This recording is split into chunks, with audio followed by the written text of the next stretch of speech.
my side, on the front line. You want a safe face, came to the wrong place. You raise a white flag, I give the peace sign.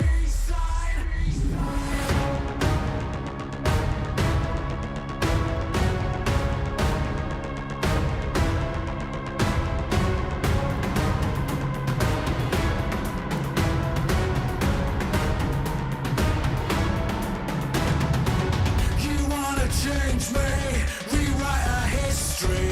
I chose on my side, on the front line.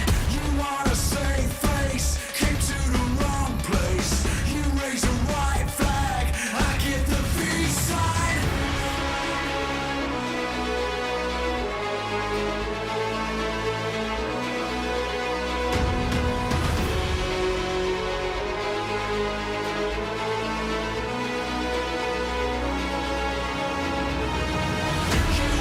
Change me, rewrite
see you fall to pieces. Being drawn to the hollow ground, you jump or drown. Do you follow your desires? Do you challenge their routines? I will dream, I will aspire, 'cause I know how much it means. And I won't take no more. The bitter end devours all. I don't wanna leave you here. The channel will drag you down, down, down. Living with vultures and naysayers. They're going to take your crown. I know where to go from here. I will not let you down, down, down. 'Cause I'm beginning to see you fall to pieces. Being pulled to the hollow ground. Please stop, you'll drown. Do you follow your desires? Do you challenge their routines? I will dream, I will aspire, 'cause I know how much it means. And I won't take no more. The bitter end devours all.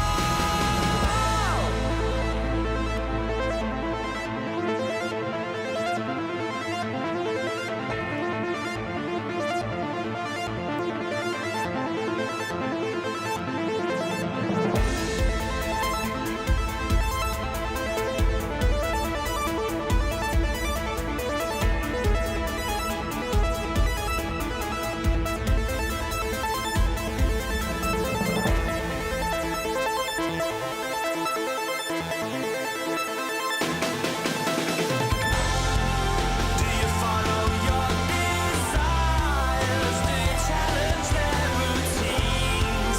I will dream, I will aspire, 'cause I know how much it means. And I won't take no more. The bitter end devours all. Do you follow your desires? Do you challenge their routines? I will dream, I will aspire, 'cause I know how much it means. And I won't take no more.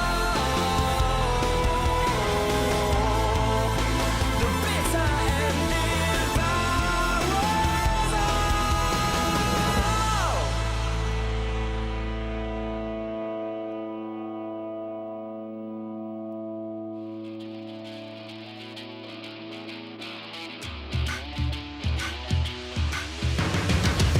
Got a backbone made of steel, make you feel like I'm an animal that you can't control. Walk the walk, talk the talk, I'm the whole deal. Yeah, I'm an animal and I command the show. I can see it in your eyes, I can feel you watching. Got you hooked, got you right where I know I want you. Play the switch, I'm a mystery, but you love it. Hook, line, sinker, follow the leader.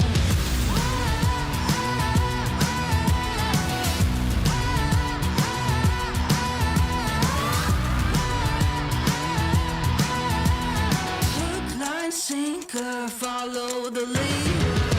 Bring you right there to the edge, make you sweat like you can never take the heat, but it's never too hot for me. I walk the walk, talk the talk, you know I'll never stop, 'cause I'm an animal, I'll just laugh it off. I can see it in your eyes, I can feel you watching. Got you hooked, got you right where I know I want you. Play the switch, I'm a mystery, but you love it. Hook, line, sinker, follow the leader.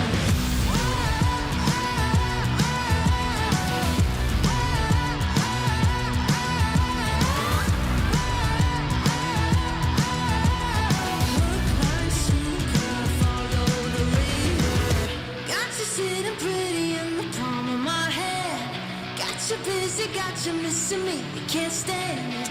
Got you desperate, got you wondering where I'm at. If I'll call you again. Got you sitting pretty in the palm of my hand. Got you busy, got you missing me, you can't stand it. Got you chasing, got you wondering where I'm at. Hook, line, sinker, got that. I can see it in your eyes, I can feel you watching. Got your hooks, got you right where I know I want you. Play the switch, you're a mystery, but you love it. Hook, line, sinker, follow the leader. Hook,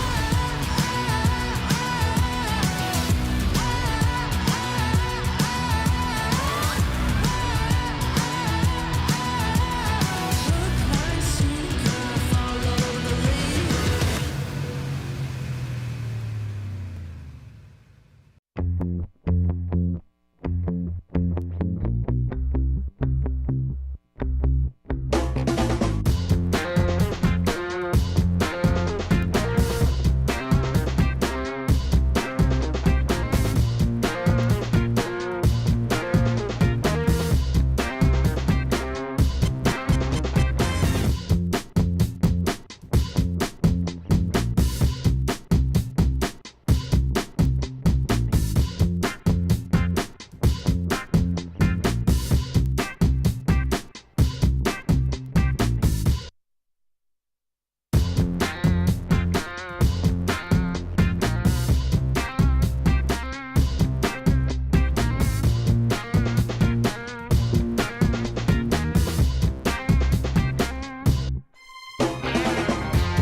on my side, from the front line. You want a safe face, came to the wrong place. You raise a white flag, I get the V sign.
There is a place where you can elevate what's hidden inside, where you can reframe yourself.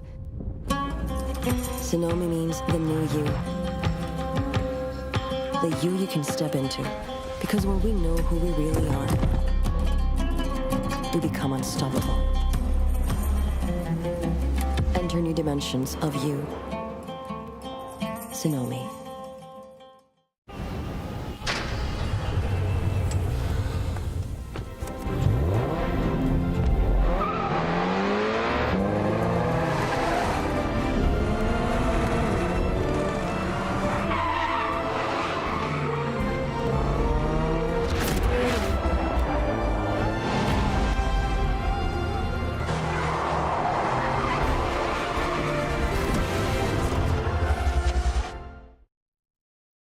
All new Honor Magic 5 Pro. Freeze even fleeting emotions in just milliseconds. Take marvelous night shots with lightning-fast exposure. The display reveals more details in bright areas with an astonishingly long battery life that just keeps going. The latest flagship chipset brings you exceptional performance. Unleash the power of magic. Honor Magic 5 Pro.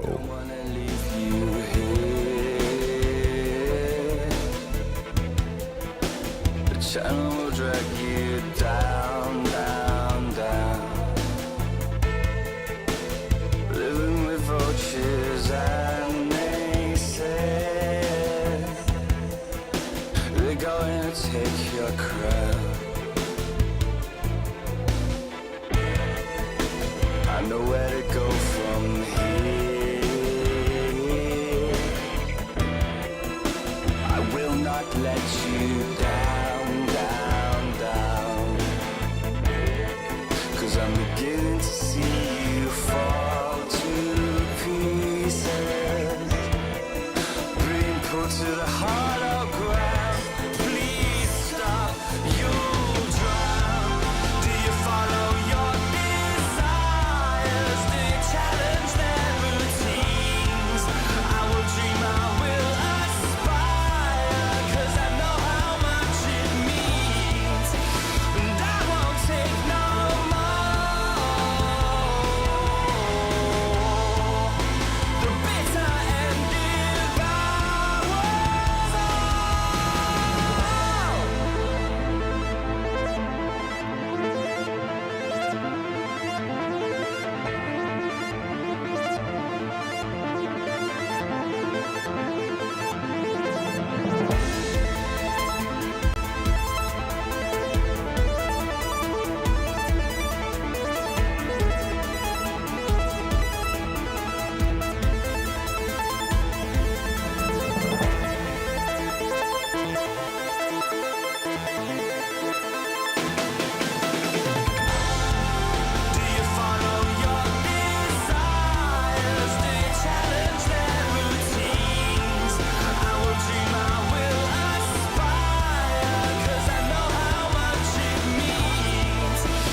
Follow the leader.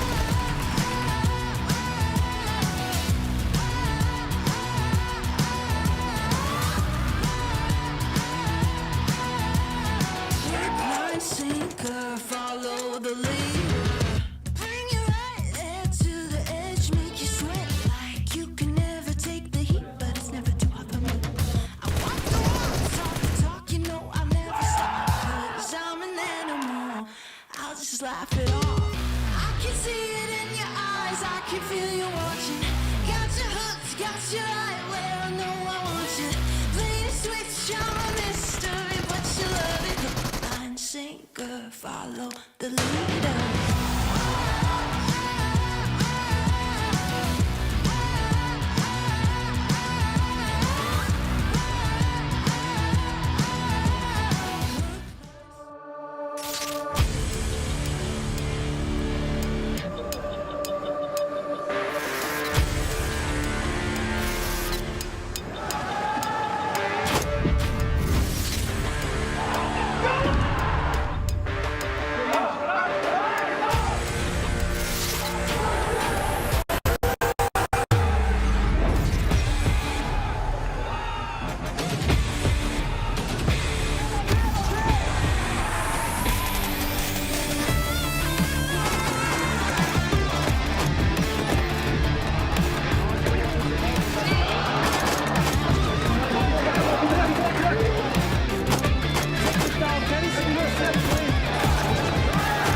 Hey everyone, welcome back to PMWI as the main event is about to kick off. 16 of the best teams in the world going head to head here for $2 million in prizes. You're not going to want to miss this, so let's jump in. Go ahead and drop a comment below and we'll hopefully see you guys in the tournament. What's up, everybody? I'm Hot Jukes here with Calaris. We're here live in Riyadh, Saudi Arabia, about to kick off the PUBG Mobile World Invitational main tournament. But before we get started, we gotta talk about the All-Star group stage that just happened. How do you feel about it coming into this tournament? I feel awesome about it. I mean, looking at how the teams performed, you got Vampires looking phenomenal throughout the days, and I'm really happy to see how D+ Kia was able to eventually implement their playstyle. They're great at learning about the lobby, and then eventually adapting to it. So they were doing some great space control. Oh, 100%. You mentioned it perfectly. Like the way that they rotated, not too aggressive, not too slow, absolute to perfection. We saw one of the biggest clutches I think I've seen in a tournament from one of their players as well. But there's some monsters in the lobby coming into this stage. Yeah. You got Alpha 7 who already qualified to the main tournament, right? So now we have 6 other teams joining it. But I know you got some eyes on some big squads that have already qualified here. Definitely. Of course, me and Max were Stalwart fans, we're fanboys through and through. We think that they're going to be taking it home down the line. However, you can't count out some teams like Flux, of course, who used to kind of be that perennial second place to S2G in their region because they won the world championship. But Flux won the championship in Europe and looked awesome whilst doing it. So I hope that maybe they can cause a little bit of an upset here. That'd be exciting to see. Another team I'm looking at is Alter Ego. They qualified through the SCE Super League, and they're going to be a monster squad coming to this. Who do you guys think is going to win this whole thing? Go ahead and drop a comment below, and we'll hopefully see you guys in the tournament. Well, thank you so much, Hot Jukes and Claris, for covering for me as I ran back here to the studio to get things underway for PMWI. I'm Jason Kaplan, and I'm so excited and ready to go here for our main tournament. 16 teams, $2 million on the line. I feel like I just repeated myself from earlier on today. We got Max Fed and Several Worlds Gaming here joining me on the desk. And gentlemen, this is what it's all about. It's do or die time here for all these teams. And these teams, they didn't get voted in by popularity. They earned their spot by winning. Yeah, same for the All-Star stage teams. Of course, able to make it into the top 7, of course, because Alpha 7 did also really well in that event. But so many great teams. The lobby is absolutely stacked here, 7. I got a few teams I'm looking at in particular. Not going to talk about it just yet, but this is going to be a great... He's a team on his own. I'm like, such a good player. I have a team as well, but I'm going to hold off, and I might not be as positive as it usually is.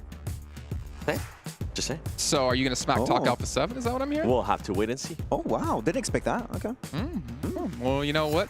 I'm actually excited to see what's going to happen again. We all have our favorites. You guys all have your favorites at home. But you know what's my favorite? The Honor Magic 5 Pro, powered by Snapdragon 8 Gen 2 and Honor self-developed GPU Turbo X. So that's my big phone of choice. That's a player's photo choice. You're just going to play it on the stage. And you know what, Max, man? I want to make it your phone of choice. You don't have a choice in this choice. I wanted a new phone, so you know what? I'll go get it right after today. Thank you very much for the recommendation. I want that Turbo X. Just take that one, Max. I licked it.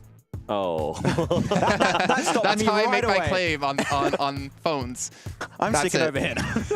All right, so let's start to dive into this event here for you guys at home. If you missed out on the last 3 days, well, first of all, where the hell have you been? There's been already some crazy action happening, especially with our show matches we had yesterday after the show did finish. Let's get an idea of the format for you guys who might have missed it out. So we've had our All-Star stage, which is across 3 different days. And now we have our main tournament, which is across another 3 days. Yeah, and as you can see, 16 teams, so maybe a little bit easier here. 7 to maneuver, drop into your position of choice on all of the battlegrounds, and especially the map rotation, the same, so we can see some improvements game after game on mainly Erangel and Miramar. And I think we're going to see a difference between those 16 teams in Sandhawk. I think we're going to be seeing it right away, because we saw some madness with Sandhawk, although I am hoping we don't end up with the same circles. I want a little bit of variety. No more gladiator circle, please. Move somewhere else. Though I do feel like some of the plays that were working for some of the squads in the All-Star stage might not work as well here. So teams are going to be willing to punish you a lot more heavily. Yeah, I mean, the fact is you make any mistakes in All-Stars and maybe you get away with it because teams don't punish you.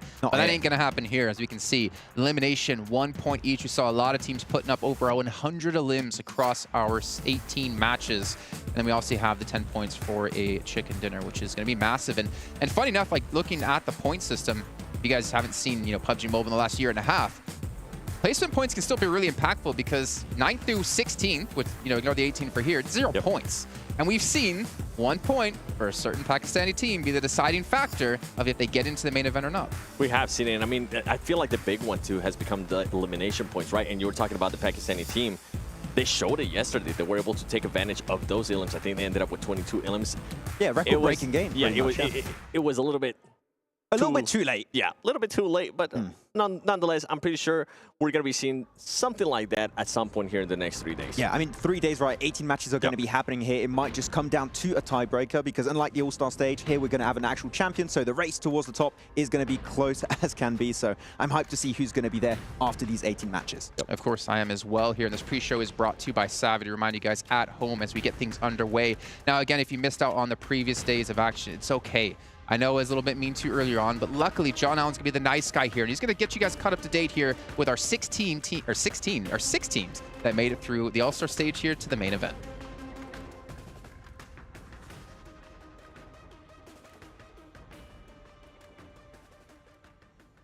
Teams that qualified from this stage. Let's take a look first of all at DRS. We're looking at some really strong players from the Nepal region, and they have done so well here, placing 3rd overall, just being eked out by a D+ Kier towards the end. But this is a team that plenty will be fearing as we move deeper into this tournament. We've also seen some fantastic plays from plenty of these other teams, Vampire Esports probably most notably. This is the team that topped the tables, and the Titans, who return as champions from last year's PMWI, are not going to let off the gas. They are not going to let anybody step up to them unchallenged. Team Falcons as well, a great new addition to this year's roster. We have had a great time watching this team. They did get a little bit close to the wire towards the end there, but they did manage to hold on to that 6th place spot overall. The Gladiators, a team that everybody was looking at coming into this tournament, with Kitsune's phenomenal play in that buggy as well, saw themselves safe in that 4th spot. A little bit lackluster from what we'd expected, but in general, they kept their heads high and kept themselves in the running. The Infinity IQ squad, they were at the bottom of the bubble and need to step up if they want to stand up with the big dogs in the main stages. We've also seen D+ Kier do phenomenal things. Seidan, most notably, has done phenomenally well in this clutch specifically. The guy was absolutely on fire. Seidan cannot be challenged here. These teams have done so well to get this far, but there is still a little bit more of a way to go for them. So hopefully they'll be able to have the best of times and the best of chances over in the main stages. Hopefully that got you guys all caught up to date of what's going to be happening here and the teams who did have to fight their way through into the main tournament. But the team we have to start by talking about here is, well, pretty much our reigning champion. They've won 3 out of the 4 total PMWI events over the course of this year and last. Vampire Esports, what is there to say about them, Max? They're pretty good. They're pretty good. They're pretty damn good. I mean, you talked about placement points still being highly relevant, right, in this new point system. And I mean, they still keep getting themselves chicken dinner after chicken dinner, always reaching those podium finishes. They can frag out so efficiently. Yes. And really, their map knowledge is second to none going into this. Like, we see them go for moves when they have literally no information because they know how valuable specific positions actually are. And I feel like in a lobby like this, when you have 2 teams less than the All-Star stage, it's going to be even more powerful for these next 3 days. It is, and what was more impressive to me out of Vampire Esports is the way they were able to just change their playstyle, right? In the first day, we saw them being super aggressive, being able to get to places first. And in the second day, they decided to be a little bit more chill, but they were still able to put up just almost as good numbers as day one. And that right there was super impressive to me. And also Tony K, we were able to see a big step up from him. Yeah. He almost, you know what? We're going to stop talking about his mess up at the beginning of day one. Yeah. I love how he's saying they were pretty chill. They still got a win. Yeah. They still got really good points throughout the day. So no, even the chill Vampire is a deadly team right now. Yep. Well, the fact is, right, the first day, they got themselves 78 points. Actually, I'm trying to find on my notes where it was. They got, 78 points. The second day, they got themselves 65 points. And we talked to Sertani, or you talked to Sertani, because you're always talking to Sertani. It seems like he's trying to get a Rolex. they were yeah, he's trying to get a Rolex. They were playing survival mode, and they still got the almost same amount of points. Like, this team, I don't think we've seen their final form just yet. Oh. And when we do see it, things are going to get nasty, because we also had Newsy playing for them yesterday, and now we've had all 5 of their players get some reps under their belts. This is a very scary team. Yeah, I think it's perfect they got Newsy to play towards the end where they were pretty much assured a spot in the main tournament. So if they do have to sub in Newsy for X or Y reason, then he should be completely in the mood, in the zone to play in the main tournament. He's always in the and mood, do well. let's be honest. He really is. He's always in the mood to add to his collection of dubs. How many dubs? All of them. So many W's. Well, let's get an idea, though, of obviously the other teams. We obviously know these 6 teams who, well, technically kind of 7 who came in from the All-Star stage. Let's take a look at the teams in the main event, because we have a lot of big dogs coming in here that are going to be destructive. It doesn't get easier from here on out. We've got some replays of DRS. I want to talk about DRS almost. The most improved team, I would say. No? Day 3, I felt like they definitely had a slowdown. A little bit of a slowdown, but I feel like day 1 to day 2 adaptation has been the biggest improvement of the tournament. By far. Definitely the biggest improvement, but I did not appreciate that slowdown out of them on day 3, especially going into the main event and allowing the D plus Kia being able to pass him for that second place. I wonder how that's going to be affecting them. Nonetheless, they are here in the main event, but still, I think this is going to be a little bit in their heads. Yeah, we saw the fragging power from players like Delta, Giante, and Killer 2. I feel like those players are able to show up big on this stage, so I'm interested to see how it's going to turn out. And one thing that out of DRS, right, they were able to become very aggressive, especially after day 1. I wonder how they're going to be able to manage that here in the main event with some of the other teams that we're going to be having, like Stalwart, Esports, and also the Chinese teams. Yeah, I feel like the transition from that passive playstyle really to try and get positions in the late game circles and that transition into hyper-aggressive to claim strong positions in the late game to try and get those wins. It's really what we lacked in day 1, and if they bring that level of gameplay from day 2 in the main tournament, I'm telling you, they could be at the top of the rankings. I think we're going to be seeing a DRS from day 1 All-Star event here in the main event. I think they're going to be a little bit passive. They're going to be feeling everybody out, and then tomorrow is when we'll probably start seeing them being a little bit more aggressive. I think I want to say a majority of these teams, these 6 teams coming in from the All-Star stage, it's kind of like you're playing high school sports or maybe college sports, and then you make it into professional play. You're like a small fish from a small pond, and you become a small fish in a big pond. Not necessarily to discount the quality of teams we've had on the All-Star stage, but just the level of play here has just drastically increased. You're no longer the big fish, which means you might not be able to dictate the pace here. And we can see the other teams that are going to be participating against here. And Max, if you were to call out one in particular that you're really supporting, you really have your back on. You know exactly where I'm going to go with this one. Forest, no, okay. Stalwart Esports has to be the team I'm personally looking out for. I mean, you got, of course, the fragging duo here. The Powerhouse 7 that is going to be top and action with new additions in the team, mainly IC, that is an old player from IHC Esports, and another player that we're going to be watching at pretty closely later on in the broadcast on this pre-show. But Stalwart, I'm telling you, with their performances after PMGC and in spring, can do big things here. And I would even say, maybe even be the PMWI 2023 champions. I think for me, it's going to be Fireflux. Now that we don't really have S2G here at the main event, I feel like they're going to have to be that team from Turkey to be able to step up, right? Last time we saw Fireflux in an international event, they ended up 15th place in PMGC, and I'm pretty sure they're looking to get back at that and show a better image out of themselves, because I mean they are currently the reigning champions out of the European Championship. And I think they still are the record holders of most eliminations with a chicken dinner. I think it was 27 last year, so still record to be beat currently. Yeah. Okay, well, I got to bring up another. I mean, actually, before I bring up the other team, I want to talk about Fireflux a little bit more, right? We talked about the All-Star stage, a little bit of a popularity event, because you obviously get voted in by viewers and people who are watching at home, which are viewers. That's what viewers are. About this. Nice. It's been a long day already, and it's, we just started.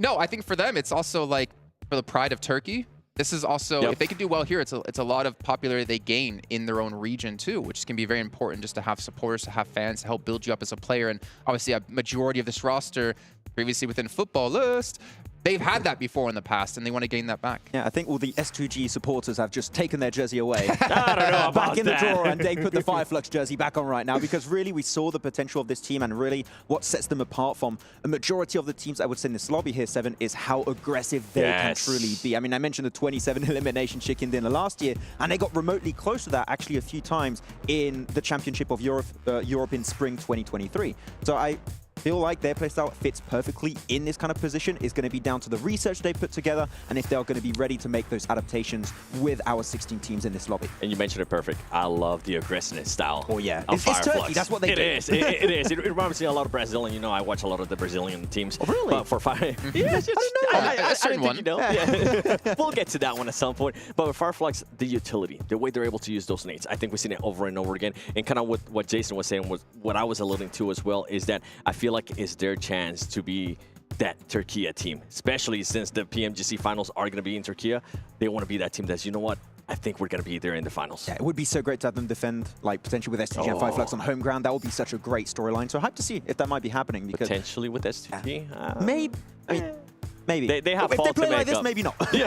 We'll see.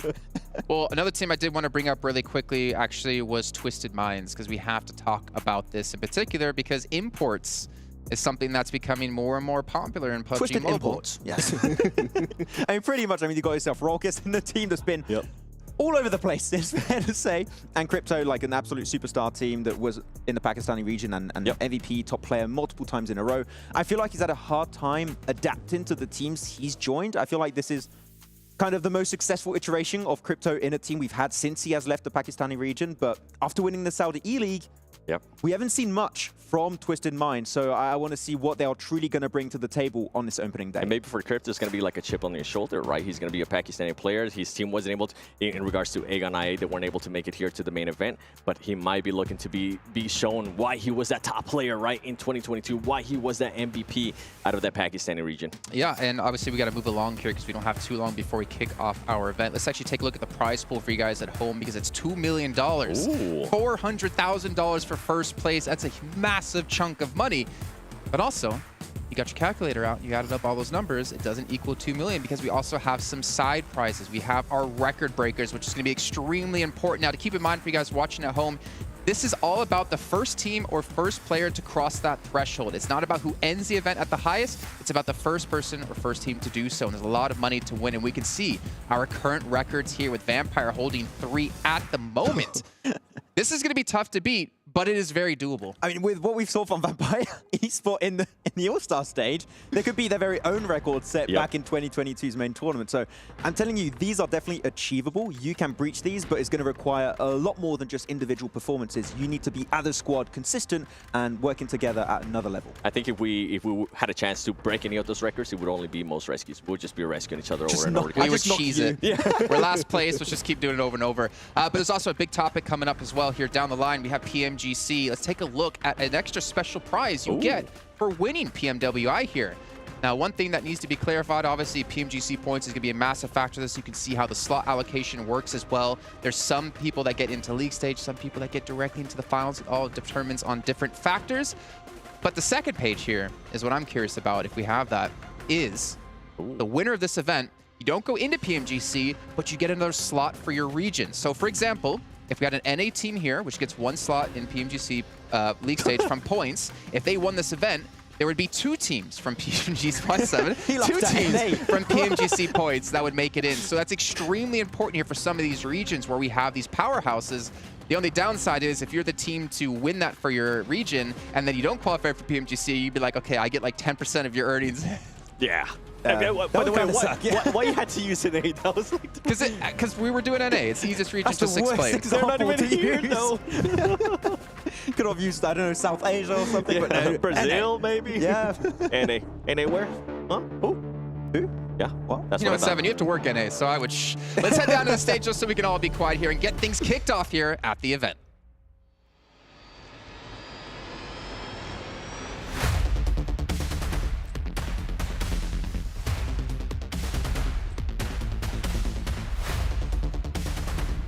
It's about that time. The scene is set and our players are ready. PUBG Mobile esports fans around the world, welcome to the 2023 PUBG Mobile World Invitational. اللحظة اللي كلنا استناناها، اللحظة اللي كل اللاعبين تجهزوا عشانها، لحظة بطولة PMWI الرئيسية اللي راح نشوف فيها أبطال هذه النسخة. 16 teams enter the Gamers8 arena and battle for supremacy here on the main stage.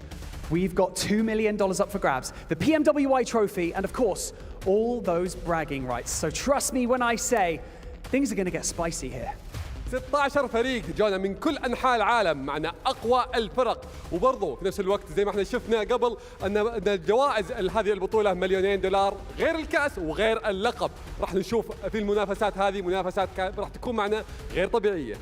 The best teams from all over the world competing under one roof. What could get better? My name is Banks and I'm your host, and joining me here on the main stage is none other than my co-host, Atik.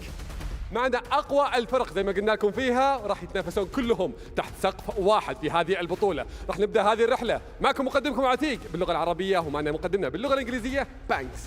So let's kick things off by welcoming our teams to the main stage. والحين أعزائنا المشاهدين خلونا نرحب بال 16 فريق معنا على المسرح ونبدأ لكم فيها المباريات.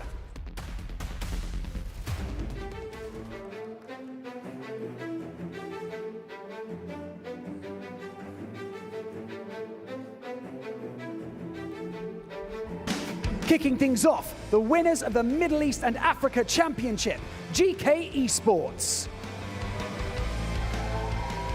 ابطال الميدل ايست والشرق الاوسط، ابطال الشرق الاوسط شمال افريقيا رحبوا معنا في فريق جي كي اي سبورت.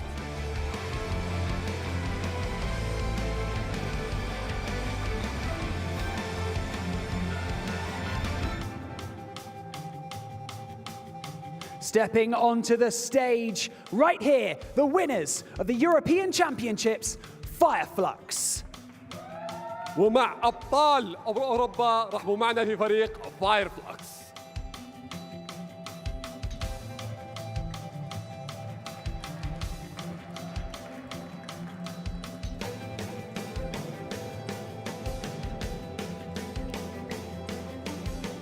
Next up, placing second in the 2022 PUBG Mobile Global Championship and qualifying via the All-Star stage, DRS Gaming. وصيف PMWI. I don't have it.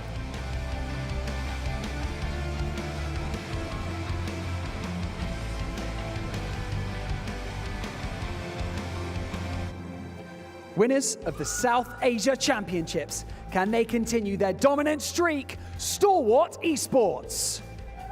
ابطال جنوب اسيا PMPL رحبوا معنا في Stalwart Esports.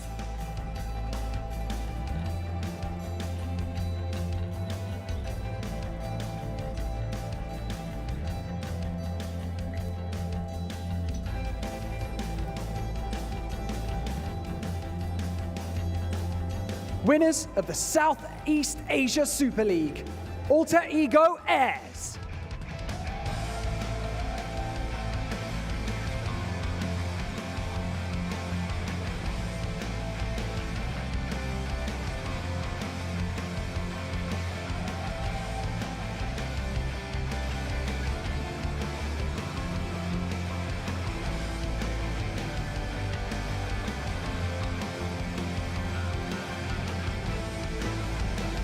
Winners of the 2022 PUBG Mobile Pro Series Fall Finals and qualifying via the All-Star stage, D+ Kia.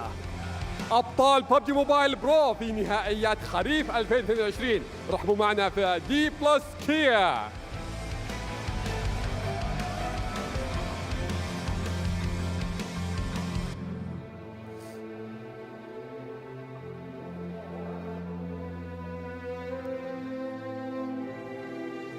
And now, entering the stage after placing second in the Southeast Asia Super League, Box Gaming.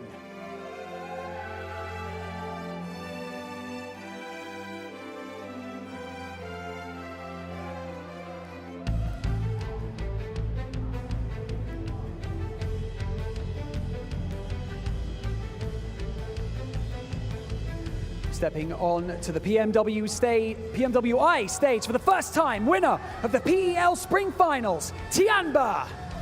أبطال PEL الربيع، أعطونا تحية لتيامبا.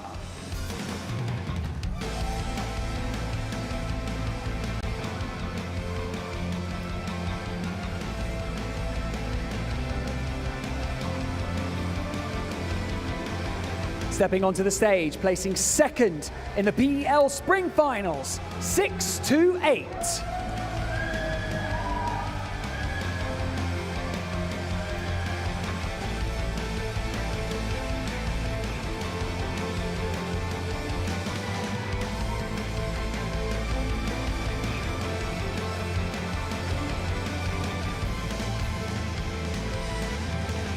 Please welcome to the Gamers8 Arena, winners of the PMJL Season 3, Reject Tokyo. أبطال PMJL الموسم الثالث، أعطونا تحية لريجكت طوكيو.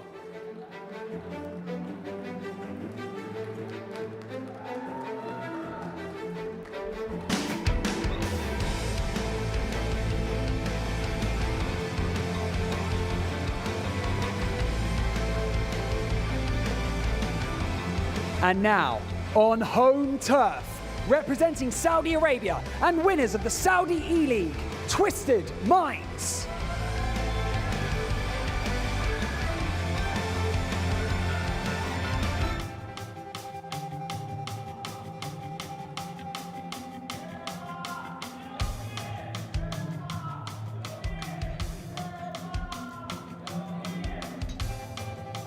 Placing second in the PUBG Mobile World Invitational last year, our All-Star Stage qualifiers, Team Falcons. الوصيف ل PMWI العام الماضي والتشكيلة تغيرت معنا، لكن خلونا نرحب بفريق تيم فالكونز.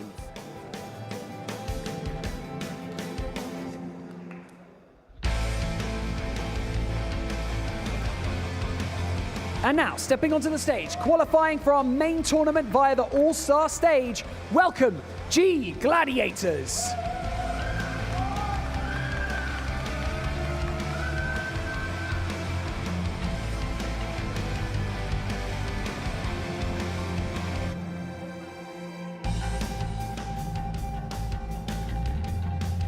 Some familiar faces about to take to the stage. Third in the PUBG Mobile Global Championship. Second in the After Party Showdown last year. It's Alpha 7 Esports. المركز الثالث ل PMGC ووصيف العام الماضي لجيمرز 8 After Party Showdown. رحبوا معنا في Alpha 7 Esports.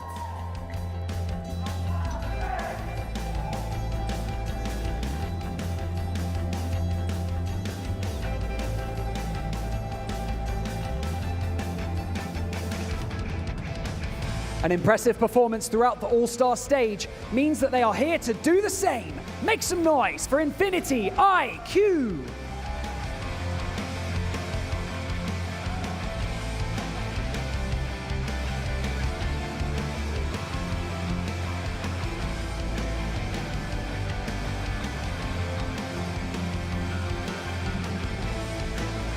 And now, your reigning champions of the PUBG Mobile World Invitational and the After Party Showdown. Welcome to the stage, Vampire Esports. حامل لقب PMWI وأيضا حامل برضو لقب PMWI After Party Showdown لعام 2022. رحبوا معنا في Vampire Esports.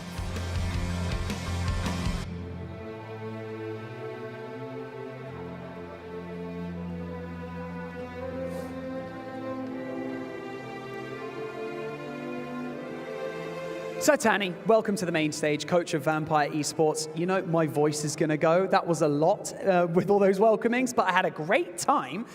Welcome back to the main stage. You guys are reigning champions, so I just want to know, does that add any pressure, being reigning champions and coming back to this stage? Yeah, I think it's there's a bit pressure because the thing is become a champion is hard, but to defend the champion is more harder. So we would like to tell you guys, yeah, we have a bit pressure, but yeah, we will do our best and hope you enjoy it. سألنا المدرب إنه كيف كانت المباريات بشكل عام وحتى برضو تواجدكم الحين، هل فيها ضغط عالي خصوصا انكم فزتوا في المباريات الماضية؟ قام قال اكيد ان فيها ضغط وحاسين بالتنافس العالي فيها لكنهم قدها باذن الله. Well, it seems like another congratulations is in order because you placed first yesterday on the All-Star stage, but you know, you have to come back into this tournament refocused. So how did you do that with your team? Yeah, yes, for last night we didn't sleep well because we're really excited to become back in the main stage. So we are always focusing on the tournament so much. So I think every game, every second, we will do our best and yeah. سألنا المدرب انه صحيح بعد ما فزتوا في الأول ستارز قبل او اللي كانت معنا بالاصح امس، فكيف تقدرون تدخلون معنا اليوم بالثقة العالية وحتى برضو بالتركيز على الفوز؟ قال بكل امانة ان امس ما نمنا زين لان كلنا مبسوطين جدا في انتصارنا امس، لكن اليوم باذن الله راح يكون تركيزهم كامل على الفوز. Now let's focus on the main tournament, okay? We have a lot of different teams coming into this, you know, the best teams from all around the world. Are your strategies going to stay the same as you did throughout the All-Star stage, or, you know, are you going to shake things up? Yeah, we have a little change.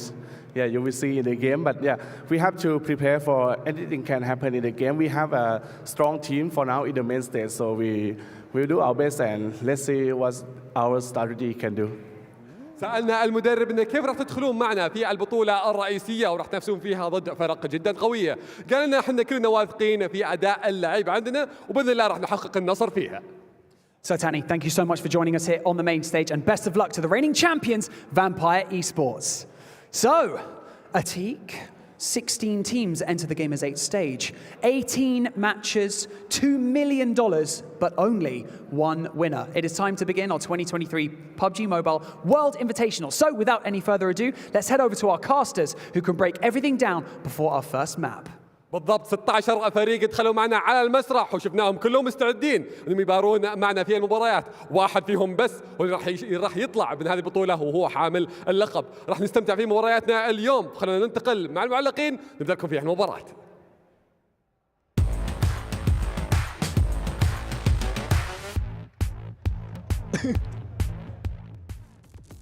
Why laughing? Which one do you guys like Why more? laughing, Seven? What's so funny? Did you like the fusion one? I think that was my favorite one. But the Alter Ego mask was also pretty sick. Really like that one too. Alpha 7? Korea wasn't there. I wonder where he is. You almost got me. Max, every show here, we've been doing a player to watch, or LG player to watch. And we decided to let you pick the player for today. Who's it going to be and why? It's Nazerd. No, it's not going to be Forrest this time. It's Nazerd, actually, from Stalwart Esports. So, just in case you guys are not familiar with the old team, of course, we know all the old players. You've got your top, your Action, Scribe, Pika, but they got 2 new additions, one of Icy and Nazerd more specifically, and this joined, I believe, in December, right, of last year here, Seven, and has had one of the most incredible rises to fame in PUBG Mobile Esports in South Asia.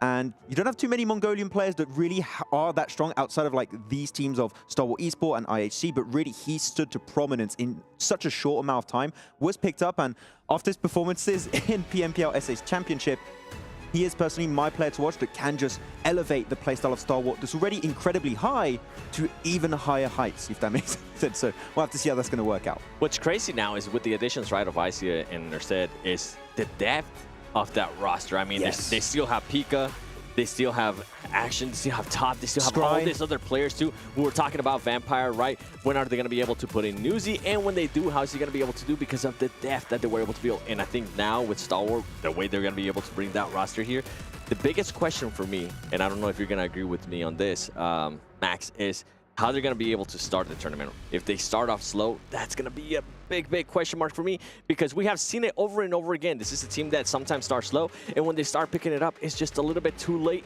But they do have that fragging power. They do have that it factor, right? That they can get a chicken dinner and also back it up with a bunch of villains. I mean, I do agree with what you're saying.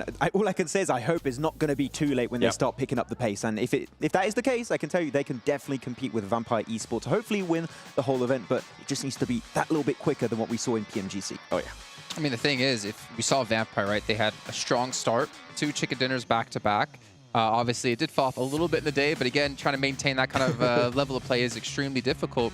The thing is, you also don't know what you're going to come into here because you have teams from so many different backgrounds, so many different regions. Even if they did scrims, it doesn't really tell you the true tale of what's going to be going on here. I'm imagining maybe we even have some, not hot drops, but some contention for some location potentially. But with only 6 matches a day, like, you really don't have that room for error. Yeah, and you're going to have a lot of question marks, especially for some of the teams as to how they're going to approach this. One in particular that comes to mind here, Seven, is Tianba. This is the first time we're seeing this team outside of their home region, and there's a lot of questions of how are they going to approach this one? Are they going to struggle on the first day? Do they have a game plan entering today that's going to surprise and shock all of the lobby and everyone at home?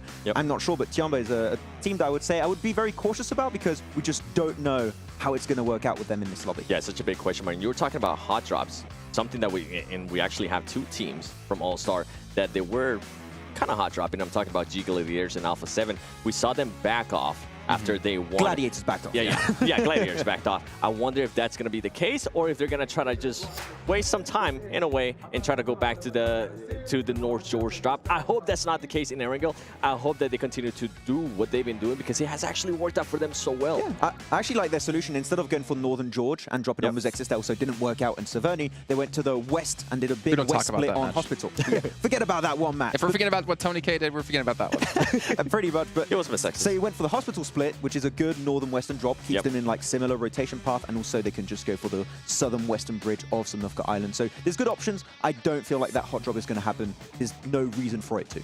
Well, something we can discuss as well is that not necessarily all these regions have come in with the same Battleground order that we're doing here at this event, right? We have to keep in mind it's going to be the 1 Sandhawk followed up by 3 Erangels followed up by 2 Miramars. Now, some of these regions actually did use this map order, so they're kind of accustomed to it. But I'm curious for the regions who haven't done this. I still feel like, even though it's so simple as just changing the order, I feel like it's such a big change because it changes your whole downtime between Battlegrounds. You don't have to think about, okay, now we're going to Sandhawk, what are we going to do? It's, okay, now we're going back to Erangel. What can we change in what just happened, and what can we learn from this last match that we can improve on? I mean, I think we've seen it in All-Star event, right? Well, I'm thinking from the All-Star event, we saw teams being able to adjust on the fly in a way from one Erangel to the next Erangel, and even we saw that in Miramar as well. I think the caliber of these teams are definitely going to be able to adjust fairly fast. Yeah. And I hope that's the case because they're not going to really have that much slack, right? They're not going to be able to have 2 or 3 bad Erangels in day 1. That's going to be half of your day gone. You don't want to be put in that position. Yeah, I still believe it is the superior map rotation because you can make those changes, make those fast, quick reactions to every single battleground that happen in a row. So especially Erangel, if you're doing good there, half of your matches are pretty much in the bag. We saw some teams do that relatively well in the All-Star stage. So yeah, the map rotation is going to be a big thumbs up for a few of the squads. Does that mean, Seven, you've been converted Sandhawk first? You're a fan of now? Because I know you were kind of... I was against it at first. Were you against it, or were you just kind of like, I'll see how it goes? I just get it out of the way. No, I just always enjoy Sandhawk like midway because of the madness. And I felt like it always allowed teams to have that spark. If stuff wasn't working for them right in the previous matches, I felt like they were able to turn it around after Sandhawk used the craziness and then being able to maybe have a better day. But I'm glad that we're kind of getting the madness out of the way right away. Yeah. I think the one change I would make, actually, is put Miramar before Erangel. So Sandhawk, double Miramar, triple Erangel. Oh. Because End on Erangel always has some hype plays. But ladies and gentlemen, as you can see, unfortunately, we are having some technical difficulties here that we are trying to sort for you. But in the meantime, we're going to head to a break here when we come back. It's going to be the casters. It's going to be the first match of the day. And you're not going to want to miss it.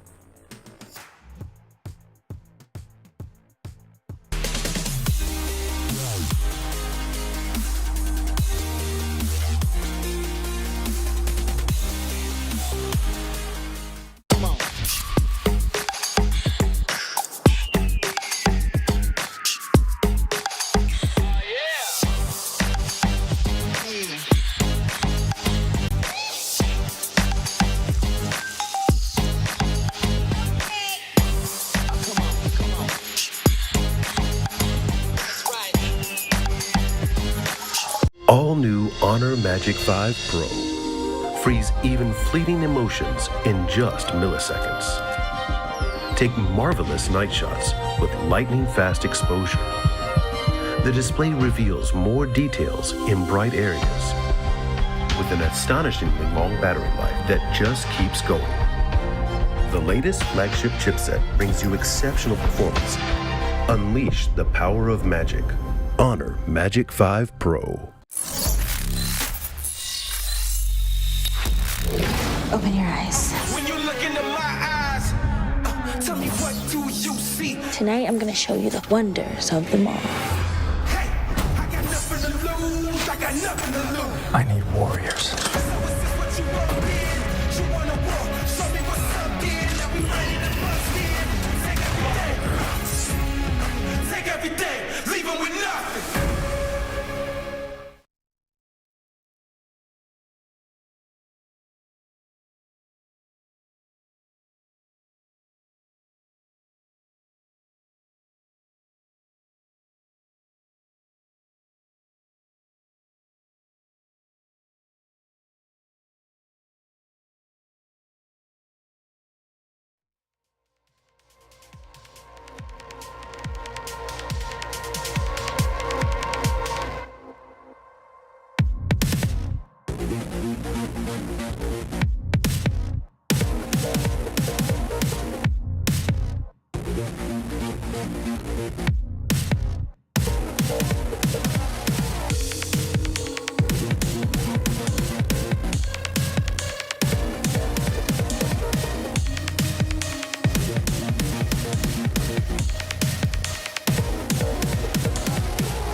Xin chào mọi người, mình là Bensu đến từ team Infinity IQ. Mình đến từ đất nước Việt Nam. Mình cảm thấy rất tự hào khi được đến tham gia giải đấu này và mình đại diện cho quốc gia của mình. Có lẽ team mình chuẩn bị tinh thần thật là tốt và thoải mái để thi đấu hết sức mình trong giải đấu lần này. Player hình như trong team em là 4 người đều có thể là tạo nên đột biến nên khó mà đoán trước được ai là người gánh team. Tại dòng Monster này hình như tất cả 17 team còn lại có thể là sẽ là rất khó khăn cho mình, không chỉ riêng team nào hết. Mình xin gửi lời hết tất cả các team còn lại là chúc các bạn thi đấu may mắn và đạt thành tích tốt nhất trong các giải, và nhớ đừng quên ủng hộ bọn mình trong giải đấu lần này nhé.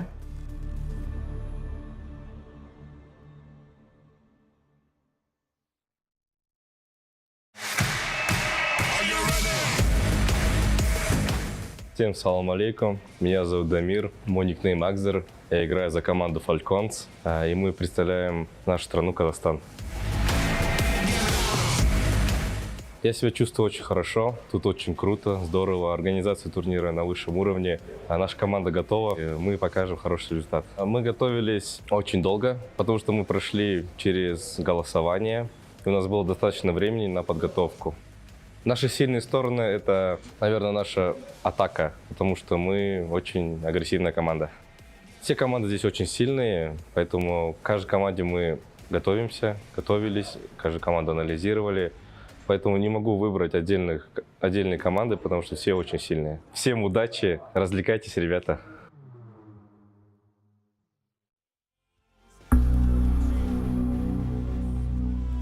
Meu nome é Lucas, meu nickname é Carrilho, meu time é Alfa.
exciting first match here at PMW. No, I'm just kidding. We haven't yet started the match. Unfortunately, we're still having some technical delays that hopefully we'll be able to sort through quickly. Everyone is on it. The best minds here in the event are working on it. And we got the best minds here on the desk. We got Seven and we got Maxman. I thought you were going to not say my name. He's been really nice today. Oh, thank you, Jason. Huh. I'm hearing we're going to play a little game here. Oh, no. I don't like where this is going. Math? I don't know what it is because you guys keep talking when I'm being talked to. So let's have a moment of silence here and I'll figure out what the game is. Let's hear, what is this game? So we're gonna have a video shown to us, a portion of it. It's gonna be a portion of the map. And we have to guess where it is, what map it is. Nice. Okay. So it's like Geo Map. I'm not gonna say the whole name. I created that a few days ago, so I think I know the answers. Well, this Wait game a is second. over. This Good luck, is Seven. I'll let Seven play. Good luck, Seven. I'm gonna be like Let's do Max it. with Let's math. go. You know, actually, you created it, but it was my idea. Really? Yeah. Oh. I submitted the idea. It's like in my box. I don't like Well, this. originally it was supposed to be like a picture of a spot on a map, and you have to guess where on the map it is, and the closest person to it would be the one to do it. But from what I understood, we're just guessing what map is it on. Oh. Oh, the ones I gave were all on the same map, so okay, that's probably not what I did. What map was it? So maybe I have wrong info. What map was it, man? Erangel. Oh, nice. I'm ready. Hit us with it. Come on, we're waiting. Let's come in. We're ready to play. Ten Hawk. So, yeah, okay. School. Trifecta.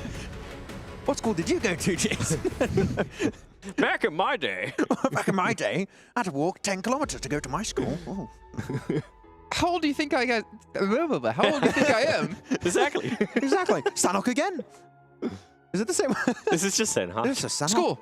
Hey, oh, where exactly do we have to guess? I don't know. Okay, Did so we? Is that what they told you? Wait. I don't know.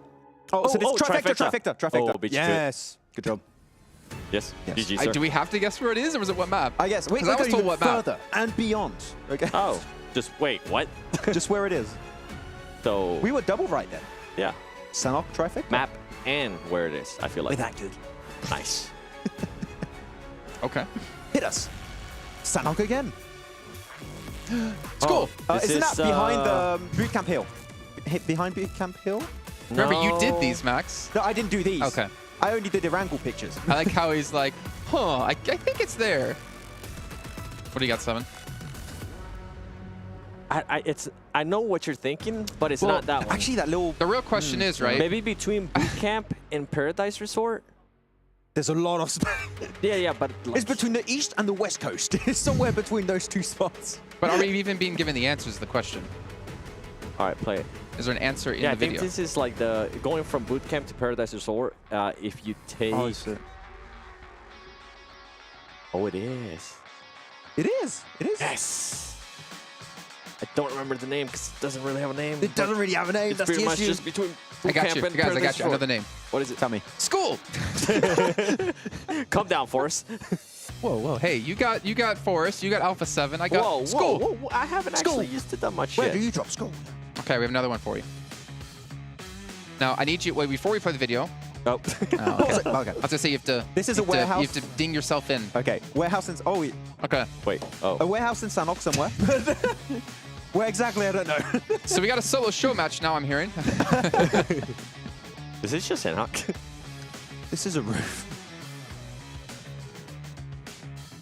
Do you know where it is? I mean, it's Exactly. Sanhok. There's a few buildings that look exactly like this. I'm thinking one of the warehouses restart. west of Can Quarry. you restart that video real quick? Why? You don't really see anything extra. Yeah, you do. What extra do you see there? That is... I remember that tree exactly. Outside, Yes. Actually, I think it's like outside Paradise. That's a part of... I say west of Quarry. Okay. That doesn't help. Keep going. It's a floor. Keep going. I think I'm right. I think it's outside Paradise, no? I feel like you should just zoom out all the way. Yeah, it's one of the... Well, no, it's a video, right? So what would make this video better is if at the Paradise end... Resort, right? Yeah. At the end, you have the name pop up. He's correct. One next to Paradise. Good It's job. like I've only played this game So 4 or that 5 is years. 8 points for 7 and 3 7 for Max. points for me, What? actually. How No. many counts in points? What is it? I'll take 1 point away. Keep it at 7. Thank you. I'll give you a point. Thank you. So Max So is now kind at of you. 8 and 7 is at 7. I'm winning. Nice. We have another one. Wait, I'm next staying at map or 7. next clip? Okay. Oh, he said You gotta next be very map. It's a different specific. map. Salt mines on Sandhawk. I don't know the exact. I think it's salt mines, just salt mines. Salt yeah. Salt mines. Salt mines on the coast. There's multiple spots. Actually. I don't know. That looks like my chair at school. Sandhawk. That's the chalk pile I'm on the board. Sandhawk. Oh. They've all been Sandhawks. Good job catching up. Okay. And then the one time you say Sandhawk, it's like, no, this is Livic. Should throw a wild one at This you. is Noosa, I actually, hope not. yes. Throw out some Karakin. Do we have more? I wonder Wow. how the audience How many is more doing do we too. have? Sandhawk. Pineham. I was going to say Painan. Painan's a good one. We got our answers locked in. Let's see. Where is it? If you see a river, I it's feel like it Painan. is. Yeah. River. Show me the river. Pineham? Where's the river? Pineham. Oh, no, wait, what? actually. Did Hot Jukes just scream Sandhawk? Wait. Wait. Pause it. Pause it. No, let him play it more. No, pause it. Wait. Go back. Pause it. The perspective is actually getting me. It's looking Yeah. like a different angle compared to what we usually It used to looks see. like Pineham. So production, what is it? It's Where not is it? Painan. No, it's definitely not I Painan. don't think showing this the video over is gonna magically make us know where that is. Camp Charlie? No, with that. Camps don't look like that. I don't know. I mean, No, France Sam- camps. Well, no, you want the Kampong? answer. Oh, we want the Kalaj. answer. Kalaj found Kampong. Okay. It might be Kampong. It could be. What James said. It is. He confirms. Nice. Okay. He's the referee. Plus 2 points. Do we want the casters to join? Yes. No. Yes. Hot Jukes wants to join. I don't know if they're actually throwing you in or not. Oh, yeah. I am Colours' here. laugh? I'm ready. Bring it on. Nah, it's more like. That's Clark's laugh. What? Okay. That was Okay, so- Claris's laugh. Okay, we have pretty good, another one. actually. We have another one. First to Bring it. answer Sandhawk. correctly. Oh, Sandhawk. Oh. Boot camp. Yeah, it's boot camp. Actually, No, actually, it's not. No, it's not. It's it's that. Camp It's Alpha. Camp Hot Alpha. Team. Camp Alpha. Camp Alpha. I like how Clark's like, nah, I don't want to play. And then he's like, oh, I have an answer. I knew it was Camp Alpha, and I put my headset on. Yeah, you see the mountain in the background. He Yeah. said it. He Yeah. only wants to play when he wins. So he always plays. Well, none of you guys knew it was Kampong before, anyway. Kampong? I believed it Should was. I take my headset off again? Leave it on. He's given up. I don't know. We need the Next master one. here to school some people. No, You're the school. referee. Yeah. What? I swear. If this they was put Aaron school and Gallagher, you There's don't not say even school, school in I'm San gonna Jose. be San so Jose. I Somebody- know, somebody but what if believes it's there's just so randomly similar. one Yeah, in school and I'm just like, I told you guys. Give us a Miramar one. If we can. Yeah. Do we have more? Is that it? Wait, Oh, how many San more do we Jose. have? Maybe that's better than me asking every single time we see what if we have more. Infinite. No. 15 more. 15 more. That's 50. right. Give it to Nice. me. Are they all on Oh, Sandhawk? 1-5. 1-5. Yeah. I hope you guys get comfortable at home. Quinceañera. Let's see. Just show me a zoom in of like a rock. You know what I'm saying? Let's go hard mode I with remember it. those Oh, it's pixels a palm perfectly. tree. It's a palm That's tree. Painan. Sandhawk. Hot tin. Hot it. Yeah. Hot tin. Got it. Yeah. I think it's Hatin. I think it has so. to be. Or is it You got, no, Lakawi? you got no terrain in the background, and that palm tree is in Hatin, I think. That you in the know behind of. it. No, it's too far away from the coast. Nope. It's off the. It's- It's off the Oh, coast. that perspective got me. Oh. No, it's No, hot. it is. It is. It's Hatin. It's I'm a Hot tin. gamer. Yeah. You got the mountain, the gladiator mountain. Yeah. I'm a gamer. The Gladiator. We don't talk about the Gladiator. We don't talk about it. Who's keeping score? You guys guys are are supposed at to be keeping production. score. No, they're not. Everyone at home is keeping score. How's everyone at home doing? I can't wait to go back and just look at the chat. I do have confirmation that every viewer guessed all of them correctly. So, all I'm gonna retire as champion. That's I it. got lost. I'm out. Take it to the bank. Yeah. right, next one. Let me step off my box. Sandhawk. Isn't that cow? Cow? What? Cow. That's Cow. Is it the docks? North. Next to the north. north. North. Next to the north. Yeah, cow. Yeah, that's cow. Yeah. Yeah, it is. White Walkers. Oh. Have you ever heard of the I see your docks? culture. All right. We Cow? got it right. I Yeah. think we all got it right. Could it be cow? It was. Indeed. Locked it in. Max and I got it Colors? right. I got it right. Yeah. Noise. Thanks, Mass. I mean, Max. we can. Mass. Don't call me math. Math? I'm offended. That is your new nickname. 3 times 4. I'm not doing that again. Wait. Don't try me. What is 16. it? Nice. We need to clip that out. He's consistent at least. Okay, I think we have another one. Bridge, northwest bridge to southern western bridge. No, it's not. It's too short. It's too short. I'm wrong. It's the one from northwestern bridge to on the north, up there. I've never seen Max so competitive. Wait, is it? I mean, 10 bridge. Wait, it's that one. My second guess was correct. Sorry, we only take first guesses here. Northwest I'm bridge actually by the really south. into this. I'm actually enjoying this. This is cool. I mean, you did It's a create the game, beautiful so good job. Actually, no. Jason created the game. Good job, Jason. I created a worse version of the game than this. My original idea was we were actually going to have a telestrator, and we would be shown just an image, and you would put a ping where you think it is, and then we would see where it is, and it'd be the closest person gets the point. We should do that. I like that. That was the idea I had. PMGC, here we come. Well, some of us.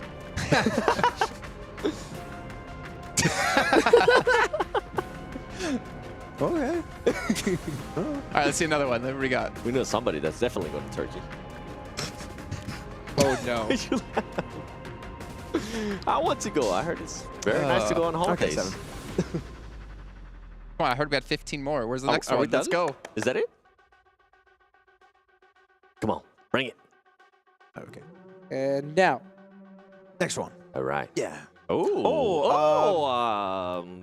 What's it called? Observatory? No. Stalwart. That's not. No. Are you literally just listening to what Kalar says and taking that as your right answer? That's not Stolber. No, it's not. It's not. It's not Stolber. I've been lied to. Oh, This is Aaron Gale. I said Milton This is Aaron Gale. You did these. I didn't do these. No, I did a different one. I did a bad version of this.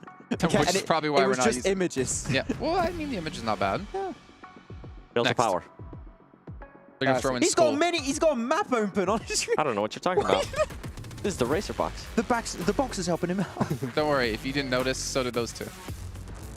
Hey, what? Hands up, don't shoot. Yeah. Oh, what's that in front of we you? can't Turn see that it. thing in front of you the other way around. A monitor. Yep, no, on the table. Turn that around. An Honor Magic 5. Nice. Turn it around. Oh. So you can see the lovely little camera on the back. There it is. Okay, but leave it flat on the ground. Now it's flat. No, it's turn the screen to face the table. There you go. I die. I was running out of ways to explain what to do there. I was like, okay, make sure it's laying flat down. This okay, is well, why you're not an technically IGL, okay? he's right. Oh. I would have understood what you meant If you first can't time. make someone flip their phone, you Understand? can't be IGL. No. Huh? You can't. It's very important skill. I wanted to know which way to do the rotation, and I went the wrong way. Can you rotate yourself into guessing what this is? Wait. Military. Just military's enough, I guess. Yeah. So it's actually military base. Military base. Yes. Yeah, that's the U-shaped building. Yeah. No. Yeah. Wait. No, it's not. Oh. It's Milta. Oh, no. That's No, Milta. It's not. We got bamboozled right there. Wait Okay. a second. Something ain't right. Okay, Milta. It's Milta. We Milta. got baited right there. It is We did. It's the Milta. exact statue also. It is in, the same one. Yeah, it is the same. It's both start with an N. They're playing mind games on us. Diabolic tricked us. This is Diabolic. Diabolic is Yeah. good. Living up to his name. Nice. Yeah. Next one. I like that it's not Sandhawk anymore. Oh, Fairy hey, Pier. military. Beaches next to Fairy Pair. Fairy Pier. Fairy Pair. Military. Fairy Pier.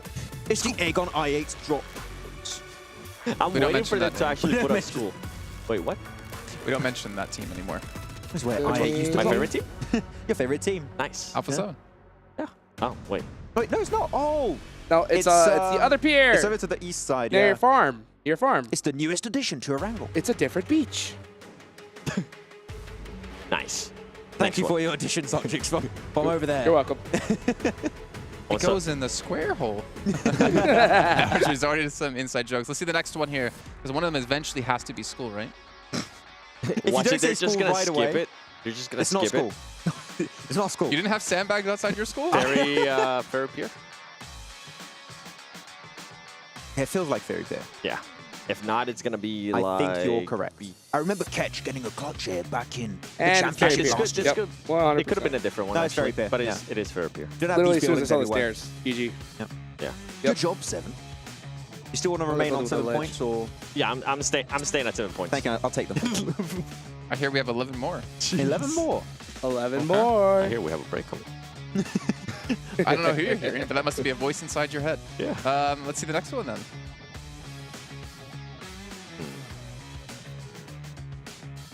Quarry. That's the northern side of Quarry, yeah. I think Seven has one of his earphones off. I And he's just don't. listening. He's just listening to Kalaris right away. Close. You need to start debating them here. Just say school also. I don't know. Just. Oh no, okay, it's the eastern edge. Okay, fair enough. I like how Max is trying to be like exact. I really want to be precise on my guess. I want to hear latitude longitude. No idea. You're not getting the exact coordinates, okay? We're not going that far. It's gonna be C9. Are you counting points right now? Writing a little note for myself for later. Oh, Nice. Hospital. Yep. Hospital. School. I was waiting for him to jump on. Okay. Thank you, Jason. It's hospital. Nice. Next one. That was a school 8 right there. What it was. A what? What? School bait? But similar floor. Oh. Yeah. Yeah, similar textures. Yeah. I don't get baited. Yeah. I am the bait. Yes, you are. And I am the... Wait, that makes no sense. It does now. What's the next one? Master. It's bench. This is Best by location. apartments.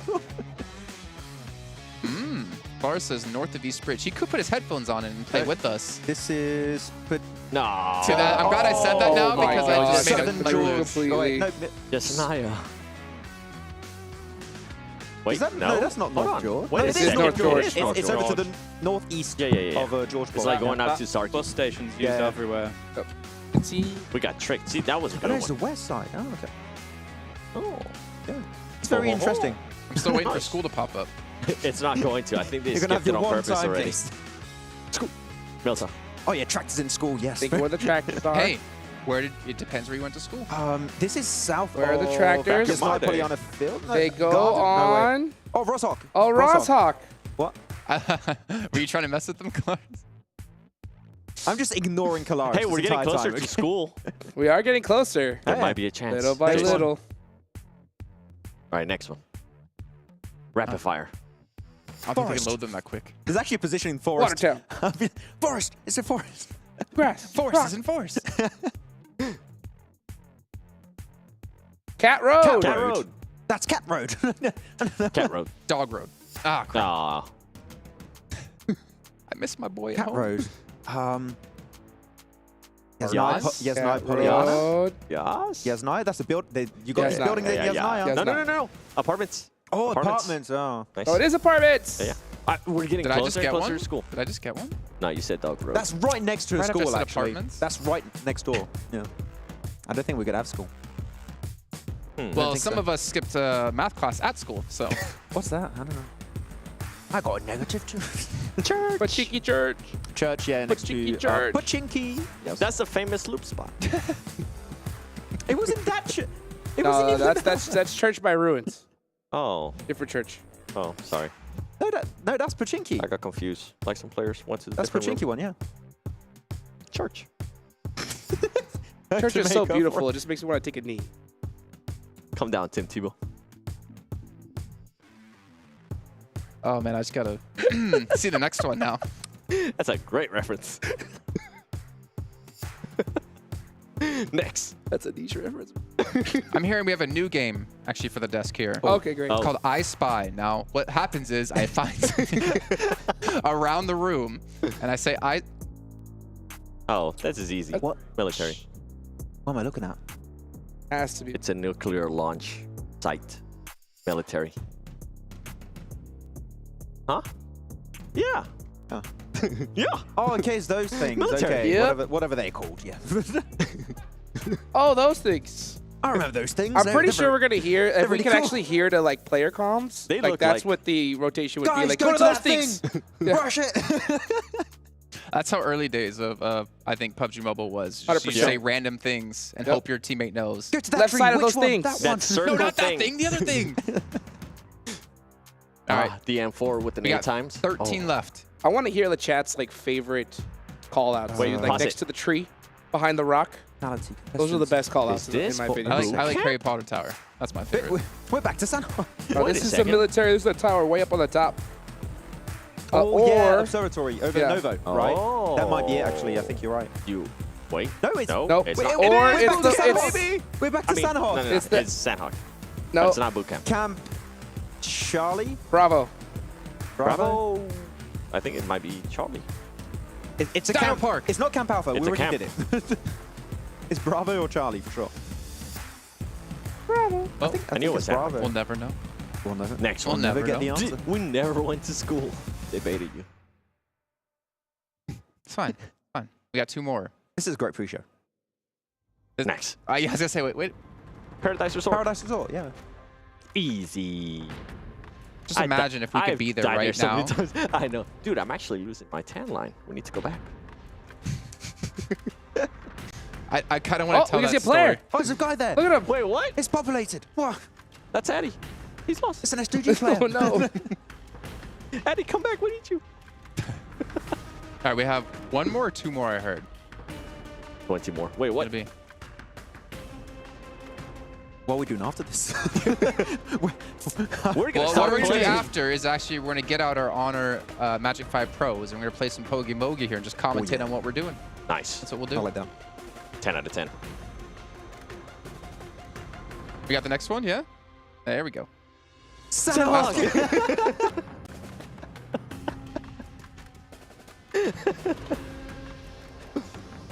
Did we have this exact one earlier? No. Nope. No? Different one. Okay. Okay, we already had it. That's what I thought. Just play along. I get extra point. No, that's a new Oh, one. where is that That position? was a different angle. They got mirror. Yeah, well, obviously, as you can see, we are having some technical issues with the... Well, I don't even know actually what exactly it is, but hopefully they will be solved shortly. There's not much we can do, unfortunately, here on the desk. We're trying to entertain you by also retaining our jobs because we don't want to go too off topic. If you guys watch a show match, you might know what we're talking about. I don't think we're allowed to play with our voices either, so what we will do is head to a break instead. We'll save our voices because when we come back, possibly, most likely, maybe, we're going to have a match coming your way. There's a chance. So you're saying there's a chance? All new Honor Magic 5 Pro. Freeze even fleeting emotions in just milliseconds. Take marvelous night shots with lightning fast exposure. The display reveals more details in bright areas with an astonishingly long battery life that just keeps going. The latest flagship chipset brings you exceptional performance. Unleash the power of magic. Honor Magic 5 Pro.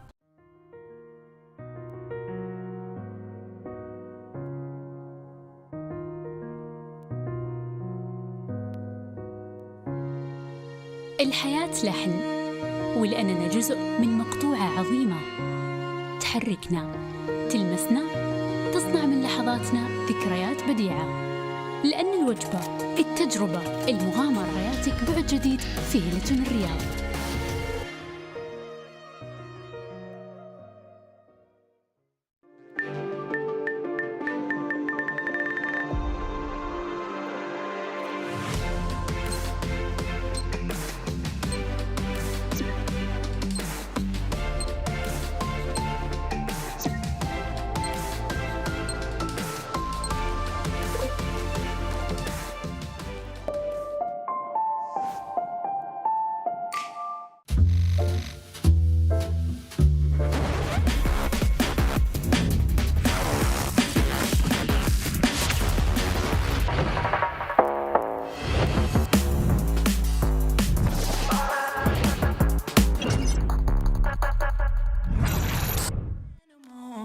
I'll just laugh it off.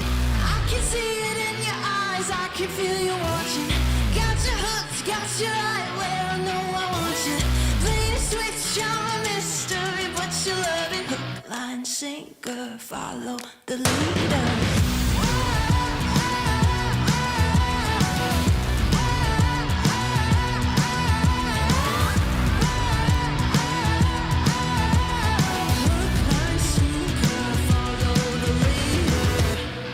Sitting pretty in the palm of my hand. Got you busy, got you missing me, you can't stand it. Got you desperate, got you wondering where I'm at. If I'll call you again, got you sitting pretty in the palm of my hand. Got you busy, got you missing me, you can't stand me. Got you chasing, got you wondering where I'm at. Hook, line, sinker, got that. I can see it in your eyes, I can feel you watching. Got your hooks, got you right where I know I want you. Play the switch, you're a mystery, but you love it. Hook, line, sinker, follow the leader.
Hi everyone, my nickname is Kitsune and we are from Serbia. Yeah, I'm very excited to be here, especially that last time I was in Riyadh, I won the tournament here. It's a LAN tournament, so of course it brings like warm like memories from here. And I'm super excited to meet all the people from the PUBG Mobile community, and it feels great, you know. First of all, we bought the phones that will be here on the tournament, and we had like really rough time adapting to this, but now we feel like really strong. We managed to analyze all the teams here, like especially the teams that we've never met at the tournaments, and now we feel like we are very strong. Our team strengths is that we are very good at holding our like positions. We know how to rotate, when to rotate, and we always know how to fight, when to fight, and we can be really aggressive when we need to.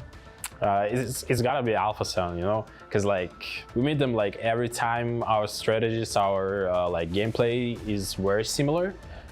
They play Edge as well as we, so it's always will be hard time for us meeting them, because you know it's a 50-50 fight with them.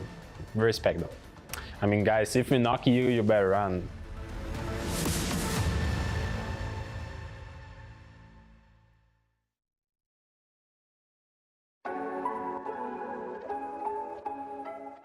สวัสดีครับผมเชเวฟจากแวมไพร์ Esports ครับตำแหน่ง Attacker ครับมาจากประเทศไทยครับ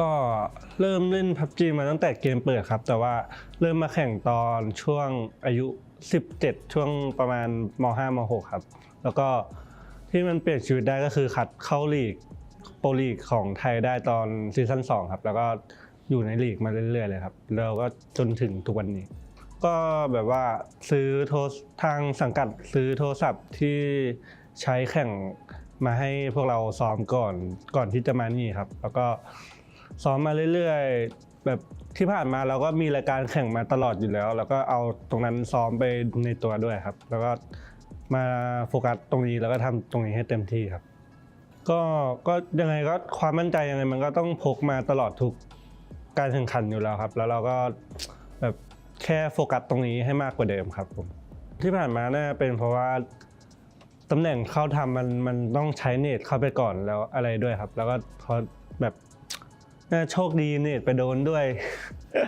แล้วอะไรหลายๆอย่างครับแต่ว่าถ้าให้เลือกได้ก็จะใช้ให้มันถูกไทมิ่งเฉยๆครับแล้วก็ถ้าให้ดีก็ซื้อถ้าให้ดีก็ใช้DBSดีกว่าครับ ไม่บอกอะไรมากครับแต่ว่าจะมาป้องกันแชมป์ให้ได้ครับ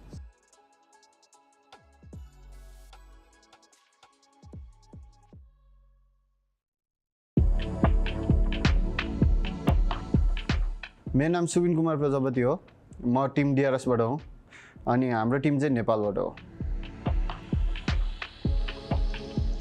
हाम्रो चाहिँ अब second time हो official land चाहिँ अब excited नै छौँ हामी अब हामी यहाँ जित्नको लागेको छौँ त्यही हो अब हामीले चाहिँ यो टुर्नामेन्टको लागि चाहिँ अब डिभाइसहरू किनेर प्र्याक्टिस गरिरहेको छौँ दिनदिनै अब टिमसँगै सबै चारैजना खेलेर एकअर्कासँग कोअर्डिनेसन बढाएर प्र्याक्टिस गर्दैछौँ हाम्रो चाहिँ टिमको सिनर्जी एकदम राम्रो छ इन गेम नभए नि बाहिरतिर नि सिनर्जी अझै बढिरहेको छ हाम्रो चाहिँ अब त्यही नै हो हामीलाई अब त्यस्तो डर लाग्ने टिम त छैन अब हामीले सबै टिमलाई चाहिँ कम्पिटिसन ठान्छौँ त्यो कारणले हामीलाई त्यस्तो डर भन्ने चिज चाहिँ छैन अब हामी नेपालको छोरो हो आउँदैछौँ हामी जितेर जानेछौँ जय Gorkhali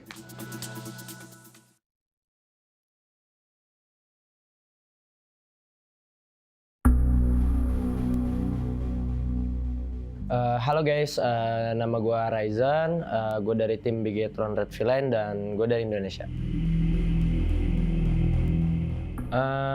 Yang pasti rasanya senang banget, masih banyak yang percaya pada gue dan juga tim Bigetron Red Villain buat ngevote kita main di PMWI ini. Ya semoga pas main nanti hasilnya bisa kasih yang terbaik. Yang pasti gue percaya diri dan gue yakin gue pasti bakal bisa.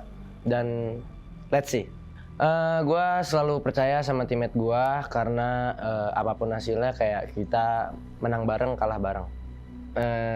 Di umur yang sekarang sih I just having fun lah. Good luck and see you. Abis itu semangat, hati-hati ketemu kita.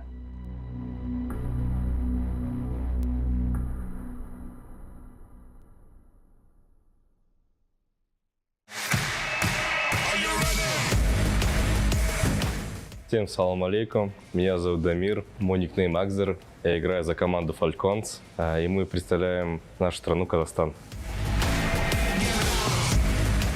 Я себя чувствую очень хорошо, тут очень круто, здорово, организация турнира на высшем уровне, наша команда готова, и мы покажем хороший результат. Мы готовились очень долго, потому что мы прошли через голосование, и у нас было достаточно времени на подготовку. Наши сильные стороны — это, наверное, наша атака, потому что мы очень агрессивная команда. Все команды здесь очень сильные, поэтому к каждой команде мы готовились, каждую команду анализировали.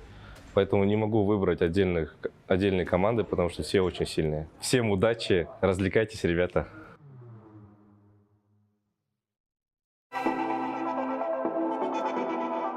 AKM, LAN, Vigendi, Irangal, Pochinki, Breeze, Fragger, UMP, AMR, Dacia.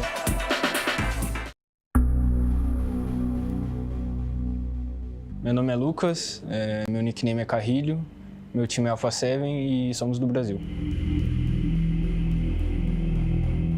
Bom, é um evento muito importante para a nossa carreira.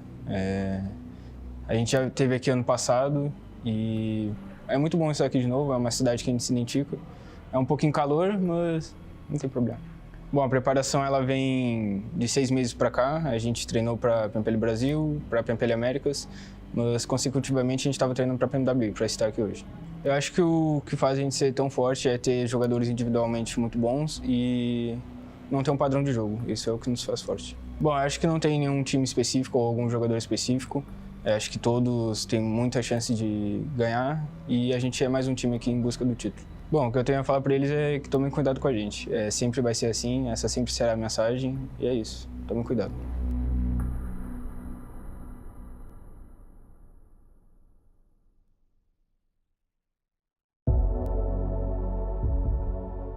ครับก็สวัสดีครับผมนูซี่นะครับจากทีมแวมไพร์สปอร์ตนะครับจากประเทศไทยนะครับเล่นตำแหน่งแอคแท็กเกอร์ประจำทีมครับก็สำหรับความรู้สึกครับก็รู้สึกดีใจครับที่ได้มาเล่นในรายการแข่งขันระดับโลกแล้วนะครับก็เป็นเหมือนรางวัลชิงแชมป์โลกเป็นแชมป์โลกประจำปีกลางปีครับก็ถือว่าดีใจครับก็เต็มที่ครับกับรายการนี้ครับก็สำหรับการเตรียมตัวก็มีสังกัดคอยซัพพอร์ตแล้วครับเรื่องอุปกรณ์หรือว่าอะไรเงี้ยก็หลักๆก็เป็นของการซ้อมภายในทีมครับเรื่องของการคุยแผนกันอะไรเงี้ยก็สำหรับทีมของพวกผมในการเล่นครับก็น่าจะเป็นเรื่องของทีมไฟและการสื่อสารครับน่าจะเด่นในเรื่องการสื่อสารและทีมไฟก็สำหรับผมยังไม่ได้มองทีมไหนเป็นปัญหาเพราะผมส่วนตัวเลยผมยังไม่เคยเจอทีมอื่นๆนะครับแต่สำหรับภายในทีมก็น่าจะเป็นบอสแมปแล้วนะครับก็เป็นอัลฟาเซเว่นครับก็อยากจะบอกทีมอื่นนะครับก็เดี๋ยวรอเจอกันในสนามครับรอบนี้แวมไพร์ก็จะมาเอาแชมป์เหมือนเดิมครับขอขิงไว้ก่อน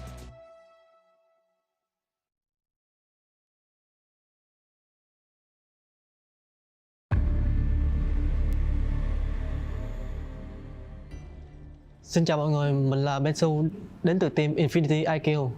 Mình đến từ đất nước Việt Nam. Mình cảm thấy rất tự hào khi được đến tham gia giải đấu này và mình đại diện cho quốc gia của mình. Có lẽ team mình chuẩn bị tinh thần thật là tốt và thoải mái để thi đấu hết sức mình trong giải đấu lần này.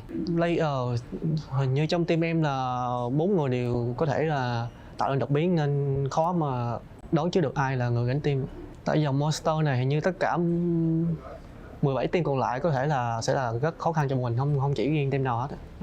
Mình xin gửi lời hết tất cả các team còn lại là chúc các bạn thi đấu may mắn và đạt thành tích tốt nhất trong các giải và nhớ đừng quên ủng hộ bọn mình trong giải đấu lần này nhé.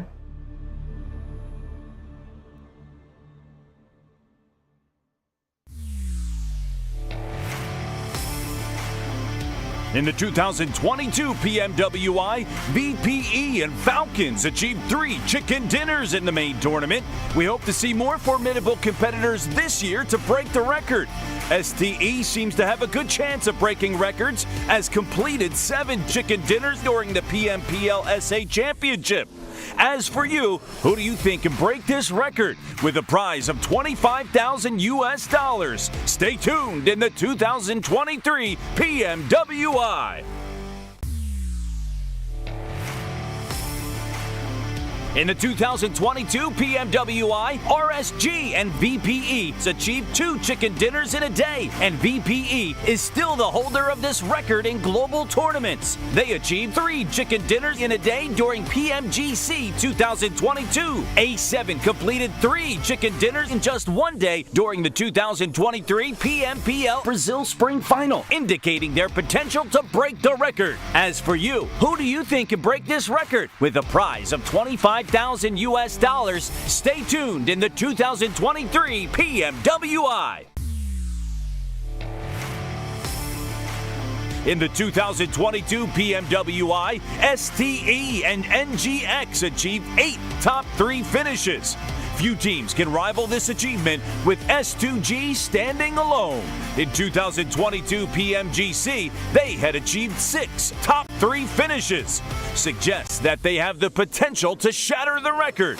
As for you, who do you think can break this record with a prize of $15,000? Stay tuned in the 2023 PMWI.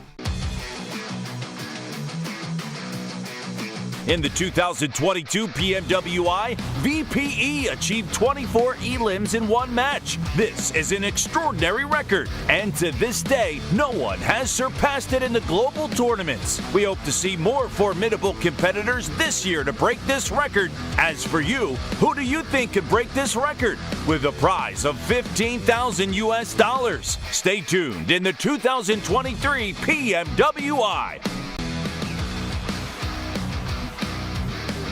In the 2022 PMWI, GZ from RSG achieved 14 total rescues. This record represents the ultimate limit, posing a significant challenge to be surpassed in global tournaments. Potato from AE seems to have a good chance of breaking records as he achieved 18 rescues in the 2023 PMSL Finals. As for you, who do you think can break this record with a prize of $10,000 US? Stay tuned in the 2023 PMWI.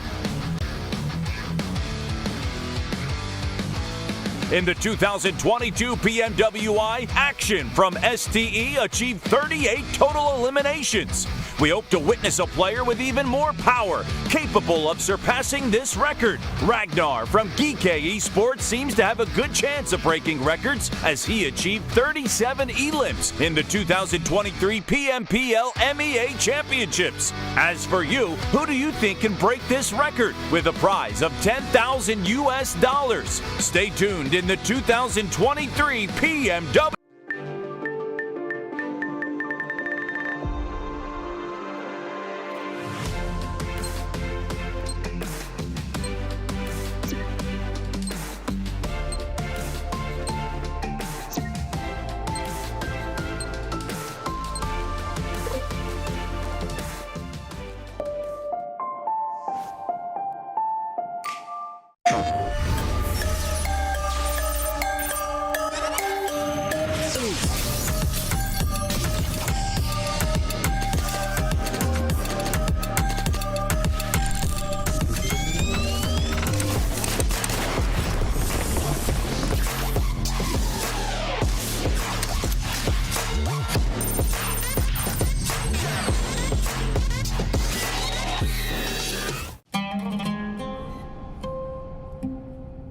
There is a place where you can elevate what's hidden inside, where you can reframe yourself.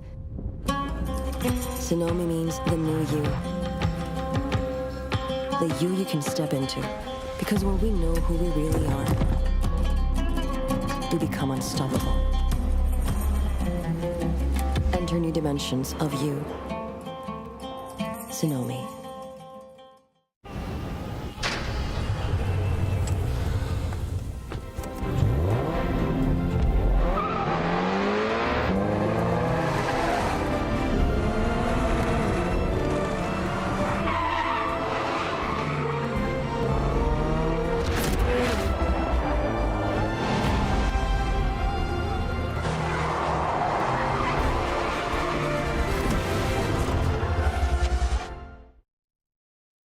All new Honor Magic 5 Pro. Freeze even fleeting emotions in just milliseconds. Take marvelous night shots with lightning-fast exposure. The display reveals more details in bright areas with an astonishingly long battery life that just keeps going. The latest flagship chipset brings you exceptional performance. Unleash the power of magic. Honor Magic 5 Pro.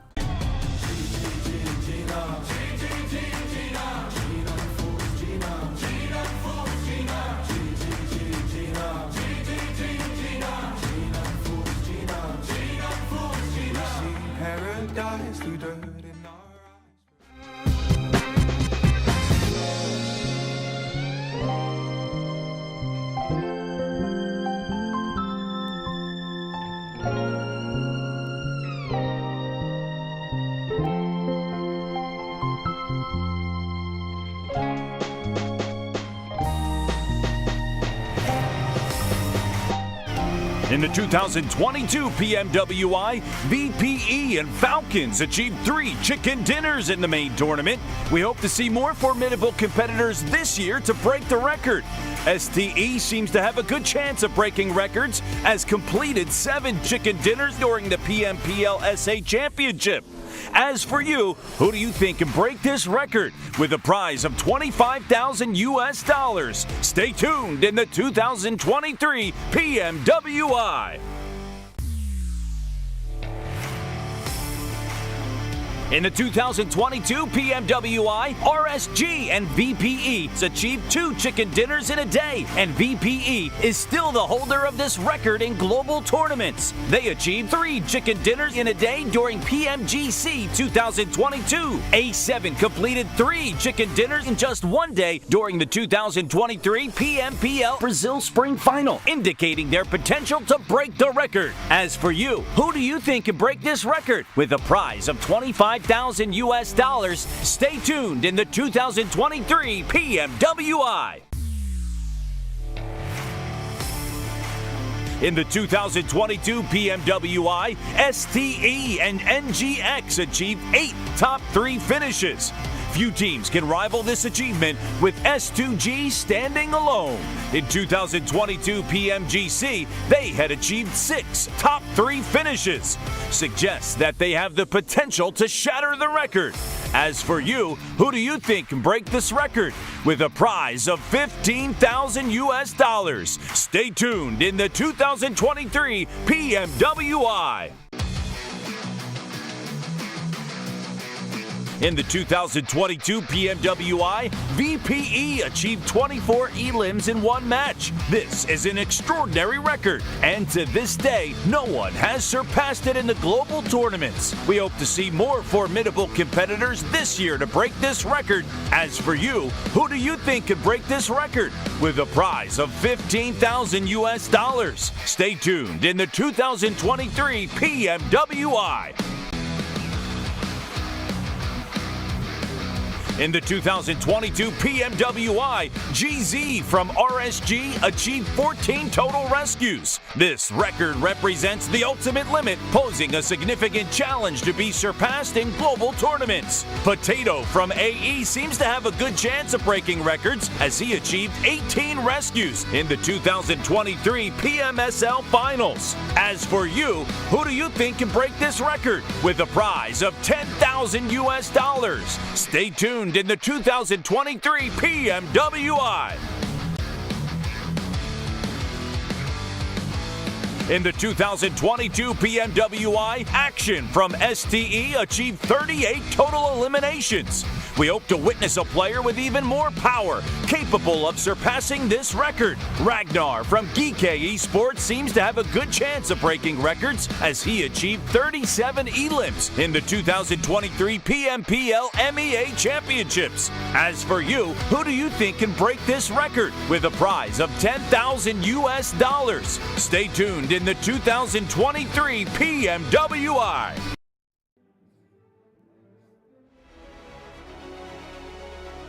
Kicking things off, the winners of the Middle East and Africa Championship, Geekay Esports.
see you fall to pieces. Bring joy to the hollow ground. You jump or drown. Do you follow your desires? Do you challenge their routines? I will dream, I will aspire, 'cause I know how much it means. And I won't take no more. The bitter end if I was all. I don't wanna leave you here. The channel will drag you down, down, down. Living with vultures and naysayers. They're going to take your crown. I know where to go from here. I will not let you down, down, down. 'Cause I'm beginning to see you fall to pieces. Being pulled to the hollow ground. Please stop, you'll drown. Do you follow your desires? Do you challenge their routines? I will dream, I will aspire, 'cause I know how much it means. And I won't take no more. The bitter end if I was all.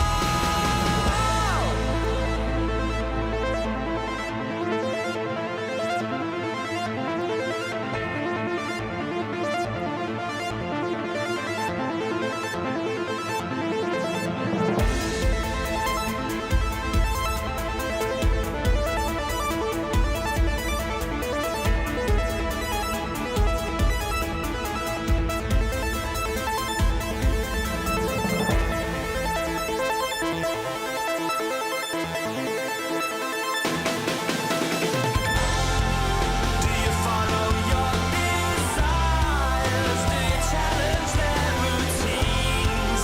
I will dream, I will aspire, 'cause I know how much it means. And I won't take no more. The bitter end if I was all. Do you follow your desires? Do you challenge their routines? I will dream, I will aspire, 'cause I know how much it means. And I won't take no more. The bitter end if I was all.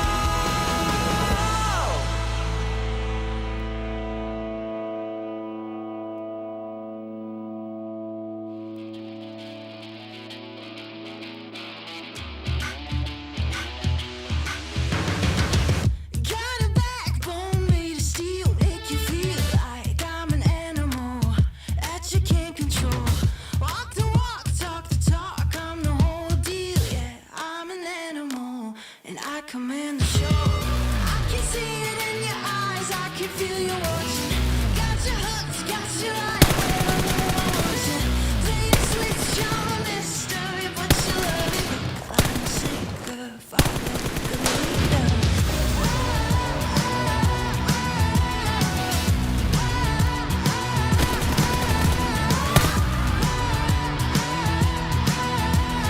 Hook, line, sinker, follow the leader. Bring you right there to the edge, make you sweat like you can never take the heat, but it's never too hot for me. I walk the walk, talk the talk, you know I never stop, 'cause I'm an animal. I'll just laugh it off. I can see it in your eyes, I can feel you watching. Got your hooks, got your eye, where I know I want you. Play the switch, you're a mystery, but you love it. Hook, line, sinker, follow the leader.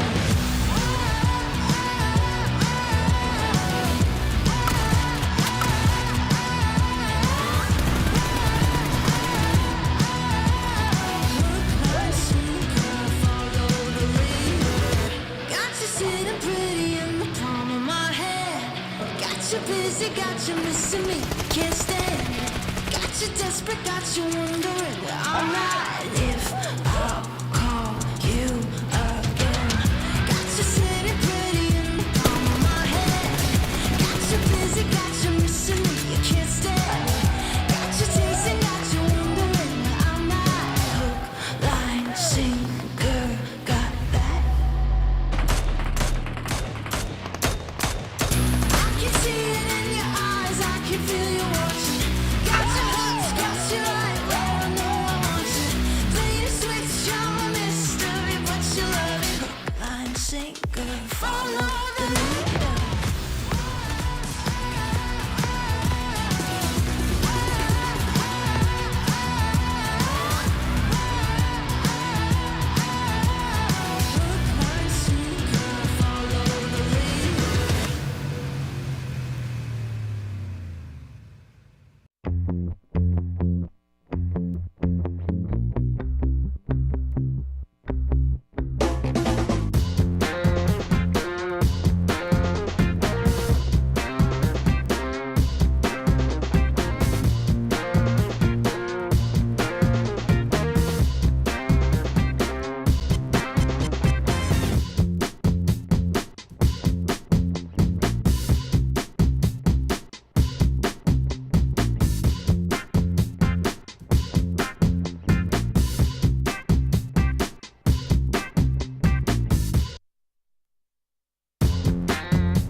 Angels on my side, drawing the front line.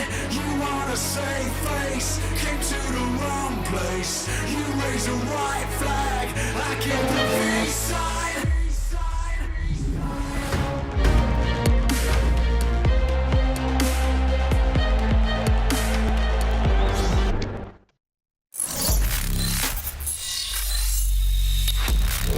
Open your eyes. When you look See, Tonight, I'm gonna show you the wonders of the mall. I got nothing to lose. I got nothing to lose. I need warriors. What you want in? You wanna walk? Show me what's up, then. Now we ready to bust in. Take everything, leave 'em with nothing.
Paradise through dirt and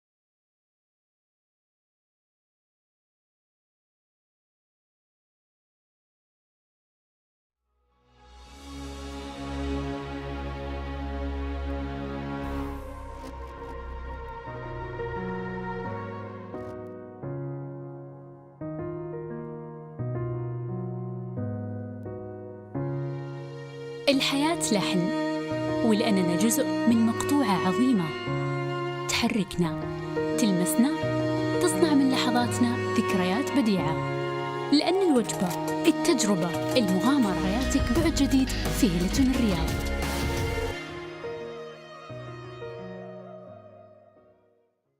All new Honor Magic 5 Pro. Freeze even fleeting emotions in just milliseconds.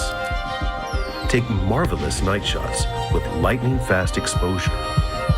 The display reveals more details in bright areas with an astonishingly long battery life that just keeps going.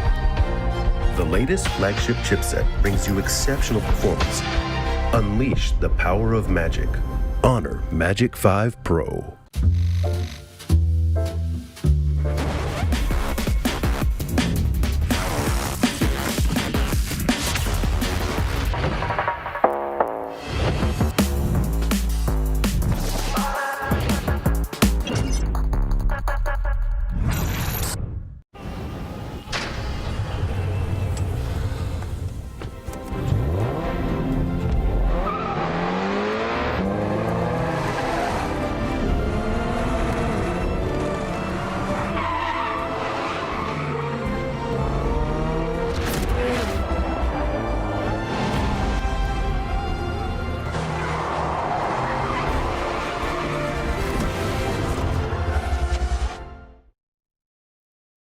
Progress is a race that has no end.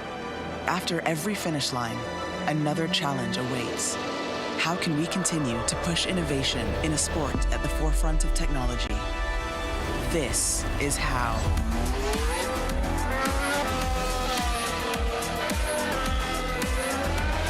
Discover how Aramco and the Aston Martin Formula One team aim to meet Formula One's sustainable fuel targets. Aramco, powered by How. Hi everyone, my nickname is Kitsune and we are from Serbia. Yeah, I'm very excited to be here, especially that last time I was in Riyadh, I won the tournament here. It's a LAN tournament, so of course it brings like warm like memories from here.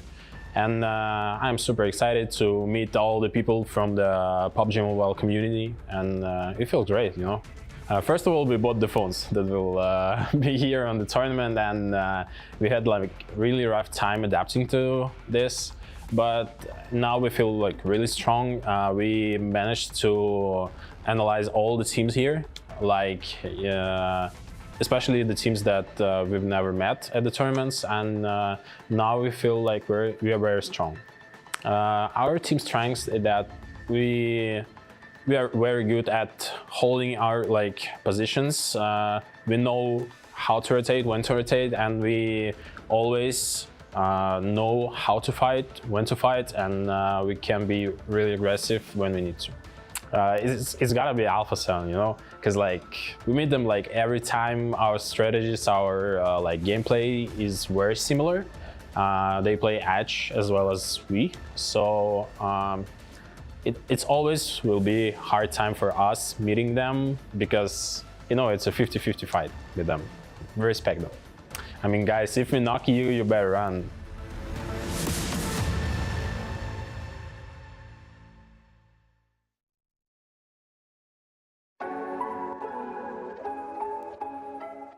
สวัสดีครับผมเชเวฟจากแวมไพร์ Esports ครับตำแหน่ง Attacker ครับมาจากประเทศไทยครับ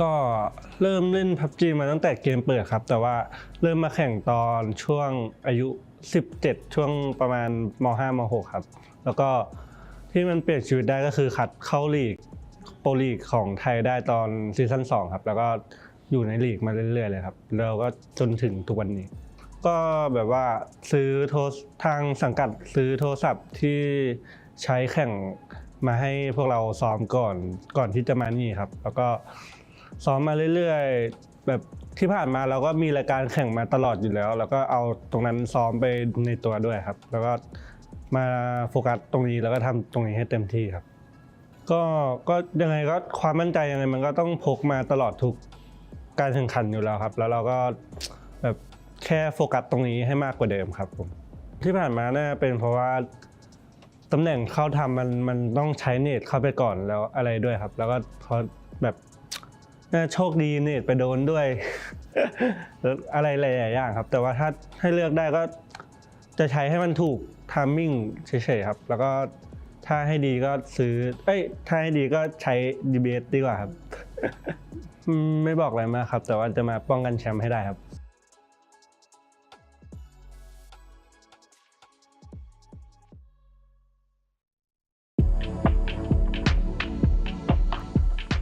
मेरो नाम सुबिन कुमार प्रजापति हो म Tim DRS बाट हो अनि हाम्रो Tim चाहिँ नेपालबाट हो हाम्रो चाहिँ अब सेकेन्ड टाइम हो अफिसियल ल्यान्ड चाहिँ अब एक्साइटेड नै छौँ हामी यहाँ जित्नको लागेको छौँ त्यही हो अब हामीले चाहिँ यो टुर्नामेन्टको लागि चाहिँ अब डिभाइसहरू किनेर प्र्याक्टिस गरिरहेको छौँ दिनदिनै अब टिमसँगै सबै चारैजना खेलेर एकअर्कासँग कोअर्डिनेसन बढाएर प्र्याक्टिस गर्दैछौँ हाम्रो चाहिँ टिमको सिनर्जी एकदम राम्रो छ इन गेम नभए नि बाहिरतिर नि सिनर्जी अझै बढिरहेको छ हाम्रो चाहिँ अब त्यही नै हो हामीलाई अब त्यस्तो डर लाग्ने टिम त छैन अब हामीले सबै टिमलाई चाहिँ कम्पिटिसन ठान्छौँ त्यो कारणले हामीलाई त्यस्तो डर भन्ने चिज चाहिँ छैन अब हामी नेपालको छोरो हो आउँदैछौँ हामी जितेर जानेछौँ जय Gorkhali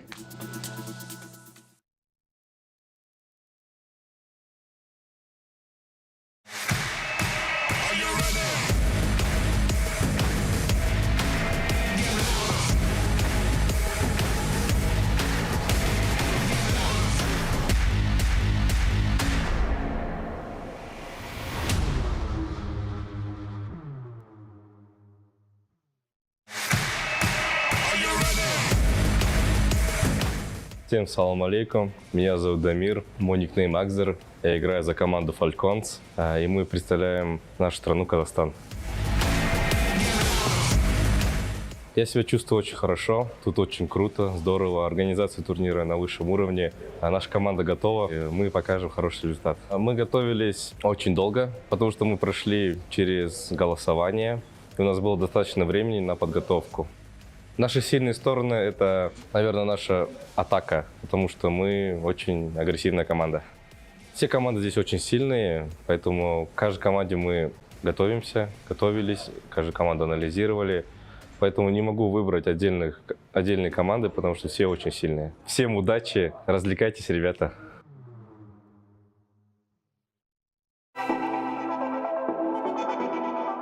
AKM, LAN, Weekendy, Irangle, Pochinki, Breeze, Fragger, UMP, AMR, Dacia.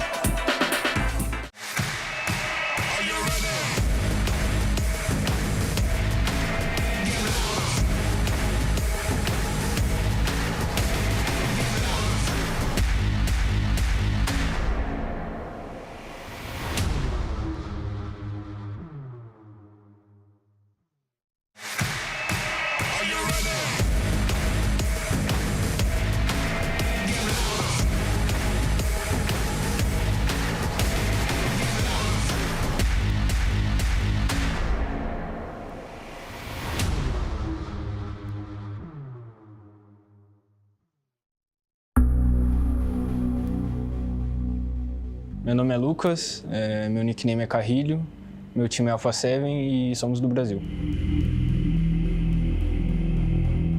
Bom, é um evento muito importante para a nossa carreira. A gente já esteve aqui ano passado e é muito bom estar aqui de novo, é uma cidade que a gente se identifica. É um pouquinho calor, mas não tem problema. Bom, a preparação ela vem de 6 meses para cá, a gente treinou para PMPL Brasil, para PMPL Américas, mas consecutivamente a gente estava treinando para PMWI, para estar aqui hoje. Eu acho que o que faz a gente ser tão forte é ter jogadores individualmente muito bons e não ter um padrão de jogo. Isso é o que nos faz forte. Bom, eu acho que não tem nenhum time específico ou algum jogador específico. Eu acho que todos têm muita chance de ganhar e a gente é mais um time aqui em busca do título. Bom, o que eu tenho a falar para eles é que tomem cuidado com a gente. Sempre vai ser assim, essa sempre será a mensagem e é isso. Tomem cuidado.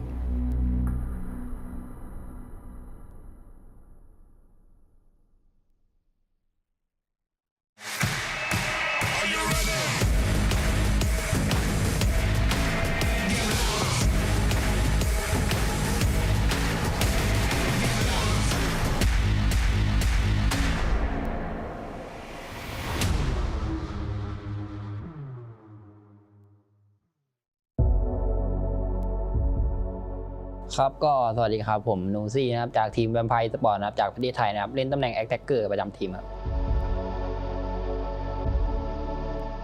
ก็สำหรับความรู้สึกครับก็รู้สึกดีใจครับที่ได้มาเล่นในรายการแข่งขันระดับโลกแล้วกันนะครับก็เป็นเหมือนรางวัลชิงแชมป์โลกเป็นแชมป์โลกประจำปีกลางปีครับก็ถือว่าดีใจครับก็เต็มที่ครับกับรายการนี้ครับก็สำหรับการเตรียมตัวก็มีสังกัดคอยซัพพอร์ตแล้วครับเรื่องอุปกรณ์หรือว่าอะไรเงี้ยก็หลักๆก็เป็นของการซ้อมภายในทีมครับเรื่องของการคุยแผนกันอะไรเงี้ยก็สำหรับทีมของพวกผมในการเล่นครับก็น่าจะเป็นเรื่องของทีมไฟและการสื่อสารครับน่าจะเด่นในเรื่องการสื่อสารและทีมไฟก็สำหรับผมยังไม่ได้มองทีมไหนเป็นปัญหาเพราะผมส่วนตัวเลยผมยังไม่เคยเจอทีมอื่นๆนะครับแต่สำหรับภายในทีมก็น่าจะเป็นบอสแมปแล้วนะครับก็เป็นอัลฟาเซเว่นครับก็อยากจะบอกทีมอื่นนะครับก็เดี๋ยวรอเจอกันในสนามครับรอบนี้แวมไพร์ก็จะมาเอาแชมป์เหมือนเดิมครับขอขิงไว้ก่อน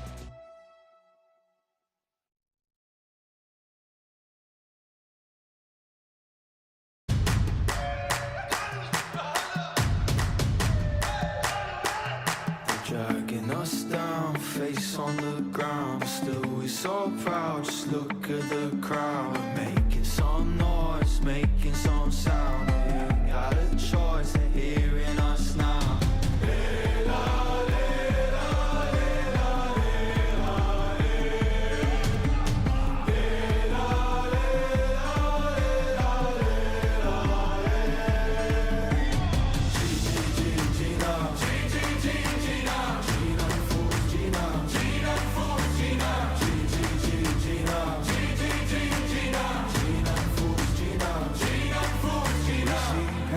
paradise, through dirt in our eyes for us. Oh, Echi, I'll try, Echi, I'll fight for us.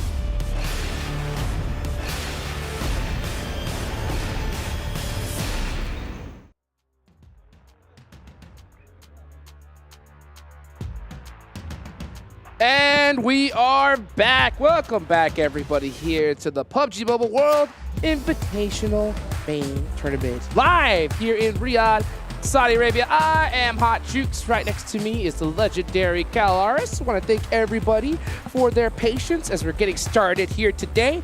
But there's $2 million on the line here. I'm excited. How are you feeling, Cal? Feeling good, feeling fresh. We have got ourselves ahead of us 6 games between what I believe to be one of the most stacked lobbies in PUBG Mobile history. I don't know if it was a PUBG Mobile history. PUBG Mobile history. It is going to be a good time, especially with these main event tournament teams coming in looking good to go. But the teams coming in from the All-Stars, they're going to have had significant warm-up. So maybe that gives them a little bit of a leg up. We'll see, we'll see. And you know what? They're going to need it, to be honest, because the teams that have qualified here already are some absolute monsters, some legends of PUBG Mobile, and we're looking at one of them right here. So let's see how this is all going to turn out. I know you guys watching are as just excited as I am. One thing I really love about this tournament, as well as I like the additional little perks here. We have the record breakers as well. Whoever gets the most chicken dinners. A lot of incentives for these players to pick up some extra cash. Definitely so. Definitely here as we have everybody getting good to go. It will be Sandhawk to start things off. As you can see, all these teams getting ready here for this. Now, one big thing compared to the All-Stars is that we're back to 16-team lobby compared to the 18 here, Hot Jukes, which means everybody's kind of going back to the idea of how much room that they're going to have usually on those drop spots. We could see some hot drops, of course, but it's going to make those rotations a little bit easier for these teams to try and get used to and adjust. 100%. Well, let's see how adjusted they are as we're starting to see these teams lock up. One thing that's really advantageous for these squads, too, is the fact that we're back to a 16-team lobby. That's going to make this Sandhawk a lot nicer and a lot sweeter. Definitely so. All right, let's get into it, Hot Jukes. Let's do it. Here we go. Match number 1 of the PMWI main tournament, presented to you by Honor Magic 5 Pro.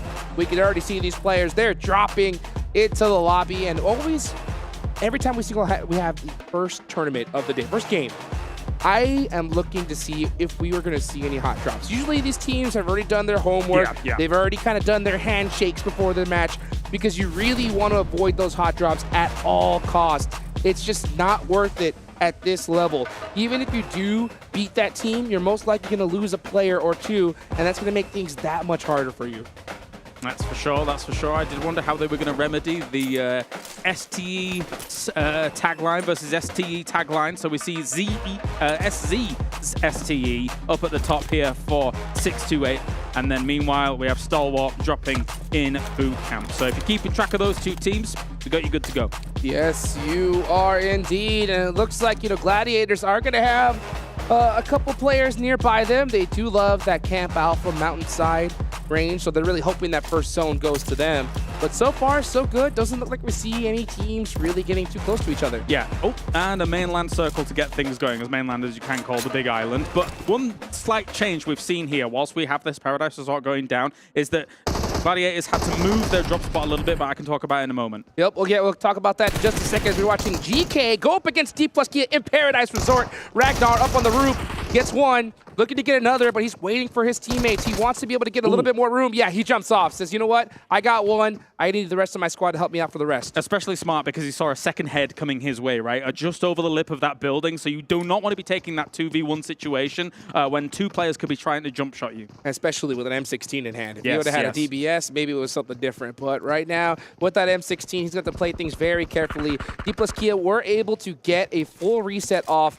GK, unfortunately, do lose a player in the process, so they're going to be down a man here, and they're at a huge disadvantage. Definitely so. And we've seen D plus Kia be very strong when it came to kind of the long stay engagements that would go down, but at the same time here, this is kind of really on their doorstep. They're going to have to change gears a little bit and eventually take this fight fast, because, I mean, it's faster than most of their engagements in the All-Stars. This is what I think is the reason why D plus Kia is such a threat. They are so patient. Even though they have the man advantage, they want another knock. They don't want to risk it. They say, okay, we know that we're up. Let's just take our time and slowly creep on GK, hopefully get another knock, and then it's going to be easy pickings from there. Definitely so. Okay, if there's a lull in this for the moment, actually, no, I still can't talk about the Gladiators situation until this one is concluded. So we do have a QBZ in hand, and Height will be able to get Forrest straight away. Boris with getting knocked here is going to even the fight here. GK Boris from Sayden actually does go down. That makes things tough. But D plus Kia with their teamwork working so well together. And now Ragnar versus Fabian.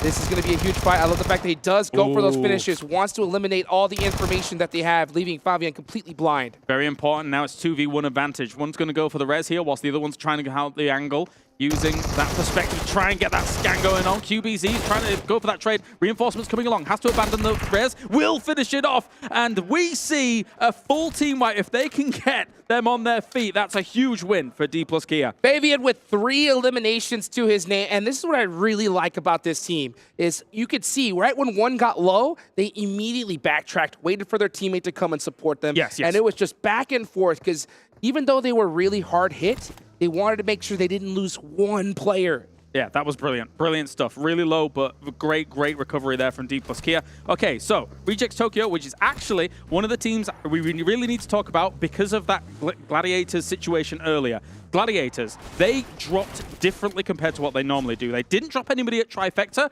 because they saw Rejects dropping there. They then rendezvoused together with 2, pushed Trifecta, eliminated the member of Rejects that was there, and now they've had to rotate away. So a slight adaptation from Gladiators, but then they punished the people that were encroaching on their territory, which was very smart, and maybe that might ward off Reject Tokyo in future Sandhawk games. Absolutely. Gladiators want that northwestern island to themselves. So, you know, knocking out a player from Reject Tokyo, scaring them off, is going to help them out. They didn't get the zone this time, but, you know, setting yourself up for future matches is what kind of sets you up for a championship position, like you mentioned earlier.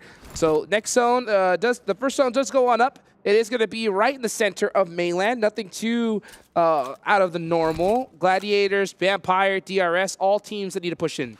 Definitely, definitely. And with what you were saying about kind of setting yourself up for success later on, especially a location like Trifecta, which can become such an important anchor point for transitions between each of the islands.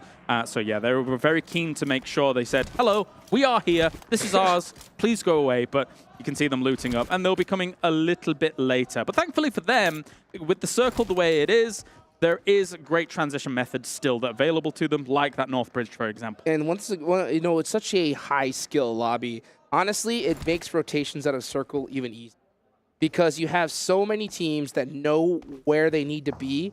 The second that zone pops, they automatically leave those edges. They take those center positions. So those teams on the edge have a little bit more room to breathe as opposed to some of the earlier stages where some squads may be scared and linger on those edges for a little too long. Yeah, you can compare it to day number 1 of the All-Stars, right? Where we saw a lot more edge play compared to confident center sends. But in a lobby like this, where, again, I'm going to reiterate it, I think this is one of the most stacked lobbies of all time.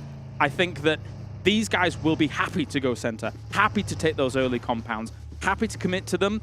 And on Sandhawk, sometimes the transitions are a bit difficult, but you know what? Sometimes you just got to gamble for it. You know, I was talking to the coach from Alpha 7, and he was just elaborating just on that himself. You know, how his team is so comfortable, and we've seen it before plenty of times, where Alpha 7 could have another squad pushing another, and say, you know what, even though we can take them out right now, it may be better just to let them push and then we'll third party later. True. As opposed to a it. lot of other nervous teams that are just like, see something, shoot at it. Yes, you know, yes. these teams, even though they're so close together, they know the big picture and they're comfortable being so close together. I love hearing things like that because, as you say, trigger discipline in those moments can oftentimes lead to that team dislodging a problem for you elsewhere.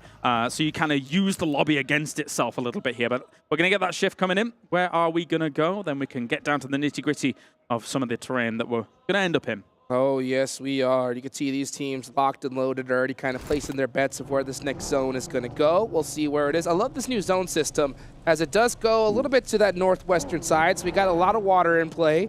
That's going to make it a little bit more difficult, as it does reduce the amount of spots available. But this is a very common circle. I mean, every player is going to know where they need to be. Yeah, a few really important compounds between, I would say, Paradise Resort and Boot Camp, and then southeast of Boot Camp as well. We're going to see a lot of teams start rocking up to these compounds. That line down the middle between the two locations is very, very sought after. And look at that. Good old Stalwart is going to be taking up residency in quite a few of these locations. Likewise, so's Reject Tokyo, though. They're already in an okay spot. Well, you know, one thing I want to ask you here, Kalar, first time you know, casting together a tournament of this size. We're having a good time. Why don't we go ahead and I would like to ask you a question, FC. What are the advantages you think for a team starting off so strong in day number one?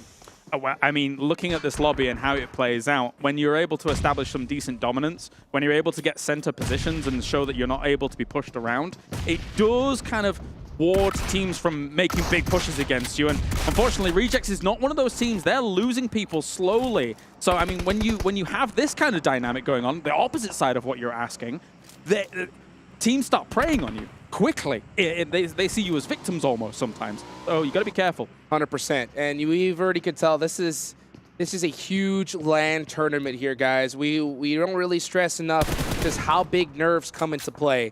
And if you start off, if you have those nerves come into this and you start off with your players getting picked off little by little, it could definitely hurt you. So we'll have to see. You know, one thing I love to see from squads is teams that have that ability to bounce back, because that is the hardest thing to do at this level. Yeah, it's going to play mind games with you. It gets into your head. And so far, I mean, it's only really Sarah and one already down as well here from the distance. Twisted Minds, though, will have a knock themselves. Sarah's back up and good to go. Well, actually, I was able to get his teammate up even, I should say, as Duelo's going to heal up here as well. But again, looking at where Reject is, they are scrappy at the moment, salvaging a situation where losing 2 early on is pretty deadly. These shots are ridiculous. I mean, that guy barely peeked for a second. Instantly knocked out of there.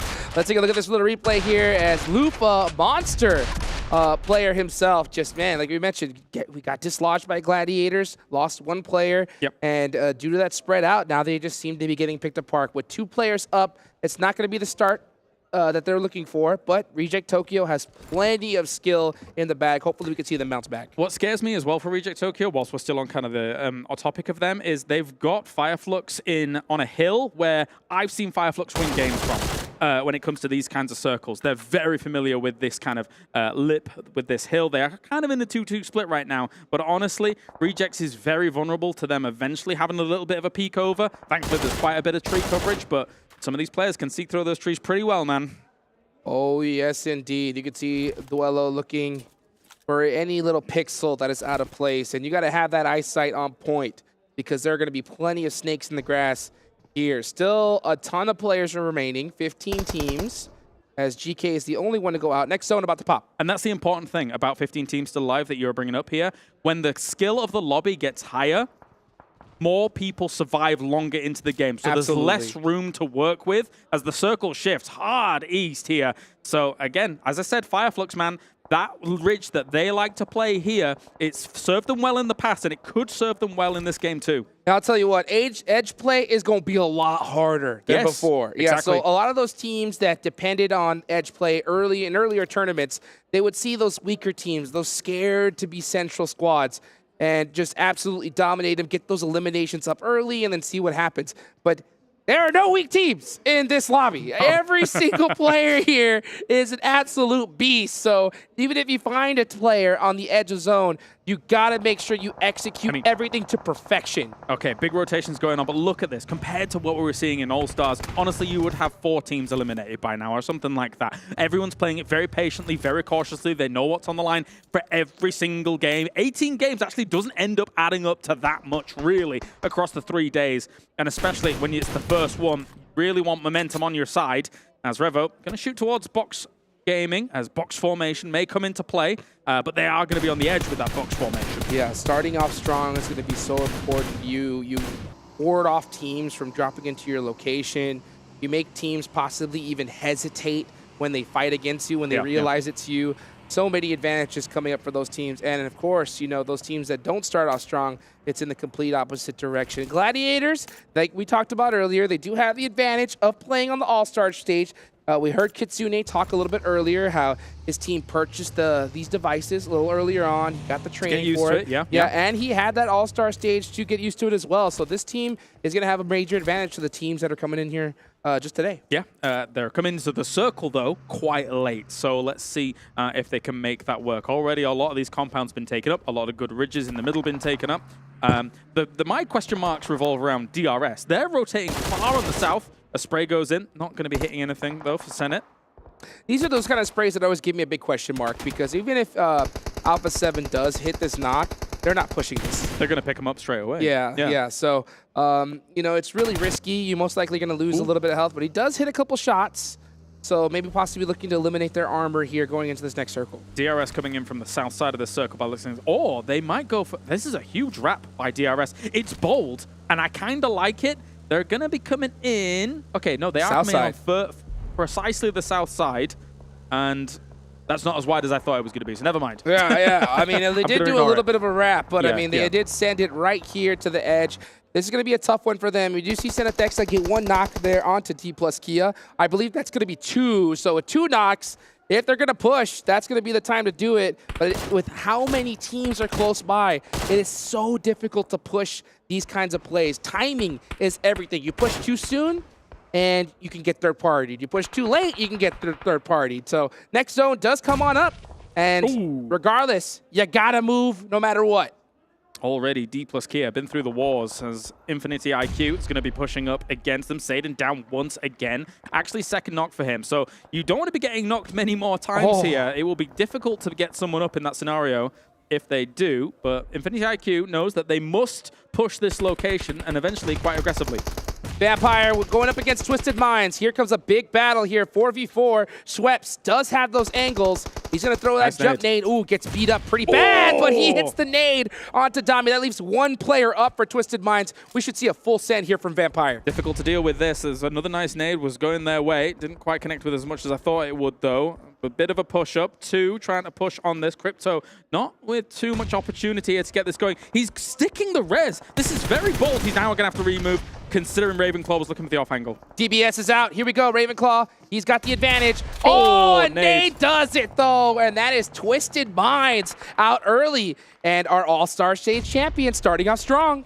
Rough stuff for Twisted Minds. Box are going to be taking a fight against Alpha 7 down towards the bottom. It is going to get so crowded here. Hot Jukes, as now Box has found Carrillo. He's going to go down. Senna is in the smoke with a DBS prone. He could be the snake in the grass they need. Here he comes. Pops out. Gets 1 DBS shot. Gets another. Looking for the double play. The nade comes out, but he gets knocked in the process. So Box Gaming down 2 players. But Alpha 7 is hurt big time. I believe it's only 1 up. Yeah, that's going to be Rievo, the last 1 player up for him. Trying to make something happen here, but it's very, very difficult. Even if they do, Box has already done a significant amount of damage here to be able to make this go. I think if you're Revo, you got to push here. Like, you just got to send it at this point. So I mean, don't get the reses, etc. Yeah, because your teammates are already going to be down and out, and the chances of you even surviving for placement points here in the Sandhawk is like practically 0.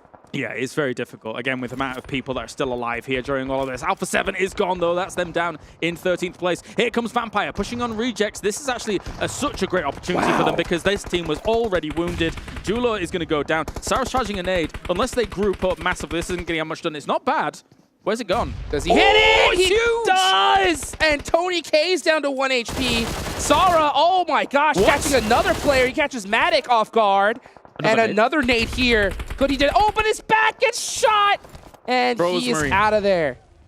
A lot of words about Rosemary. Pundits looking at him as a great player here to be able to knock it out of the park. Tony K, though, in the distance. There was a molly on this rock, not actually catching him off.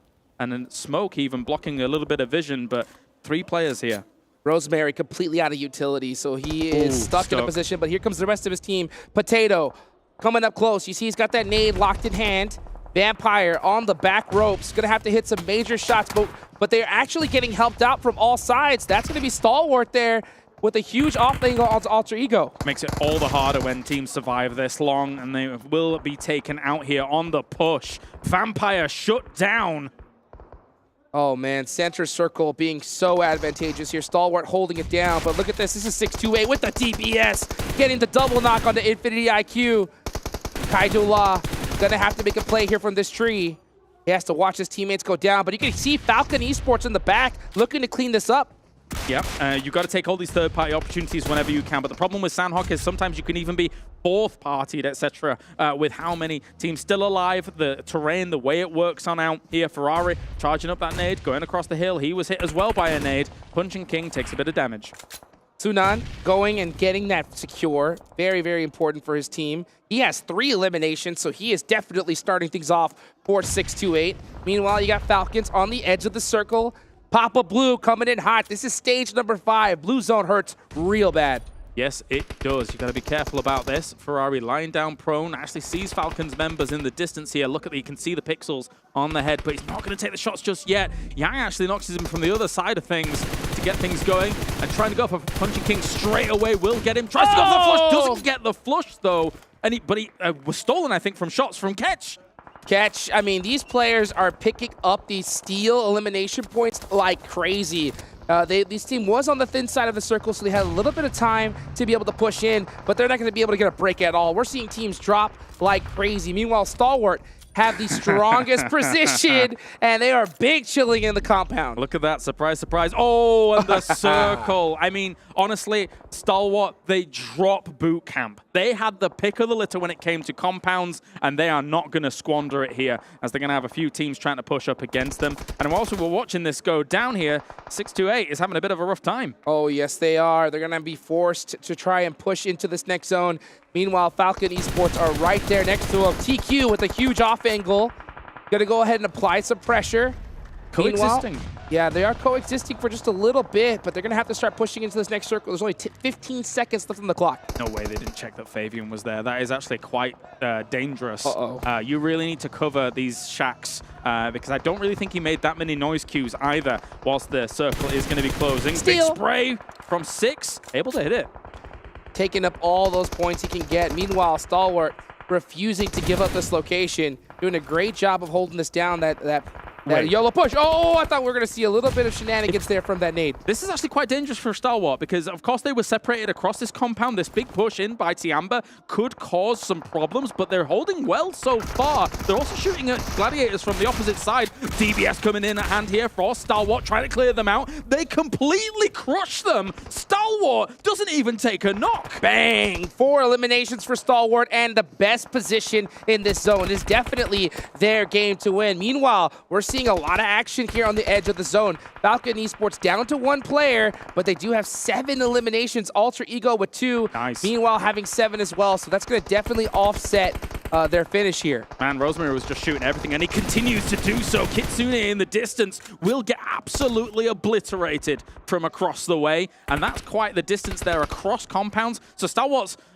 in the circle again, but they're hearing these shots zing across them from side to side. They must be so content with this. 100%. They're looking for that chicken dinner, but you know, this is one of those dream zones that you get. You want to be able to get that chicken with a lot of eliminations, but these teams on the edge, like Alter Ego with 8 elims to their name right now, they are crushing it. Honestly, at the same time, though, for Sandhawk, sometimes you're just content with getting the victory and a handful of elims here and there. It's the kind of game that you're like, well, thank God we didn't get caught on the edge of these zones with all of these other teams, right? As Ketch has actually pushed up for Fire Flux, but I don't know if anybody's going to deal with Stalwart here. Yeah, 628 was definitely one of those squads. Meanwhile, Gladiators forced to push in the middle of that. Blow the play zone. Papa Blue taking down McHugh is going to make things pretty difficult. Tixie misses those shots. That is going to hurt. and Stalwart makes him pay for it. They're gonna destroy everybody on every angle here. Stalwart keeps escaping at low health. They just keep falling back to cover. They're taking the angles they need to. They're not over-aggressing on this. If the circle goes their way once again, they couldn't be more blessed. And Gladiators knew the situation. They stayed in the blue zone, and they denied the points to Stalwart. In that scenario, that is the best thing that you could do. I'm so impressed by Stalwart's ability to hold both sides of the road on this compound. They've been so good about it. At the same time, though, this could cause problems. Fireflux and them have been able to push up against this, so maybe this divide and conquer tactic might work. Well, Potato is up close. Top is completely separated. They can take the advantage here with a 2v1, but now it's turned into a 1v1. Oh. Potato is going to get a finish. That is 9 eliminations. Huge game here for Alter Ego. Massive, massive here, especially as I say on a Sandhawk, where usually it's all very spread out. The elims flying in thick and fast. As Fireflux here, they've turned their attention towards Alter Ego, trying to shut them down just in case they can only scrap for a second place. Solus going down. Fireflux going to have to jump out that back window if they want to get the res. Meanwhile, Potato hard chilling in the building. Oh, and he does go down. So Solus getting picked underneath the building. Meanwhile, Fireflux, here comes Papa Blues. This is stage 9. It's going to go down to nothing. What a shot from Lutz. What a shot here. Fireflux really contending and trying to push on against this, though. They're on fire, trying to get out of this situation. It's not going to be easy. Potato actually able to shut them down. He's able to scrap second place from this here. And Stalwart should be able to get the first. Potato is hungry. He's got the Uzi. No it's a way, 1v1. no way. Potato. No way. Looking to steal the chicken dinner from Stalwart with the jump shot. DBS. It's going to be a Stalwart Esports chicken dinner. That was way too close. That was too close for comfort for Stalwart. They thought they had that in the bag for so long in this game, and yes, they do. But Alter Ego, man, what a play from Potato to be able to get that as close as it was. I mean, of their whole entire team to even get Potato to that stage. Yes. Stalwart had to do nothing. All they had to do was sit back and shoot at anything that moved at them. Alter Ego, they had a very difficult rotation into that zone, and they made it all the way to the end. That was nuts. That is relatively difficult, very, very difficult, I'm going to say, on Sandhawk especially. To be playing the edge like that, to be down to 2, to be able to kind of eke out each situation as it comes their way. Very impressed by Alter Ego, but Stalwart, man, they held this down in Stalwart fashion. They held it down like a fortress. They eliminated threats in kind of that 2-2 split across the road, again, which is very impressive. Oftentimes, you have to get together on one side of the road to hold it down. 100%. Yeah, usually you have to go ahead and group up, focus on one team at a time, but they made that 2-2 split work for them. Absolute insanity here to start off our main stage tournament. It's exactly what I expected. Absolute insanity. Let's go ahead and take it on over to Jason Kaplan and the rest of the desk to see them break it down for us.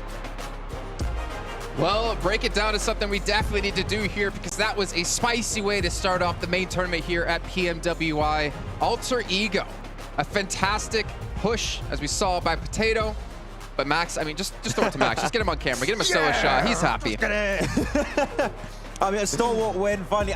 This is the best start I could expect from the main tournament, right? It's a good time. We were wondering. Not an easy compound to hold down because you're split, but they made up for the weaknesses in so many good ways here. And I really want to dive deep into it because it was such a good game to kick off the event. It was, and I felt like they showed us what we've been wanting to see out of other teams, right? When they get it wasn't even blessed by the song because they were able to rotate so well.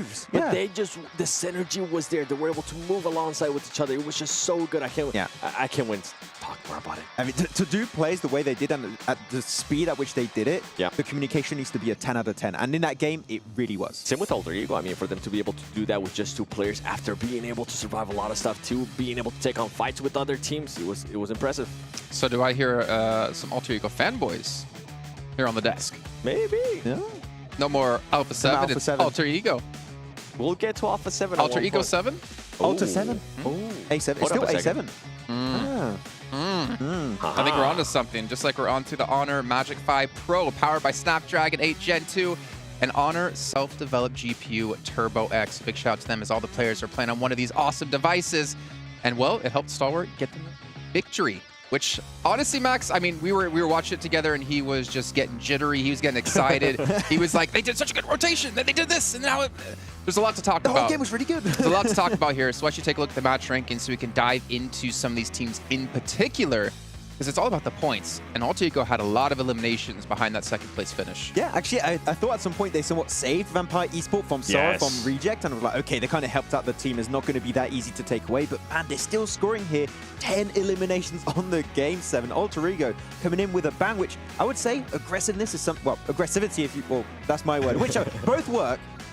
Was something that was lacking from this team back in the PMGC Grand Finals. But adding Rosemary and Potato more specifically is looking even more aggressive in these fights is exactly the change we expected. I was just so impressed the way they were able to play that edge. It was so wonderful, especially when DRS tried to push on them. By the way, DRS tried to do a very, very wide rotation, and it backfired when they ran into Alter Ego. And looking at here, which Vampire, man. Yeah. 6 eliminations, and they went out in 11th place. Like, we're talking about the defending champions. They were actually in a fight. Let me take a look at my notes. Up against Reject, right? And Twisted Minds, yeah. And, funny enough, guess who saved them? Alter Ego. Guess who eliminated them? Alter Ego. It was a very nadeable mini compound. So it was the moment you knew you were going to get pushed away because of the blue zone, you had that kind of like rush factor. You had to leave ASAP. You were not going to make it out. But yeah, Vampire, still a few eliminations. Sure, 0 placement, but that's the thing. Even a bad game for Vampire, it still results in a few points coming their way. So it's not going to allow them to fall too far behind on this first game. I gotta give a shout out as well here to Falcons, like for them to get 7 eliminations in that first match. I know it's Sandhawk, but it's still a lot of limbs to put up. D+ as well getting 6. You had Vampires we saw get 6, and Fireflux getting 5. Like, we saw some teams picking up some pretty good eliminations. And again, considering the delays we had, which is very hard to keep your mental state to kind of stay focused, I think it's kind of impressive and shows the caliber of these teams. And I think that's the main thing, right? The main thing that we've been hyping up about the main event.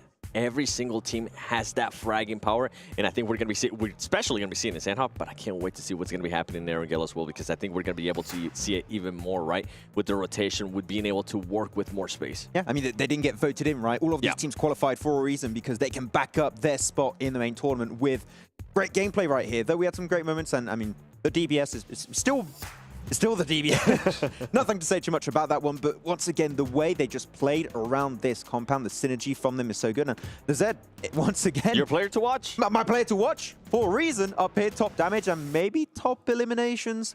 They're all pretty close to one another. Oh, actually, Icy's up there. Okay, the other pickup. But you can see the big impact that those 2 players, the ones that we're talking about, the new addition, I mean, Icy and Zed, 4 elims, being able to back it up too. And I mean... Top, you know 0 healing for top. He's really not moving from that one compound. I mean, they barely moved. They were from boot camp, went to the hilltop northeast of boot camp, then into that Trifecta Road compound. It's good movements. I actually like the rotation out of them with North boot camp. They had that 2-2 split, and then they decided to move on together, which I really appreciate, especially here in Sandhawk, and especially with how compact everything was. Not only that, also, the moment they moved to that hilltop, after they close up that 2-2 split, they send the Zerd into the Trifecta of the road, and the moment they see Gladiators get close enough, they just instantly pull back. No, they don't want to take that fight head-to-head into the compound, which, luckily enough for them, the circle ends up going, but the execution after that was absolutely magnificent. Well, the thing was, right, Stalwart, as I think John put it, actually, they're just playing tower defense here, pretty much, right, inside the compound. But I bring it up in particular because we did see Tianba try to go for a game-winning play, and I wanted you to actually break that down for us, Max. That's actually the big standout for me in this game in particular. One weakness when you're holding on to those road Trifecta compounds is you have to be relatively split to have information and to know when teams are pushing your way. The instant Tianba make it, like, I think in a 50-meter radius of the compound, they just regroup as a 2-2. I think it's Icy and the Zerd that actually regroup together, and they can just gatekeep the entirety of Tianba. And because Tianba just arrived, they can just chuck mollies, utility, push it to close off the last few eliminations if needed. The communication set of it, I really have to say, it was just so on point, and that compound is not easy to defend. Actually, go ahead, and then I'll bring up my point. It's pretty much what Max was saying, this synergy and then being able to just be on the same page. If somebody is going to be pushing on them, being able to back up your teammate, and that's something that a lot of teams tend to lack. They just kind of leave that player alone by himself, and we kind of see that out of Gladiators, right? Even Nitsuna was able to tell me. It's the opposite, almost. Yeah, Nitsuna was able to tell me, you know what, we're not going to send all our players in, we're going to be just sending 2, but you can see Stalwart Esports, they will send 1, and if the needs for it, they're going to be sending the other players as well. Oh, well, you did also say, Max, though, looking at that crash again that we saw at Tianba, Gladiators could have actually crashed that as well around the same time, and that would have decimated Stalwart potentially. I was expecting it to come out from all Gladiators or Fireflux. Actually, no team was actually willing to go for that move. I think Fireflux did try to initiate something once Gladiators started to go for the push, but the defense system, well, the tower defense really, as John stated earlier in the green room, that was set up by them was just too strong that you just didn't have the time to third party, because even after they eliminate Gladiators, there's still 4 players alive. Yep. Nobody goes down, so they can instantly be on the pivot, on the pivot. On the pivot. On the pivot for another fight versus 5 Flux, and they're just an absolute force to be reckoned with. Yep. Well, we can see here some highlights from the last match as well, and honestly, it was kind of a bloodbath off the beginning. We saw Dam1 plus Kia, or Dam1 plus Kia, D plus Kia. Oh man, they changed the name so many times. It's a headache. Yeah. Up against Geekay, yeah, and they were able to eliminate them pretty quickly, but I feel like we got to a point, I don't know what zone it was, I want to say like around 4, where we had like 15 teams left alive, and then you like blink and you open them again. It's a very long blink, obviously. And then we had like 7 or 8 left. Like there was obviously a very slow play in towards some of these later zones. You were saying, Max, that it's going to be hard for any team to survive the push. I think the moment you're mentioning like phase 4, 5, something like that, there's a lot of dips of hiding spaces for those teams, but the moment the circle's centered towards that road trifecta, you don't have those hiding spots anymore, so you're going to be forcing fights. I think in the south you had 5, 6 teams, something like that, and pretty much the circle shifted. In the north. Exactly. Yeah. The moment that circle shifted, all those teams got eliminated, because if you're on the high ground or in the compound, you're just going to win. And that's something that ended up helping Alter Ego, because Alter Ego, once they cleared Vampire Esports, they had that Southwest to themselves, and it ended up benefiting them in a big way, especially with just 2 players playing the edge and letting everybody in the north just take care of each other. Real question for both of you. If Vampire was able to fend off Reject and fend off Alter Ego, do you think they could have won this? Obviously, there's a lot of things that could have happened, right? I think Stalwart, they positioned themselves so well that they would have been able to defend it regardless. Yeah, too good. Okay. Well, I'm starting to hear the music going, and I'm hoping I'm not being teased this time, as it looks like the players are about to kick things off. Going into Erringo, though, for our first time of the day, I want to hear your predictions of who's going to take this match. Max Man, go. Damwon Kia, let's go. Really? Good, I'm not the only one that said it. Vampire Esports. Vampire? Yeah. Oh, okay. Well, you know what? Max Man, I'm going to go for the back-to-back. I'm going to go for Stalwart. They're going to pull a Vampire. Well, keep in mind, we have the record breakers, right? If they can get 3 in a day, they win, I believe, about $25,000 for themselves as well, to add to the tally of their soon-to-come $400,000. Whoa. That's it. I mean, I predicted before the event started that they would be the team to win, and I'm not going to back down. You know what? I would love it. Action has got the most eliminations from actually last year. If Top beats it, that would be a great storyline. I'd love to see that happen. You think? Yeah. You think Top's going to beat it? Maybe Nazet.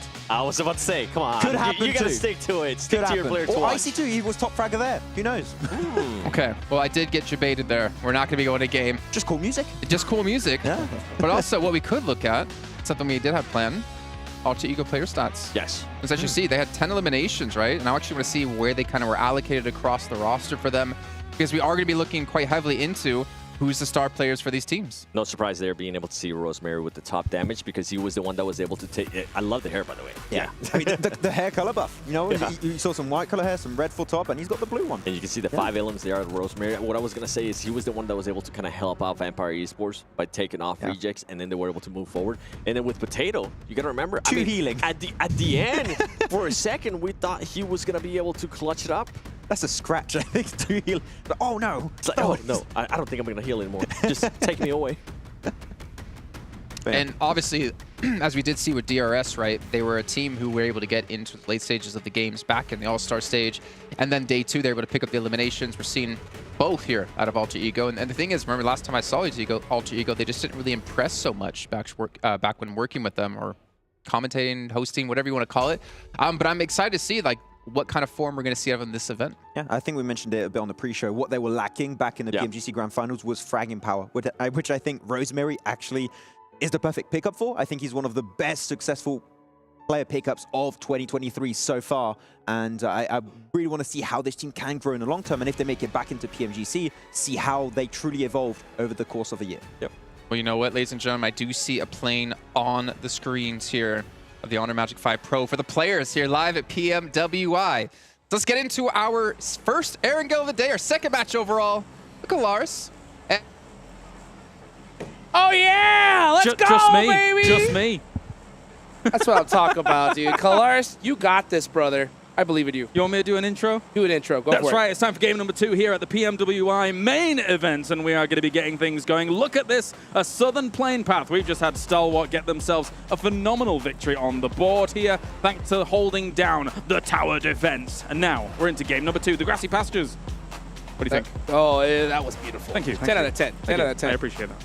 Stalwart, will they get blessed back-to-back? That is going to be the question. But you know what? They're not a team that really needs it. But when they get it, oh, is it so sweet. Yeah. Southern playing path here. That's going to kind of not the favorite of these players. That's rough. For sure. It is rough. Yeah. You know, and we're starting to see, teams like Vampire stretch up north. I'm surprised because normally we see Vampire go Primorsk. But instead they decided to head towards Hospital. Yep, it's a little bit tricky for them to make something like this happen. I mean, they know that 628 is also kind of keen on that location, right? So you got to be careful. Likewise, though, they do know that making this kind of drop go on, Fireflux is also keen to be moving north. So you've got to be a little bit careful here as Vampire. But there is the circle. It's pretty much going to be mainland almost guaranteed here. With obviously, we do have a little bit of military in, but usually teams would discount that. Oh, yeah. I mean, you're definitely going to tell that all these teams are going to head towards that center area. Shelter, always a really strong position here in this circle. As we look at Alpha 7, forced on the run, and that is just a result of this playing path. The double buggy pickup. Double buggy. I always call those the lucky buggy. The lucky buggy pickup. That's right. As they just crash into each other. Oh. No way. Get him. Pushed over. Hooga. Goodbye. Oh, he jumped over it. What a jump. There's no way he gets away. Nice try. Nice driving there from Quan. As that first jump was sick. That was. Honestly. I mean, he hopped right over it. Quan, though, with the return. Easy elimination. And that's always the roughest part about these circles, you know? Or the plane paths in general. You got to go and hunt down a vehicle, and if you miss, get out of there. No, definitely so. Of course, as the 2023 PMWI crate is available from July the 15th to August the 15th as well. And maybe we've got a regame here. But also, not only that, we can go over to the Esports Center and check out some of the stuff that's coming along for you as well over at home. So if we do have a regame, we're just going to have a little bit of a lapse for the moment here. But I think when you look at a game like that, some of those teams that would like to go north, don't have the easiest time in a playing path like that. So it does kind of set them back straight away on an Erangel like that. So maybe they'd be happy to kind of negate some of that. Oh, I know. What was it? Infinity IQ. Pretty happy about that one. They're going to be able to run this one big. As we take a look at these teams, you can see exactly where there are players behind the frosted glass, just waiting and excited here today. I mean, the first match was nuts, obviously. We saw some Sandhawk craziness, but now we're going to go to Erangel, the tried and true map. So I'm really interested to see how it all plays out here because we already noticed some teams taking some different drop locations. I wonder what's going to happen when we see a nice, good play path.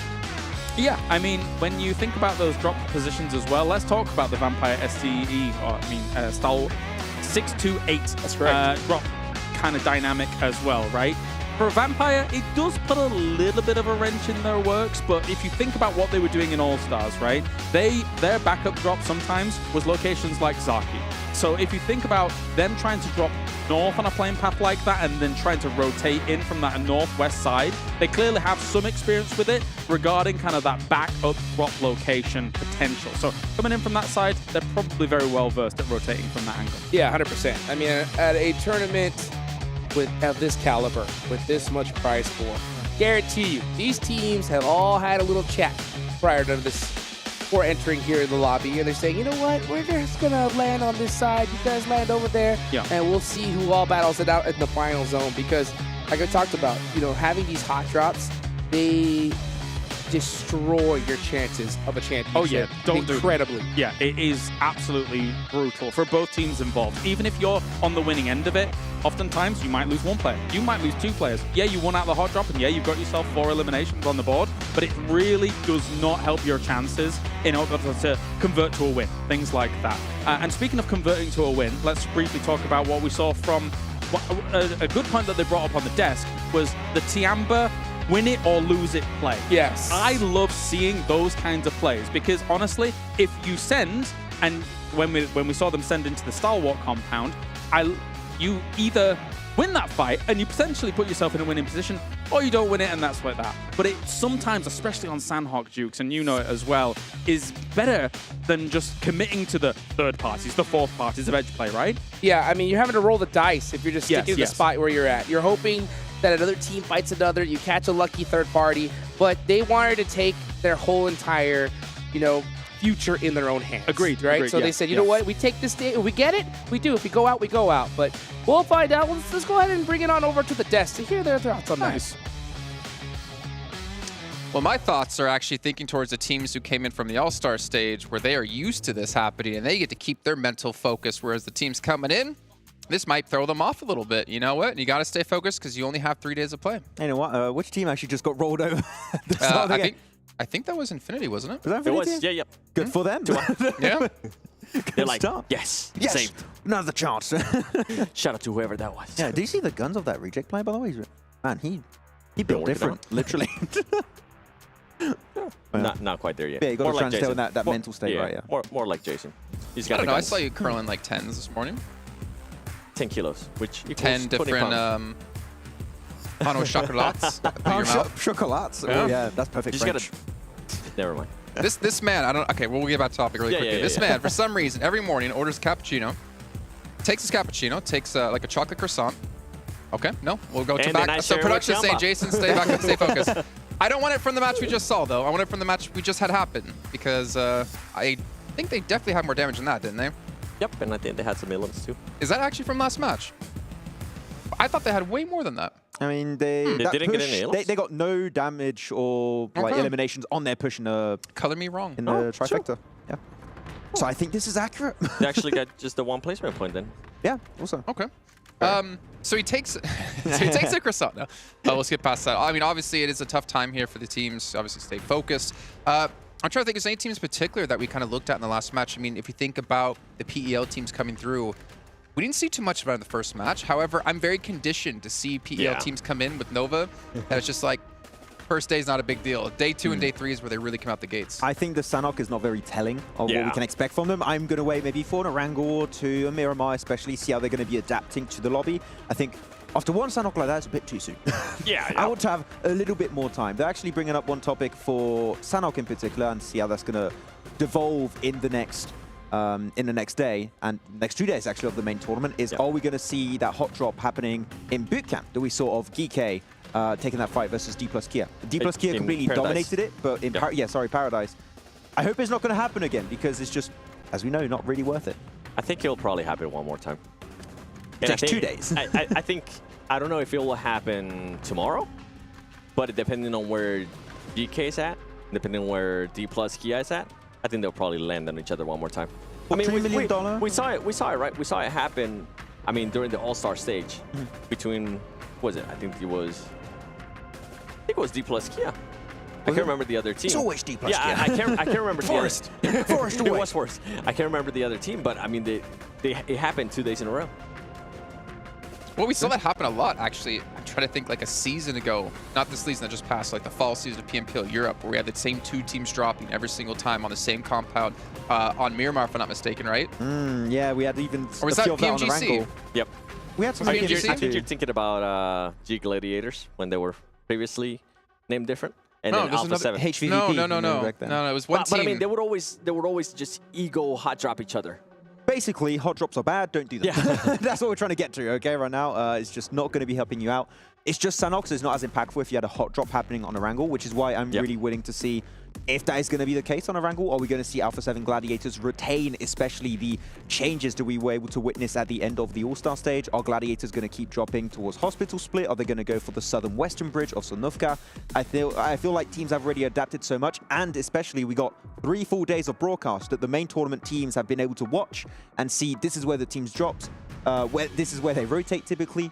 You can dodge it. I don't want to see hot drops happening at least as often as we had at the start of All-Stars. And I feel in Erangel, it might come down to the plane path, right? Because, in this previous match, before we restarted, we did see G Gladiators go to Ferry Pier, where they've been going over and over again. And I think they had Alpha 7 starting to go towards Lipovka. Well, here we go, some total damage from the last match. We did have 2K reached and breached by Stalwart. Onto Ego at 1,700, a better ratio there between, obviously, damage and eliminations. Gladiator, though, kind of enjoying seeing this amount of damage. Obviously, one thing we've been criticizing them heavily on is having the Matic Classic. Yep. This doesn't rhyme. When I say it doesn't rhyme. Really? The Matic Classic. If I do it like that, yeah, the Matic Classic doesn't really rhyme. It's got to enunciate, yeah. Matic? And in American, it doesn't rhyme. In French, English, it seems like it does. Classic. Ah, no, it doesn't. Nah, not really. Magic meta? Man. We'll have to find That's something. alliteration. No. We'll think of some. We'll think of something. Don't worry. I mean, we got the Terminator. We got Darth Dante. We got to figure out a couple more. But what about Alpha 7, since I'm looking at you? Not a strong first match, but not necessarily a big deal for them. We always know they start slow in tournaments. The only weird thing is that this is technically like day 4 for them. You're going to set me up for it? All right. I think it's time. I think it's time. I actually wanted to talk about this at the beginning of the show. I don't want to see a slow start out of them. I feel like they don't have any excuse now. They were using the excuse of, okay, we already qualified to the main event.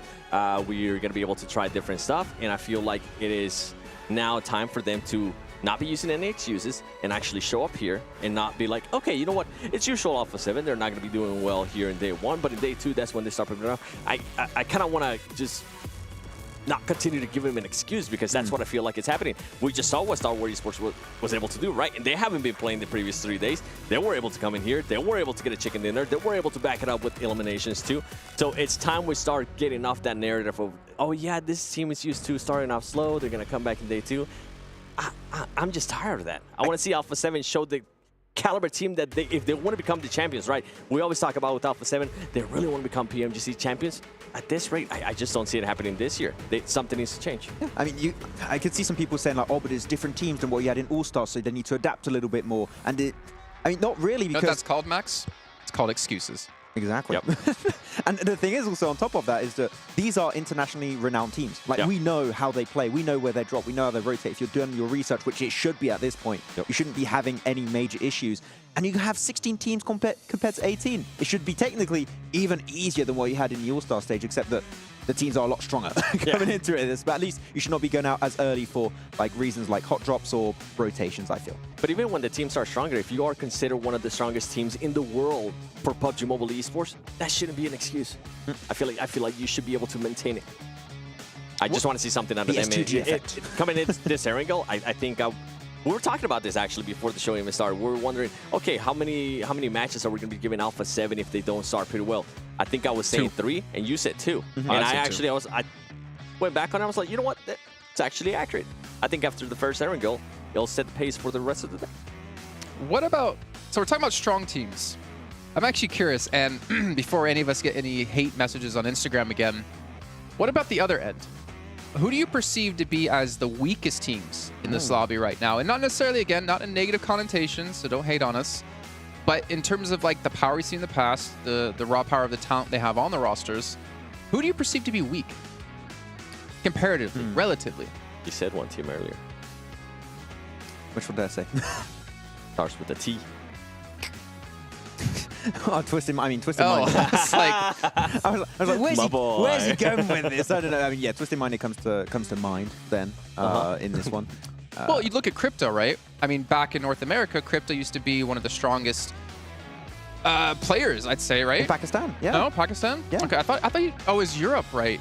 Yeah, he did come to Europe, right? You're thinking right. back, there used to actually be a Crypto in NA as well. Because I was trying to think, like, how often has he played internationally at events like this? Because this is obviously a massive step up compared to just playing in a solo PMPL region. And there's a lot more pressure on a person like him who's supposed to be a star player. Yeah, and we did see them go out really early in this previous game, right? Right into Vampire Esport that were gatekeeping the southern western edge of that circle on Sanhok.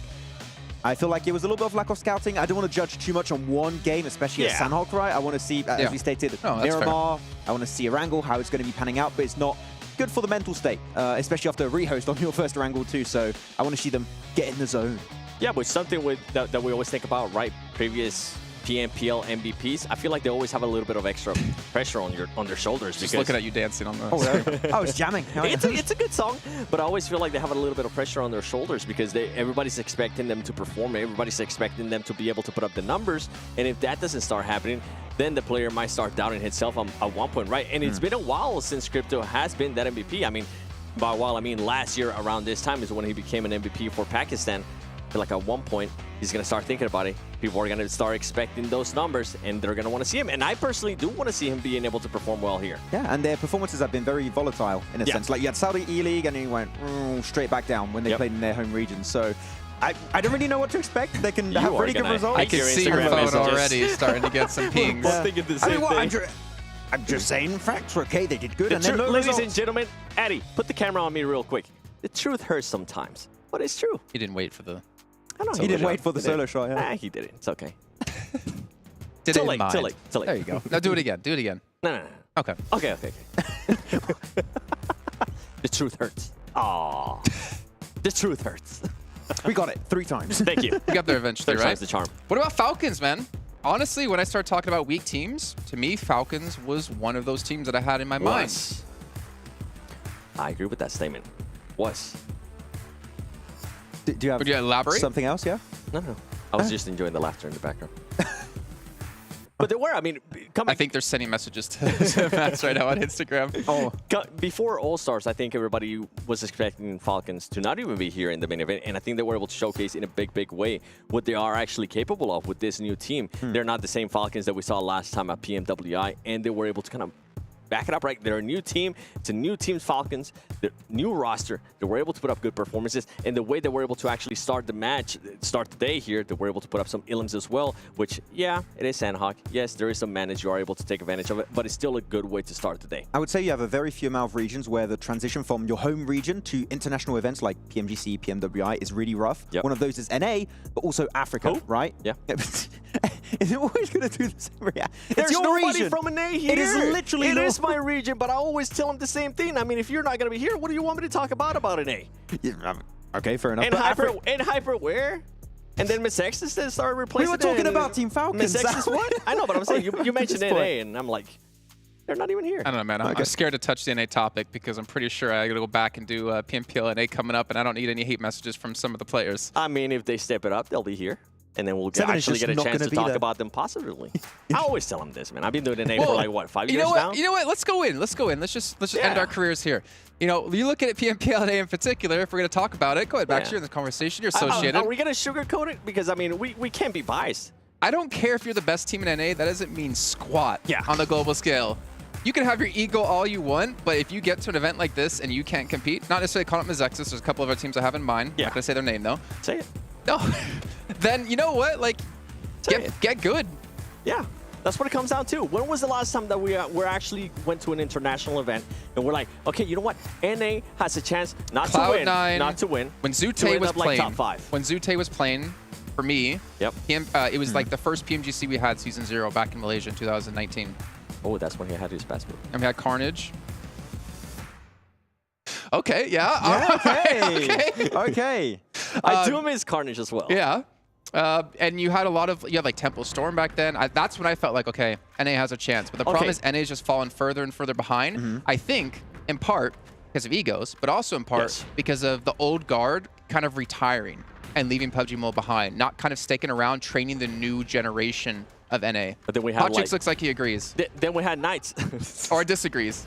Then we had Knights, right? And then they ended up going to PMGC, and everything kind of fell apart, and then the team disbanded, and now we have Coops being able to dominate in a completely different region. That's the issue. If you get too good in NA, you're getting picked up by another region.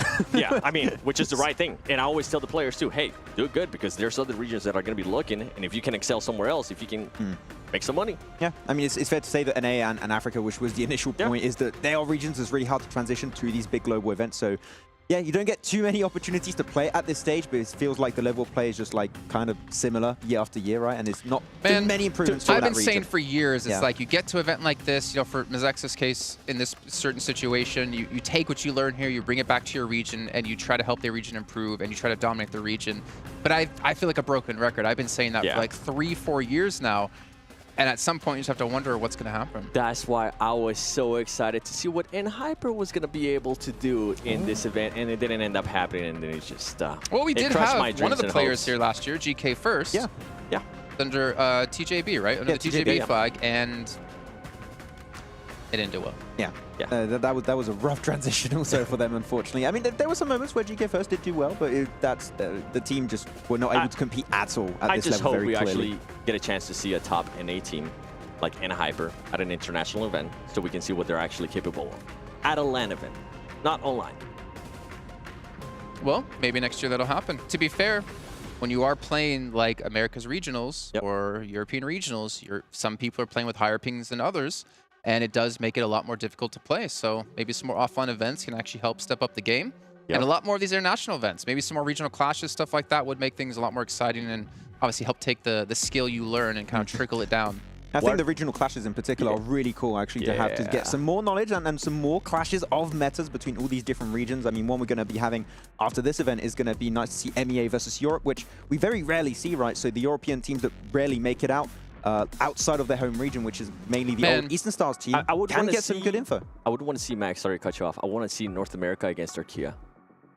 Against who? Turkey. Turkey. Did you say North America or America? Yeah, North America. Okay, North America. Yeah.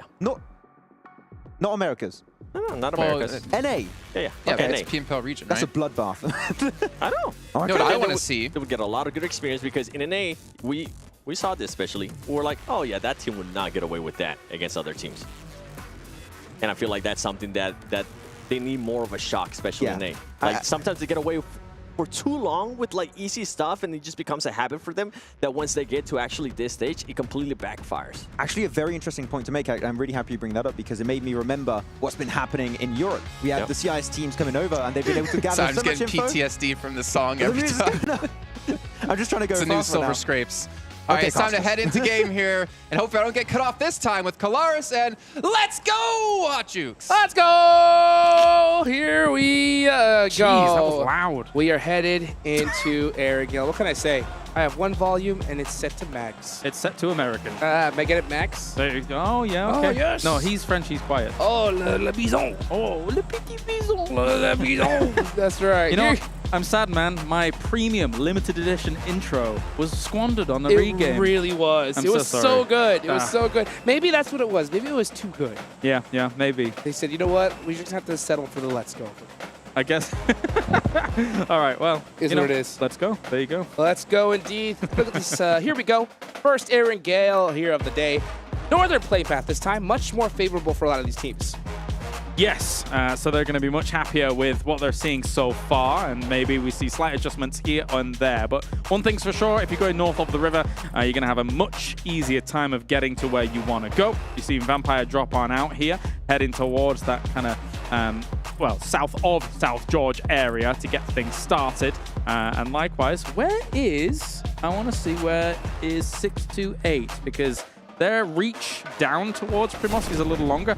They're going to drop west coast and maybe drive down. But looking at that circle, that's a long drive to then get to the circle. They'll probably end up doing it, though. Yep, they're going to have to indeed. Probably we'll see them kind of take that southern route all the way down and then rotate possibly up the edge coastline. Oh, what do you see? A knock already on Stalwart and a complete finish. We're looking at the map, but this is an important fight. Meanwhile, there's another fight going on with GK and D plus Kia. Double fight. Here we go. GK Esports looking to get it done right here next to Rozhawk. And this compound, I assume both of these teams are going for that vehicle that is in that garage, most likely. And they are going to have to battle it out because of that. A much more favorable start for Infinity IQ. I mean, considering Rozhawk's just so close and the split that S2G was taking in All-Stars is completely open, I'm surprised that this is going down the way it is. I mean, if you want to wrestle for what is effectively garden location, cool, you can, but I don't think it holds as much value as you may think. Or they may think. Yes, indeed. Let's see how he's going to start this off. He's got that over-under shotgun. He has to hit it. 2 bullets. He's got his teammate right next to him. Oh, he's actually got 3, so they're going to have an advantage. Oh, a stun grenade blinds them both, and they're going to have to do some shots, completely blind the situation. You can even see Osel shooting his own teammate, Satan, up close with the S12K. Has to hit the shot, but so much hesitancy. Look how much time these players are taking to reset over and over. Ragnar holding the angle here. A big jump shot coming in as well as Haith is going to try and get this going alongside the S12K. 3 down. Satan has to make a miracle play happen here. They know where he is. They're going to prioritize him instead of going for those flushes and trying to pump him out with the pumpy. As Satan goes for a jump shot against it, but I don't think it's going to work on out. There's no way he wins this, surely. He hit him too, but he's down to 1 HP. Gets it done after all. Gonna go ahead and go for that pump shotgun. Can Satan pull off another miracle play for the first time here in this tournament? He's gonna get a double most likely. He's low. 1 more shot. Missed it again. How is he missing all these shots? Oh, that had to hurt. That did. There was very little opportunity there for them to salvage that, and they will be going down. 7 points from the previous game, nothing for this one. Stalwart is bailing as they got caught very early. Here it was a run over here as Infinity IQ were able to finish off top. That's got to hurt. Hey, Infinity IQ getting a little bit of revenge, right? We saw a run over happen to them, but now they're the ones doing the run over. So that's going to be not the best start for Stalwart Esports, especially considering they're coming off of a chicken dinner. But, you know, we have a nice northern circle, very, very typical. Teams are taking a little bit of time to get looted up here. Yeah, and speaking of getting looted up, this is actually Stalwart looking for somewhere that they could potentially call home in this circle. They dropped, they knew that they had someone be run over, and the trash loot that they had around or west of that shelter area was not enough. Now they're rotating south away from the circle, knowing that farms taken, Milta's taken, any trash loot would be kind of not very wise. They're coming down here to Novo for a better loot secure. There is a world where they could take a boat from here and enter far north, but that's a quite ridiculous call. If they did it, it would be insane. They might just probably drive back up. Oh, I want to live in that dimension, though. Yeah, I'll tell you that right now, where that happens. It's next level plays, but I don't think they're going to do it. I've seen it before, though. The thickest of boatates. Yeah, and this, if honestly, if it's going to happen, this is the zone for it to happen on. Because to be honest with you, I mean, yeah, they are having to go all the way down to Novo to loot up. Yeah. And it's going to be difficult to push up the circle. But we'll see how fast they're able to get that loot and go. Only with 3 players on the board. First game in the books. First day is so important in this tournament because we've seen it happen. We saw it just there in the All-Star stage. Towards the last day, the last game, there's so many teams that have nothing to lose. So you do not want to put yourself in a situation where you're needing points in the last game. No, absolutely not. I mean, we saw as close as, you know, Aegon I8, for example, in the All-Stars. You, towards the later stages of it, got a 32-point game and still weren't able to get here, right? So you want to really hit the floor running for this, as with a circle like this as well, with the rotations we were talking about earlier, whilst we're seeing all these teams jostle for position, the Rejects and Tianba are also not exactly afraid of doing some kind of bridge camp, especially on a circle like this, against a team that would normally drop down the military or something like that, with DRS eventually moving down here. So they'd be anticipating that team coming over, not necessarily a Stalwart. I wouldn't be surprised if we do see that bridge camp, but man, you just, that was a dagger to the heart hearing that, because just seeing those RI8 players after a 30-point chicken dinner. 32. Yeah, 32 points. Just with their hands on their heads saying, why didn't we just start playing like this earlier? Ugh. Oh, sorry, you're on about R8, 30 points in the last game. Yes. Sorry, I'm thinking about so many big games, which were so impactful, so close, but not getting them on. Sorry, I apologize. Yeah, it was absolute insanity here. But you know what? We're here on the main stage. A lot of teams looking to pick up a big chunk of all that cheddar, that big prize pool that we have here. $2 million at stake, literally doubled it here for this tournament. We can still get Flux looking to possibly go for some vehicles, looking to use that 4-car strat. You know, everybody just taking it kind of easy right now, just trying to get looted up, getting ready for the next circle. Yeah, you can play this circle slow because of the differences that exist in the circle, right? You can eventually have to go all the way up Stalwart, try and play the side of Stalwart Mountains. You have to sometimes play Yaz Fields here. So I don't think there's any hurry for a lot of these teams to try and scramble for a center position, because center could quite easily not have any value whatsoever in 2 circles time. Like, you go and pitch up at Alamo, south of Yaz Fields, right? And then all of a sudden the circle shifts away from you. What are you supposed to do? Yep, and then who knows? We may even see a Stalwart finish, maybe even a Kameshki. Maybe. Well, steady on. That would let's be not get interesting. too wild. Yeah, let's not get too crazy here. Let's take a look here at the bottom. We can see Geekay Esports completely focused right now, laser focused after their rough start in Sandhawk. Yes. So now they have a great start. Yeah, 4 eliminations on a D+ Kia, and it was a very well fought. I love seeing battles at this stage because they're so patient. Even though they have a couple players knocked, you don't see any kind of crazy sands. No, they'll reset 3, 4, 5, 6 times if they have to. And we're going to see a difference in the next game, right? I doubt we're going to see that compound fight again from D+ Kia going up against Geekay and the next Erangel. And dead center. Wow. Okay, so a lot of priority compounds. Where are we going? I'm thinking to myself, southwest of Yasnaya Polyana. Already we're seeing Flux there. They're going to be taking up some of those locations. Geekay is in the area as well. All of this is about to get very hectic because it's quite flat terrain. Oh, yes, it is. Tianba trying to get a rotation on, but Twisted Minds is waiting for them. They were right next to him, and you can see as Dami does go down, Tianba do have one knocked in the process. Crypto, monster player, trying to get some sight lines here as Ren's backing it up, looking to rotate away from this. Currently sat over at Alamo's Twisted Minds as Easy and Crypto going to lock this down, looking each and every way. Some big names on Twisted Minds, big expectations from the fans to see the guys like Crypto be able to perform here on the international stage. Tianba just finds themselves in this position where they're just covering themselves with smokes for the moment. They do know that Alamo was taken thanks to the shots that they could hear over there. They did get an elimination onto Twisted Minds, so they are big chilling right now. Getting a nice little reset for themselves. Taking a look at Reject Tokyo. We saw them a little bit earlier, but now we got eyes on to 628. Oh, there they are now. They were the first team to really get eliminated in that Sandhawk match. Just got picked apart little by little, so they really need a good bounce back game here. Yep, and just to play your next game a little bit more slow, get some kind of change your mental state about it, and if you're playing slow, surviving into some of the later stages of the game, you can be okay indeed. As we take a look at, for those of you guys looking at the map stream, we're starting to see Stalwart push from the south side, but there is a battle going on between Infinity IQ and Tianba, battling it out here at the Blues, right south of Yasnaya. Ren, gonna go ahead and push on in, and I think this battle might be done and dusted. They did end up picking up a couple, and actually another defeat right there. Yeah, that was from Infinity IQ, trying to do some split looting. He was running about with the Scar. He has a DBS in hand as well here, as Infinity IQ is still in some of these craters that were created down in the south of the fields.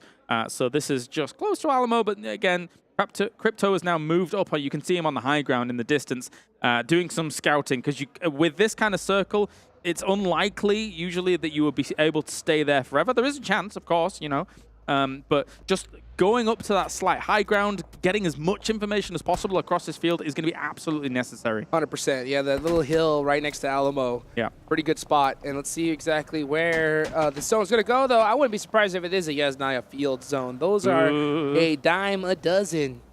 And scary. That'll definitely make things interesting. We may see some hay bale battles. Yep. As we see Stalwart all the way at the south side. They did come all the way from Crate, so they do get up here safely.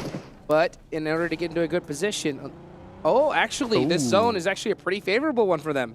Okay, so what am I seeing? Already, Heaven is still in play, right? So you've got Rosemary and Potato and the guys over there. They've got themselves technically a great spot to try and stage this from. It really depends on which side of road it ends up going, right? If it does go east, they are absolutely sitting pretty. Very, very happy indeed.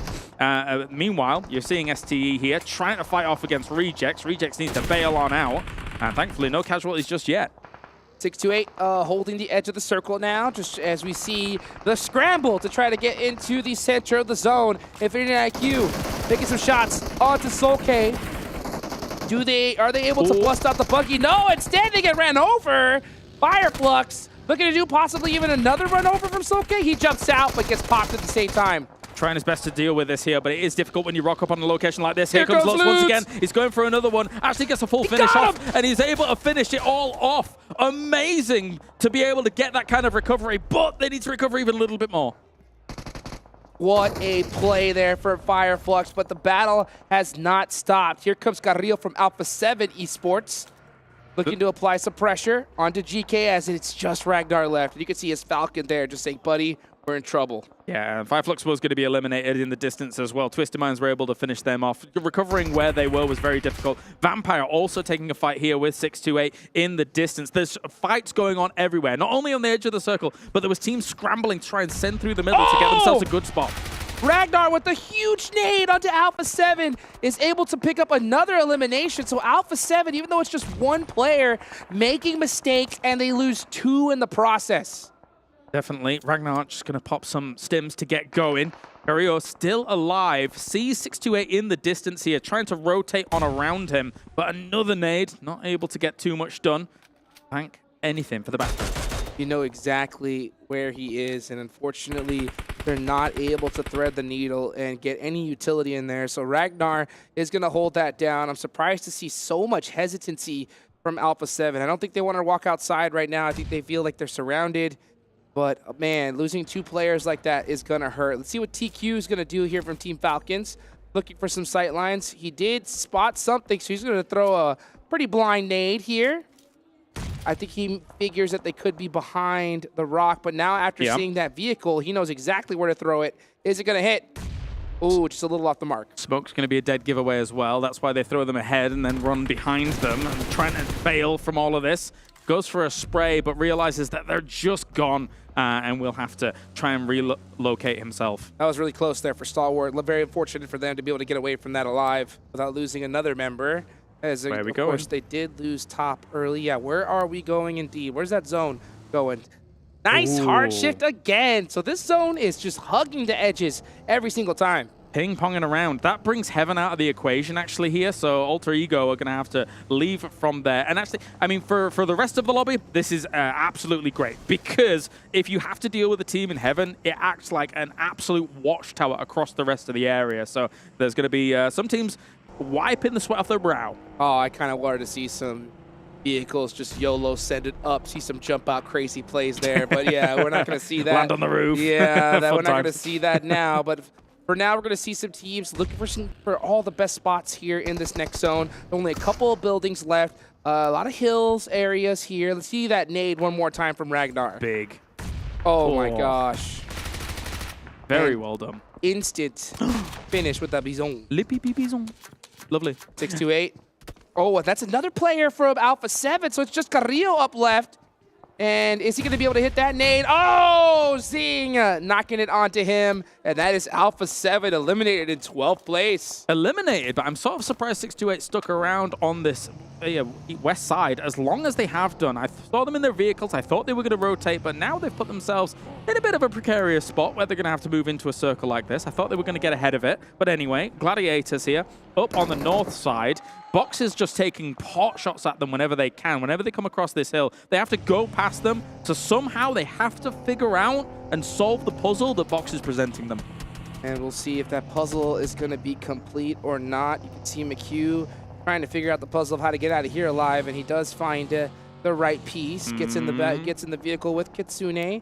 Meanwhile, 628 full sending it on a DRS. Maybe for some reason they thought that this was open. It is closed for business. The rest of 628 have no choice, I think, but to send it in that location.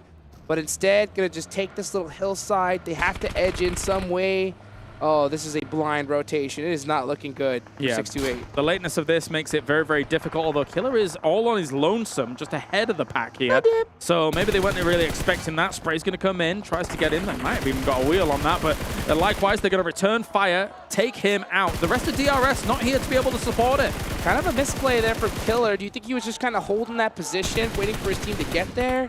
Trying to, as an anchor point here, and not expecting 628 to really move in. If he's got an anchor position there, and the rest of them rendezvous faster, it's a great spot. But, just a little bit too slow on the uptake. Yeah, a little bit of mistiming. It's crazy how much that could cost you. For all we know, for sure, that could have costed a few $100,000. Crazy to think about in the future. But you know what? That's what it comes down to. Let's take a look here at Reject Tokyo. Had a tough start, but now they have 4 up. Yeah. Good control. They have a nice spot. They do have full sight lines onto Vampire, trying to control this edge of the zone on the west side. Meanwhile, Falcons battling it out with Gladiators. Here comes TQ with a nice nade. Is it well placed? Ooh. Oh, perfectly between them. Pieces them up a little bit. Doesn't get the knock, though. Here comes another, though. Do we have a follow-up? That's the question, yeah, because if that doesn't get anything as a conversion, it was a nice nade, but the guys are probably going to try and heal up. We've got ourselves, though, Falcon. In terms of their triangle position, they were looking for off angles against Gladiators where they were sending it to. So maybe they can completely dismantle them. They're driving in, actually. Yeah, I think if they realize that it's only 2 players, especially with this circle, I think they really want to control this southern side of the zone. Yeah, so if you're Team Falcons, I think right now you apply the pressure, turn up the heat, and take them out. Because if you play this way too passive, you're going to let them buy way too much time. Big kind of blind sprays into smokes here to try and just get a tag wherever they can. And already hit, so has to go prone there for a second. Yeah, I don't like this. I'm glad TQ backed off because he needs the rest of his team with him. If he gets knocked, he's going to get thirsted, and that would be a huge mistake for the Falcons. He has a beautiful angle, but he needs his squad. I wonder what they are doing. Meanwhile, you got Axer way far in the back, still in the zone. Maybe possibly they're trying to defend against a team rotating on the side. Yeah, well, thankfully for them, they don't have to move too much just yet. So they can still prolong this out for a little bit, take it slow against them. Meku will go down. Likewise, Kitsune's gone as well here. Falcons clean up Gladiators. And meanwhile, on the other side, Rejects trying to dislodge the Vampire problem. Very fortunate for Team Falcons to get that finish. And not to mention Kitsune running out of 5.56 right there at the end. That is going to bite them. Meanwhile, we're going to see Vampire give up their compound and start heading towards the center of the zone. They do notice that they're going to have to make some shots out of this vehicle, because you can see Stone popping out now. This is a really tough angle. This is still outside of the circle, but I think they just wanted to avoid the vehicle explosion. Yeah, if this doesn't stalemate out, a Vampire might get really desperate and try and send it over the road, which, by the way, they don't really have much information about, and then run straight into the jaws of Falcon. So you've got a choice. You can either try and win this gunfight quickly and then move in up against it and then try and take that lip underneath DRS, or big send without much info. Maybe with some buggies, too. Clear out the smokes. You got the buggy, you got the vehicle power. Meanwhile, though, Jing does clutch it up with a DBS. Ravenclaw is knocked. They want to be able to support their player. They don't want to lose anybody right now. I'm surprised we're not seeing another vehicle drive up. Maybe they're just thinking it's too risky with that DBS. Oh, there was a nade there, and it will shut him down. So they take the calculated play on this one. Stay on this side of the road, get rid of the two that were there, and they should be able to recover as a four-man. But again, they're edge-heavy here, so they've still got a lot of work ahead of them. Oh, yes, they do. They are straight up on the edge of this circle, but they do get a few eliminations in the process. Still 9 teams remaining here. As we take a look at Twisted Minds, possibly trying to get a nade onto Yante. He knows exactly where he is. I think Easy's going to probably hit this eventually, though. Bear in mind, teams here that have been able to leapfrog ahead of Twisted Minds have had the opportunity to do so at the behest of Twisted Minds, because they've had Alamo for so long. Not bad at all, but they need to get rid of these teams that have leapfrogged ahead of them. They should have shot at them as they came in, and I think that probably did occur, but they weren't successful to get rid of them, basically. That's one of the hardest things here at this stage, is you have to decide, do we leave our compound and take these players out as fast as possible? And sometimes you're just so comfortable where you're at, where you just kind of want to survive for a little while longer. And I can't blame them, because if you go too early, you open up the chance of a team third-partying you. So Twisted Minds trying to play this very safe. Definitely. Stone looking towards Twisted Minds as they're trying to find themselves a little bit of a closer location towards the end of that circle. And the hard shifts continue in this one, Hot Jukes. That is rough for some of those teams in the south. Oh my gosh, straight goes to the other side, and it's a huge zone shift for Alter Ego, a team that had to really work for it in Sandhawk, finally getting blessed here. Let's see how many eliminations they're going to total up before the end of this. Yep, same time. Let's take stock of things. He's winding it up, man. He's winding it up. What's he going to hit? As Falcon's driving around near STE, actually. They're going to try and get rid of them and clear their backs even further. They're doing a lot of this clearing their backs tactic, which could work out for them in the long run. That is something you definitely want to do. You want to make sure that there's nobody ahead of you. Action, very worried about that Molotov. He's going to pop out of his US here. Meanwhile, TQ doing a great job of just applying a ton of suppressive fire. They need to make this a bit more strong, this kind of push. I don't think they realize fully it's just 2 people. That's the thing. They might have had a little bit of information, but they're kind of cautious as to whether or not there might be other off angles in the distance here for Stalwart. Stalwart is definitely in a weakened state. Uh-oh. Stoned. Dead eyes on the Falcon. They 1-2-3'd them. They waited. They said 1, 2, 3, pow. Make those shots. Got the knot on the tee. Very nice. Very nice indeed. Box is also taking some shots at Stalwart from that north side as well here. So all these teams kind of sandwiched between 2 absolute giants as Ravenclaw is going to pepper a few shots into Falcons. Ace is going to go down. Falcons here is getting shredded up because of Vampire eventually pushing over the road. And not to mention their hesitancy. They could have pushed on Stalwart, but like you mentioned, they could have thought that there was still a full squad there. They hesitated for a little bit, and now that off angle from Vampire is really biting them in the butt. Yeah, the slow roll over the road whilst Falcons was preoccupied with the north if Falcons is looking to try and hold this down completely, they probably would have still had to try and go for a 2-2 split, still looking at the road, waiting for a team to come over, because they had very limited options, those teams on the other side of the road. I'll tell you what, though, this is a massive game for Vampire Esports, as they've already racked up 8 eliminations here, and they are looking strong. They're not laying down, waiting for teams to come to them. They are pushing the action here and taking teams out one by one. All right, blowing up some of the vehicles now as well, making sure that your opponents can't do it themselves. As Twisted Minds here, still on this edge side. They haven't lost anybody else since Crypto's got himself 3 elims. Nice. All by his lonesome, too. He's got all the eliminations on the team. And I can think if you see Ravenclaw slowly wrapping around, trying to catch an off angle onto DRS, looking for any intel. I like to see Ravenclaw use that vehicle, even though he's in the blue zone, eating a lot of damage.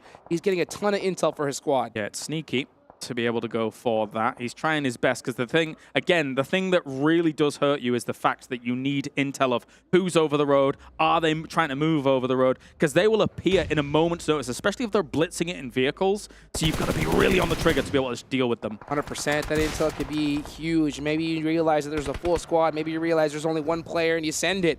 Any intel is good intel. And let's take a look here at where these teams are going to go. Next zone about to pop. And it centers on up. Again, Alter Ego, dead center. In a really good position here. And how many eliminations? They've got 4 eliminations, and I expect to see a lot more from them soon. Yep, they've been chilling in the center of the circle, man. I mean, it's a deceptively good area to take. You have to expend some smoke sometimes with the lines of sight we're seeing here. You can see them in the distance on the left, but car forts are super important at this point. And for for them in the middle, I mean, it's going to be a case of you need those vehicles to be able to give you a bit of cover. Yeah, those car forts are huge, but I'll tell you what, that is a very dangerous spot to take. You know? Yes. I have a high likeliness feeling that they are going to be surrounded by these squads, and every single team is going to be looking directly at them. They're going to have to make something happen like crazy. Don't know why I couldn't scrabble together Alter Ego, but they're out getting knocked in the distance as well by Tianba, who have now pushed on against them. Nade's going to rain down on their position here, and Stalwart is now gone. They will go down in 7th. So here we go. Let's see what Alter Ego could do. Can they defend this position? Beautiful. Nade there from Octa.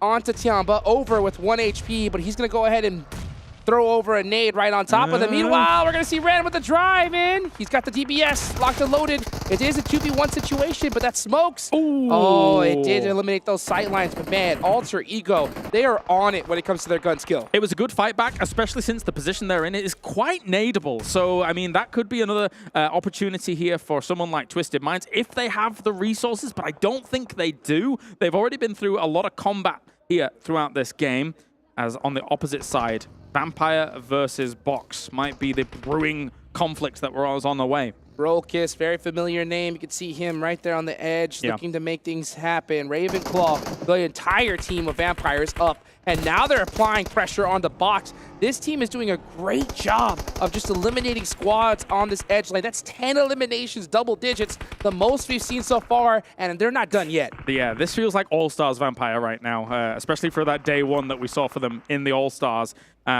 Really good usage of smokes. They've been rolling from fight to fight, so they've been able to steal some utility from their opponents as well.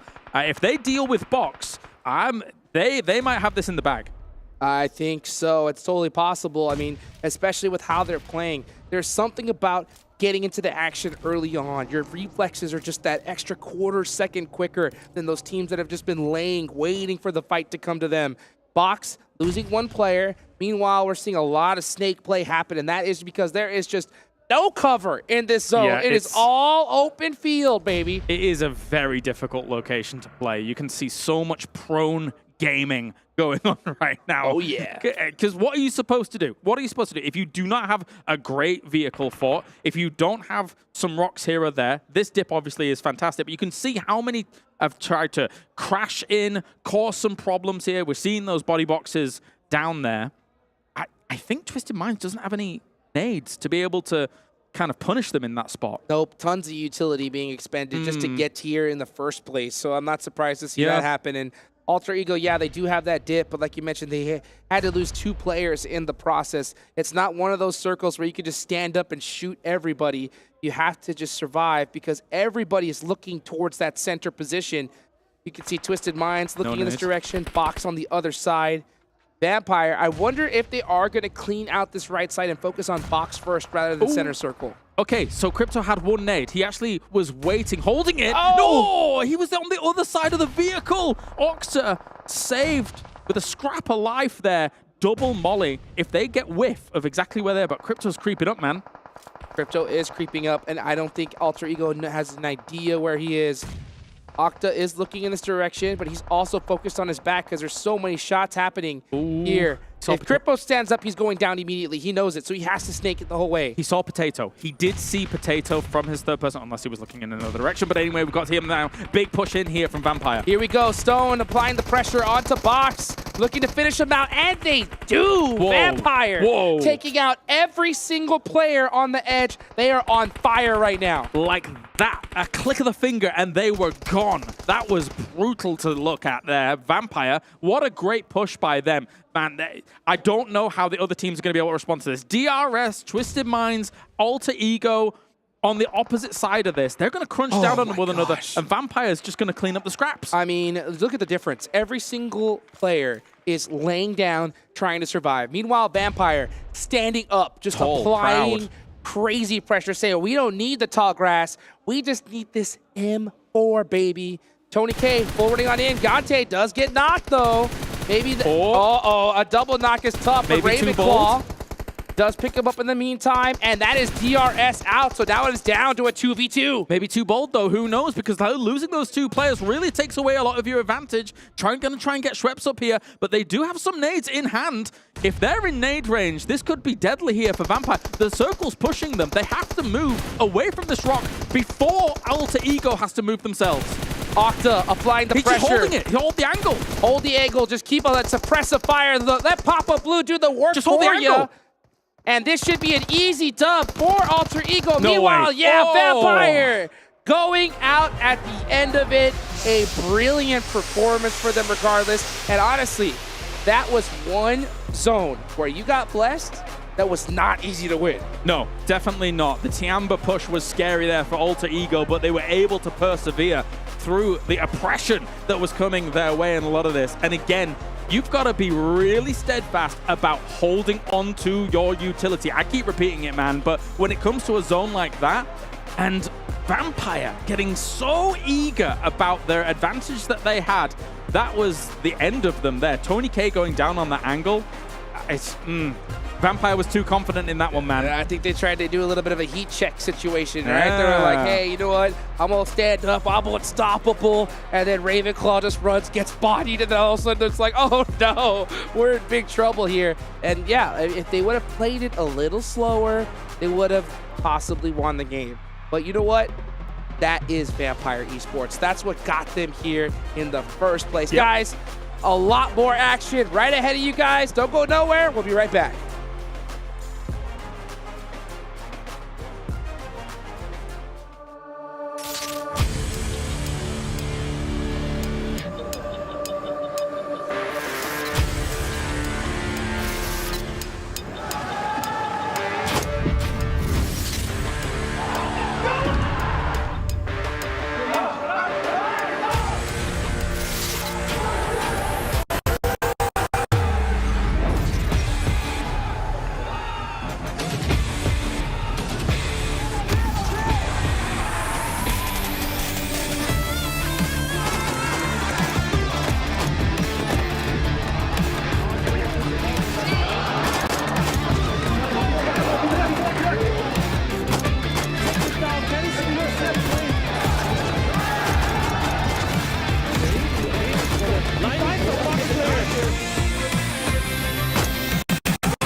Well, they came close in the first match, but they closed things out in match 2. Alter Ego take home a chicken dinner, and again, a lot of points to boot. But there's some other teams out there we have to start to talk about here. Maxman and Several Worlds Gaming. Well, other teams, it's pretty much just the same team. Yet again, Vampire, man, able to put in some serious work there, sweeping up the edge of the zone, while Alter Ego instead were cleaning up the center of the zone. And those two teams in tandem taking home a lot of points. Yeah, and that nade from Tony K, especially right onto 628, that was such a good play when they were trying to rotate around the southern western edge, and then they transitioned onto Falcon, a really good third party. And that's what we talked about on the pre-show, right? Vampire Esports playstyle we saw in the All-Star stage can very easily be successful against some of the best teams in the world in the main tournament, and it's already been proven here on this second match. And I feel like you mentioned too, the grenade from Tony K allowed them to be able to pick up his teammate, then have all 4 players still alive, and being able to just run through everybody. We were able to see, I mean, when they went up against Box Gaming, they were able to get rid of them just so quick. Close my eyes, open them again, Max, and then we're gone. Pretty much, they just disappeared, poof, and they're gone. Actually, I'm surprised Alter Ego did not die to nades, though, because there were so many teams close to them. Their position is so nadeable, but there's so many cards you can somewhat dodge that. How many cards were there? Like 6, 7? Jason asked me this, but I can't say it on camera. There was way too many. There were 7 cars on brand. 7. Yeah, nice. I'm surprised you missed out on that, actually, because I instantly caught on. Why am I hoping you can stay on brand? You will. Nice. Okay, well, the Honor Magic 5 Pro, powered by Snapdragon 8 Gen 2, an Honor self-developed GPU Turbo X is the device they're using. A big shout out to them for helping sponsor this event. As we take a look at the match rankings as well here in just a second to see how many points, obviously, all the teams here in this lobby did accomplish. And look at that, Vampire actually coming out ahead with 22. Are we surprised? I'm like, are we surprised with that one? Because they were just going through everybody. Look at the point difference, though. 22, 21, 8. It is very top-heavy. I think it's fair to say that Alter Ego and Vampire Esports setting a standard here for the very first wrangle. But Alter Ego, too, we're talking about how they wrapped up this game. We've got to talk about how they approached the early game, playing from heavens. If the circle went there, it was, I think, a possibility, again, for them to get the chicken dinner in case of an Eastern shift. So they were really making sure they were setting themselves up for success, because that position, heaven, impossible to breach in later stages. Yep, and with Geekay too, we saw, once again, getting into an early fight with D+ Kia. That is the second time. That is back-to-back matches that they've been able to do that. And something that I wanted to mention too, we saw that in the top 3, it was DRS. Even though they didn't have those crazy elims, I feel like they're just gathering information right now. This is what I was talking about. I feel like we're going to be seeing a DRS from day 1 All-Stars. That's exactly what they're going to be mimicking here today. And tomorrow, day 2, is when we're going to start seeing that firepower out of them. I'm surprised. How did they not see Giante when you had Vampire trying to cross the road? If Vampire don't lose that player and they're able to get the road cross, pretty much they have 2 angles onto Alter Ego. They win the game. But Giante just got that little surprise factor that was a bit too much to deal with at the time. Well, as we take a look at, obviously, Alter Ego taking home the bacon here, I guess the chicken, let's actually take a look at their player stats when we can to get an idea of who was really standing out for the team, because we saw Potato do some serious work in the first match, obviously, the last man alive for his team, obviously able to close out the game. But we need to get an idea of, like, where are the stars? Where's the fragging power coming from? And we saw Rosemary as well, able to put up the big numbers, but this time it's Octa, the 1250 damage. Yeah, what's the transition from damage into eliminations I really want to see? Going to be 9. 9 on this lone That is a serve. great conversion right there. Woo. I mean, most eliminations on the entire main tournament. He could be getting up there. He could try and beat top. Action, actually, sorry, from Stalwart. Yeah, we were just predicting at the start. It's okay. I read the script. We really want him to get a 9, just kidding. I look at Rosemary, yeah, and I think of one thing. Oh. But I can't say it on air. But you know what I'm talking about. Something related with the collaboration currently going on in PUBG Mobile. That's why I did the earlier. I was like, oh, that could be a reference. Wait, but that we can't use. We can't use? It's a reference. There's your reference. I don't know what you're talking about. Everyone understood. Go ahead, Sam. What were you going to say? I cut you off. What? You were going to say something. I cut you off. No, that was the reference. Okay. Well, Rosemary, though, putting them some serious work this event. I do have something to say. They're playing the fight. This is what we're talking about. I wonder if these 2 teams are going to keep doing the same thing, because they just keep hot dropping each other. I'm going to put you on the spot, Max. Do we think they are going to hot drop each other again next match? Please not. Please don't. Just don't do it. They got to concede at one point, right? Yeah. I mean, the thing is, right, you're already 2 games in. You've got 18 matches. 2 times they drop on one another. Game number 1 in Paradise Resort. Geekay, unfortunately, falter. Do not make it out of that fight, and it's 4 eliminations going the other way. Now Geekay win it. But the thing is, you're just, by doing so, eliminating the Yes. your average you can get, and you're just staying at the lower end of the rankings. Something to keep in mind is, though, between those two hot drops, the team that won was able to keep all their 4 players alive. So that leads me to believe that they are probably going to hot drop each other again. And then after that one, they're more than likely going to end up conceding. It's a head-to-head on the day, by the way, between these two teams. Okay, all 3 right. damage difference. I mean, that's crazy. That's pretty much identical. Same with the limbs. Let me guess the heals. It's going to be probably the exact same, too. About 100 healing range, something like that.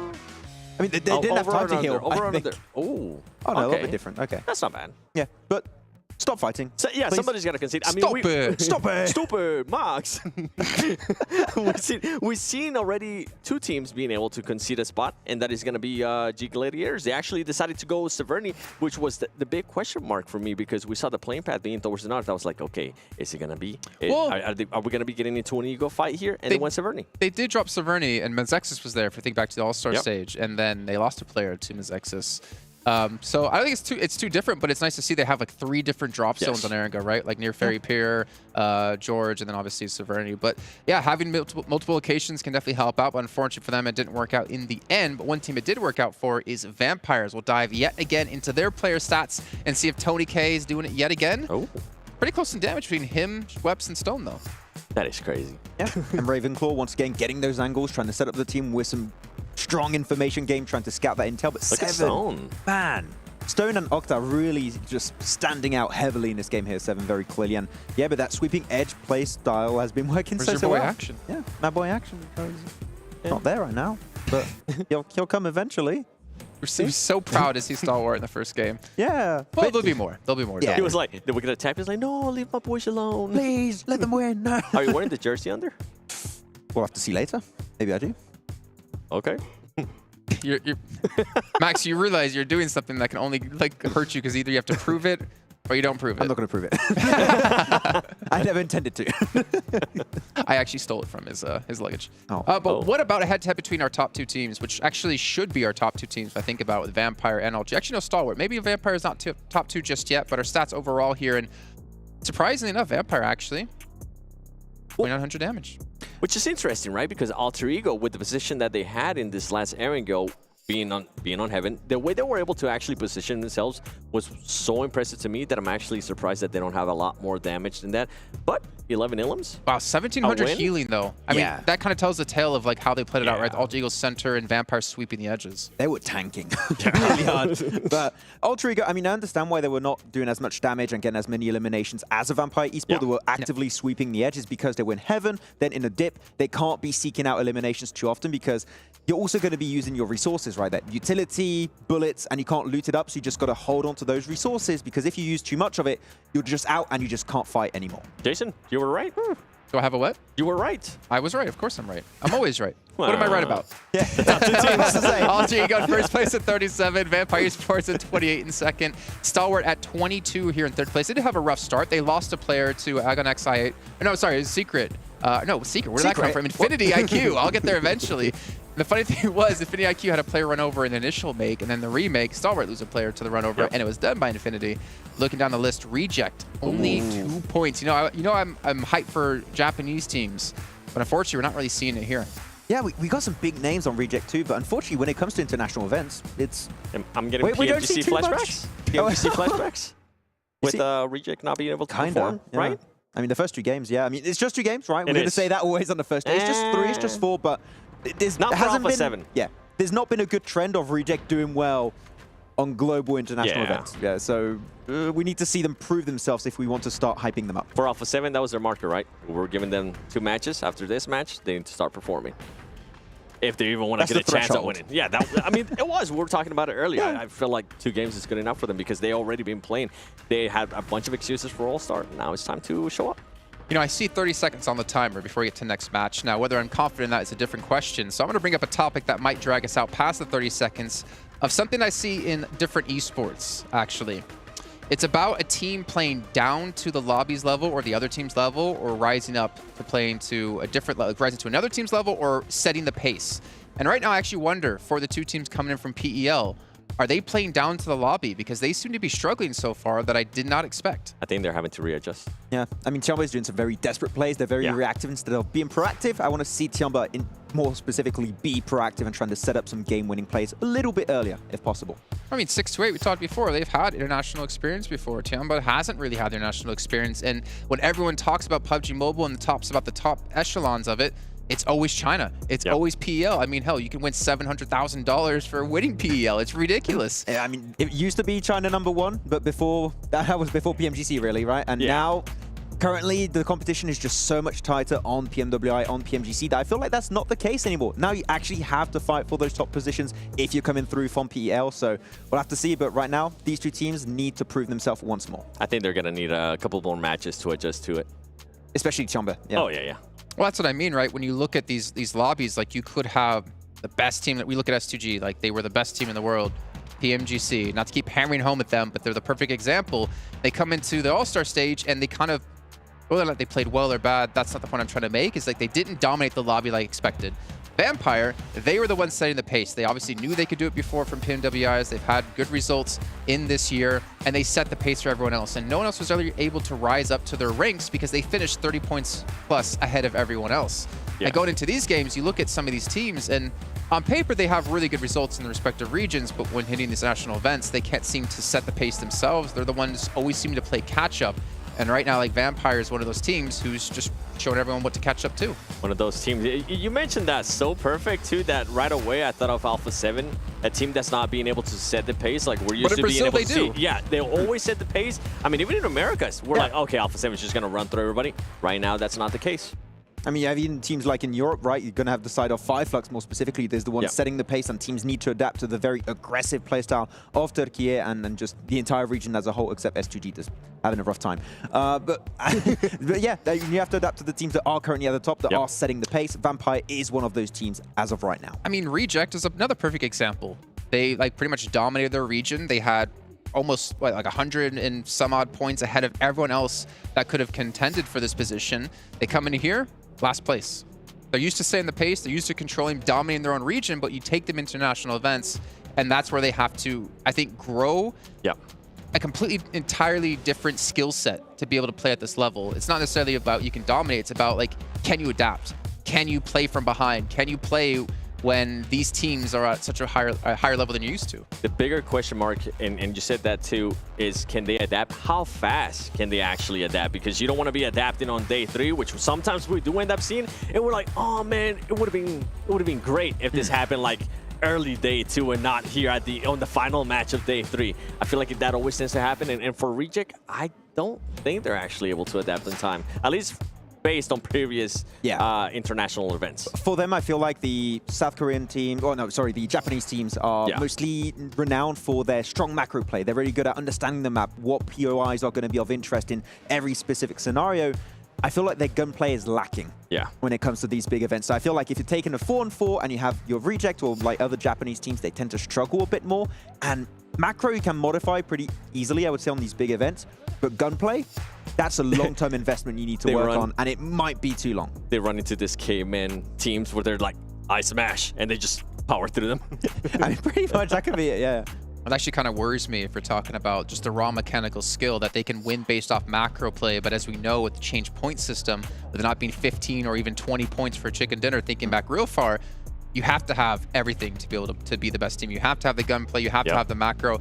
And you would feel like the gunplay is actually probably one of the easier parts, or at least I would assume, because you can go train that really easily. Macro, you have to experience a lot of matches to figure out what to do right and what to do wrong. And well, we're going to do something right. We're going to head over to our commentators with Hot Jukes and Claris to take us in to our second Ergo of the day, match 3.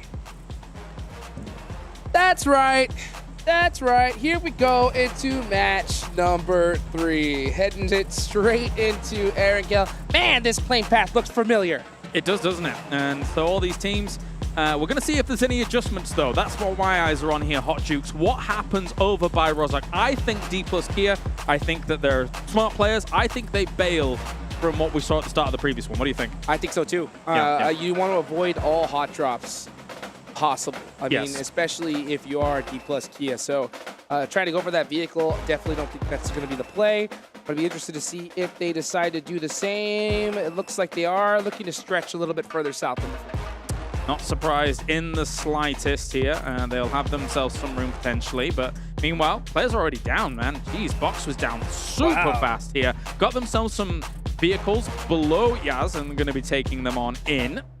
So very, very quick to all of it. But look, a GK might be trying to push on this. Let's see if they're going to. No, not going to happen. Yeah, Box is going to go ahead, get in their vehicles, head on over to Naya. Ooh. Oh, boy! Look at that circle. Yeah, now this is an interesting one because whilst we see all these teams drop down, there is the potential, a small potential, but a potential that military could still be included here. There's so much water that it does accelerate the game pace a little bit. So most teams will commit to the mainland, but Vampire knocked. Where are you knocked? Yeah, that's going to be in Crates in South George. So Vampire having one of their players get knocked could be by either Alpha 7 or by Fire Flux. We'll find out here in a little bit. Maybe we might even see that deadly Primorsk water circle. Oh, man. No. Come on. Bring it down. Oh, jeez. Bring it all the way down to the south. It's been a while since I've seen it. It's scary. Talk about competitive, baby. That's what we want to see. Hey, you know what? I took a swim in the pool this morning. So you did? I think I would like to see some players possibly do the same. Schweppes is knocked, but you can see Stoned got that buggy. He's going to go ahead and take it right on over to him. Oh, he was trying to get that. He was trying to get the vehicle for himself. Yeah. So that is why he got knocked in the process. Solus, I think, is out of ammunition. Yeah, and I also think he was working with just a red dot, so Schweppes is kind of far away for that shot to be perfectly lined up.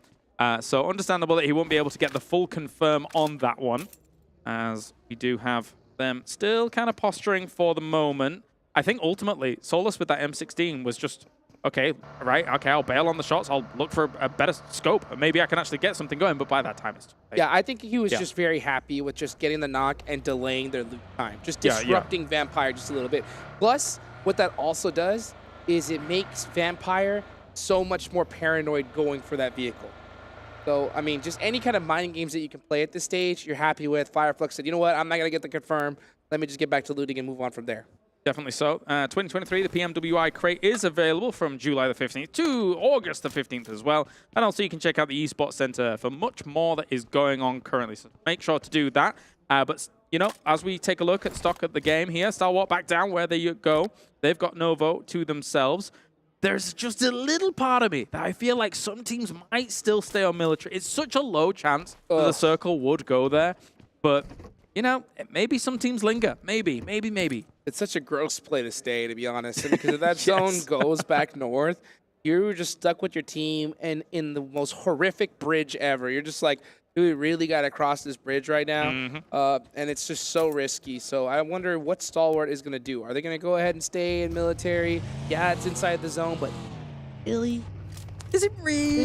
Is it really? Then again, if that zone does pop over there by some, you know, Christmas miracle, you are so good. Yeah, exactly. I mean, what you're talking about, an extremely low % chance of it happening. So I'm musing it, I'm entertaining the idea, but I do know how low that chance is. But anyway, as we turn our attention over to Rozhok, seems like GK have been very happy to win out the scenario in terms of even just the drop alone. But I mean, let's look at what D plus Kia has gained from, you know, avoiding that fight. I mean, they're in school, they're in apartments, they're in like that mini Pachinki area north of Pachinki that will garner them enough loot as well. So you circumnavigate the problem of a hot drop and you find yourself still a central decent spot.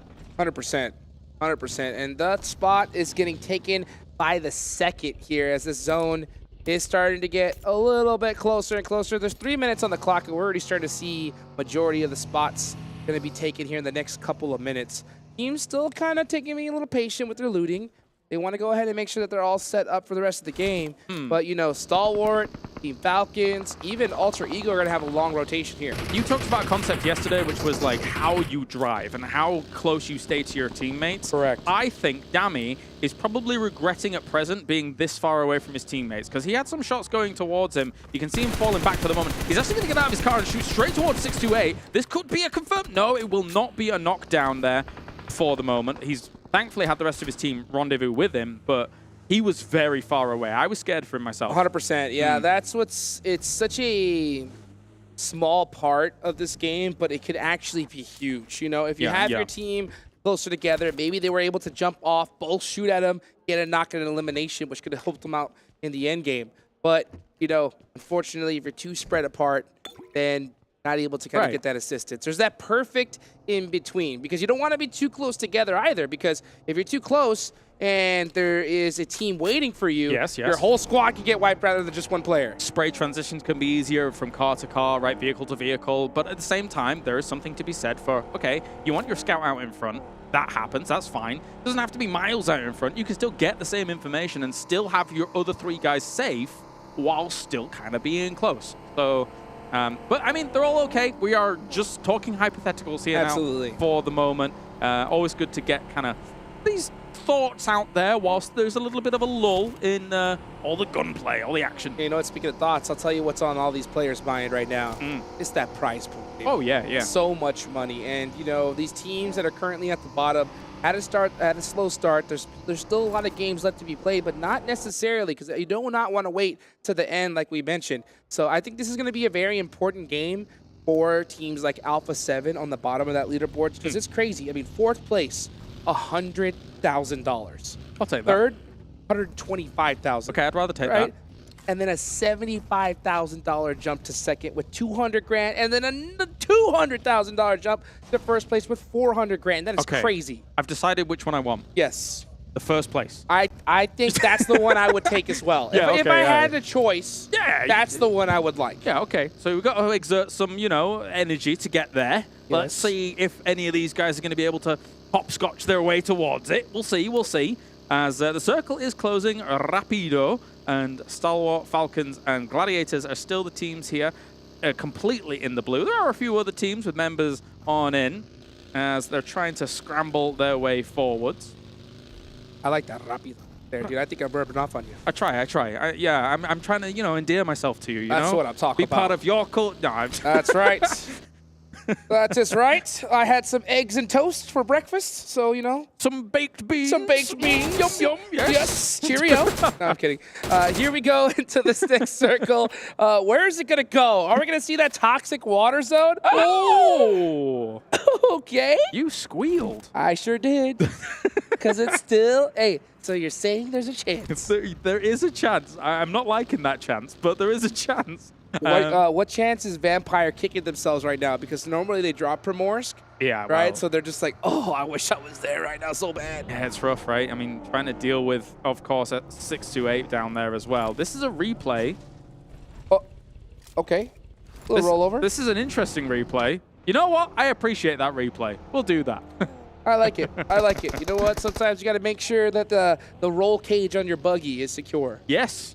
You know, roll cage is very, very important. And, well, I wish some of these other vehicles would have roll cages if they were real vehicles, 100%. but they're not. So, you know, we're fine. Definitely wish to have one as well. But you know what? I would also like some reinforced tires, because these buggies, 2-3 shots, that tire's out, you're spinning out. They ain't got them. And you're in big trouble. But these are marshmallow tires, but speaking of marshmallow, he's gonna get roasted over here. What a great little angle he's taken.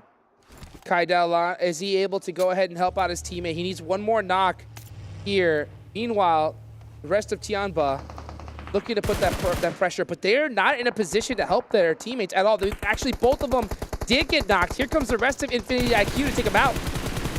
Let's go for the spray. Great shots. Very, very nice indeed here, as Jianyu moving up to try and reinforce this position. But here comes the boogie. He actually evades it and also evaded the nade. Is he going to be able to get this? No, he will not. Bensu coming on in. Tianba out in 16th. And it does give rise to the idea of, they were saying on the desk, so far, it's only a few games in, but the PEL team's not exactly had the easiest of times. We'll turn our attention to 628 to see if they can do something in a circle like this, because it is good for them. That was so gross. Oh my goodness. I mean, we almost saw one of the members from Infinity IQ get naded by his teammates. Almost. Yeah, he just barely avoided it with that buggy. That would have been honestly nuts. Let's take a look here at 628. Oh, wow. It's going to take out Duello there from Reject Tokyo. Man, they have just been losing players early on all day today. And defending their home, I mean, they've walked into the Dragon's Den here when it comes to this. 628, they will defend it quite heavily. And also, they're taking those decent off angles on the hill that overlooks Primorsk, so that you have an opportunity here to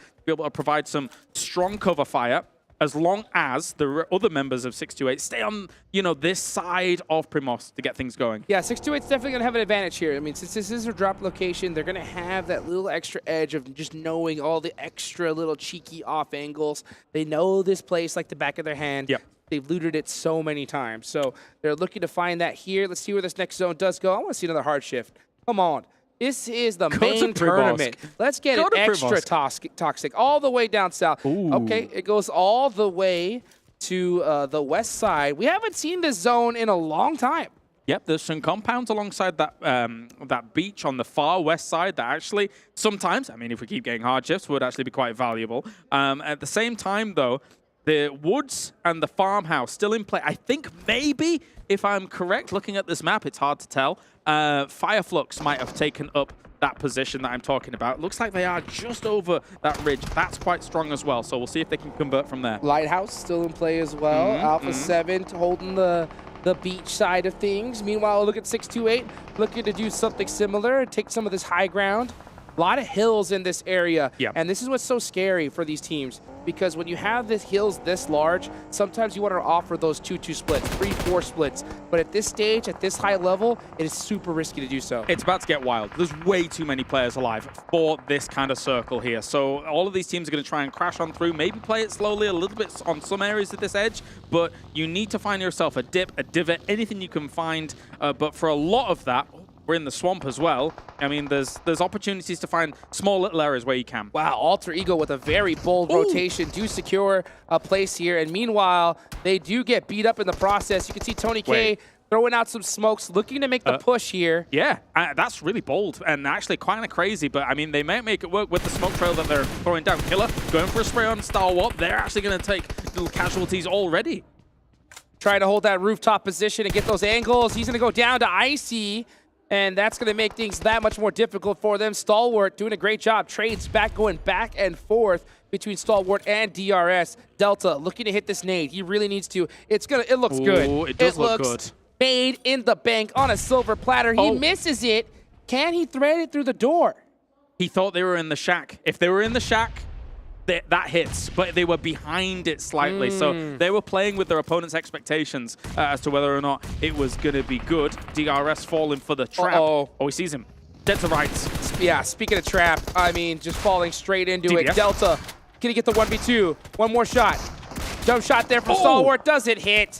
And Delta going to go ahead and use that broken wall to get a first aid off. So DRS Gaming absolutely crushing Stalwart Esports. Delta's played this fight really well, and Action's the off angle that just doesn't really have an angle on this from the long woods. So they've been kind of separated quite heavily in this fight. DRS has done a pretty good job of it.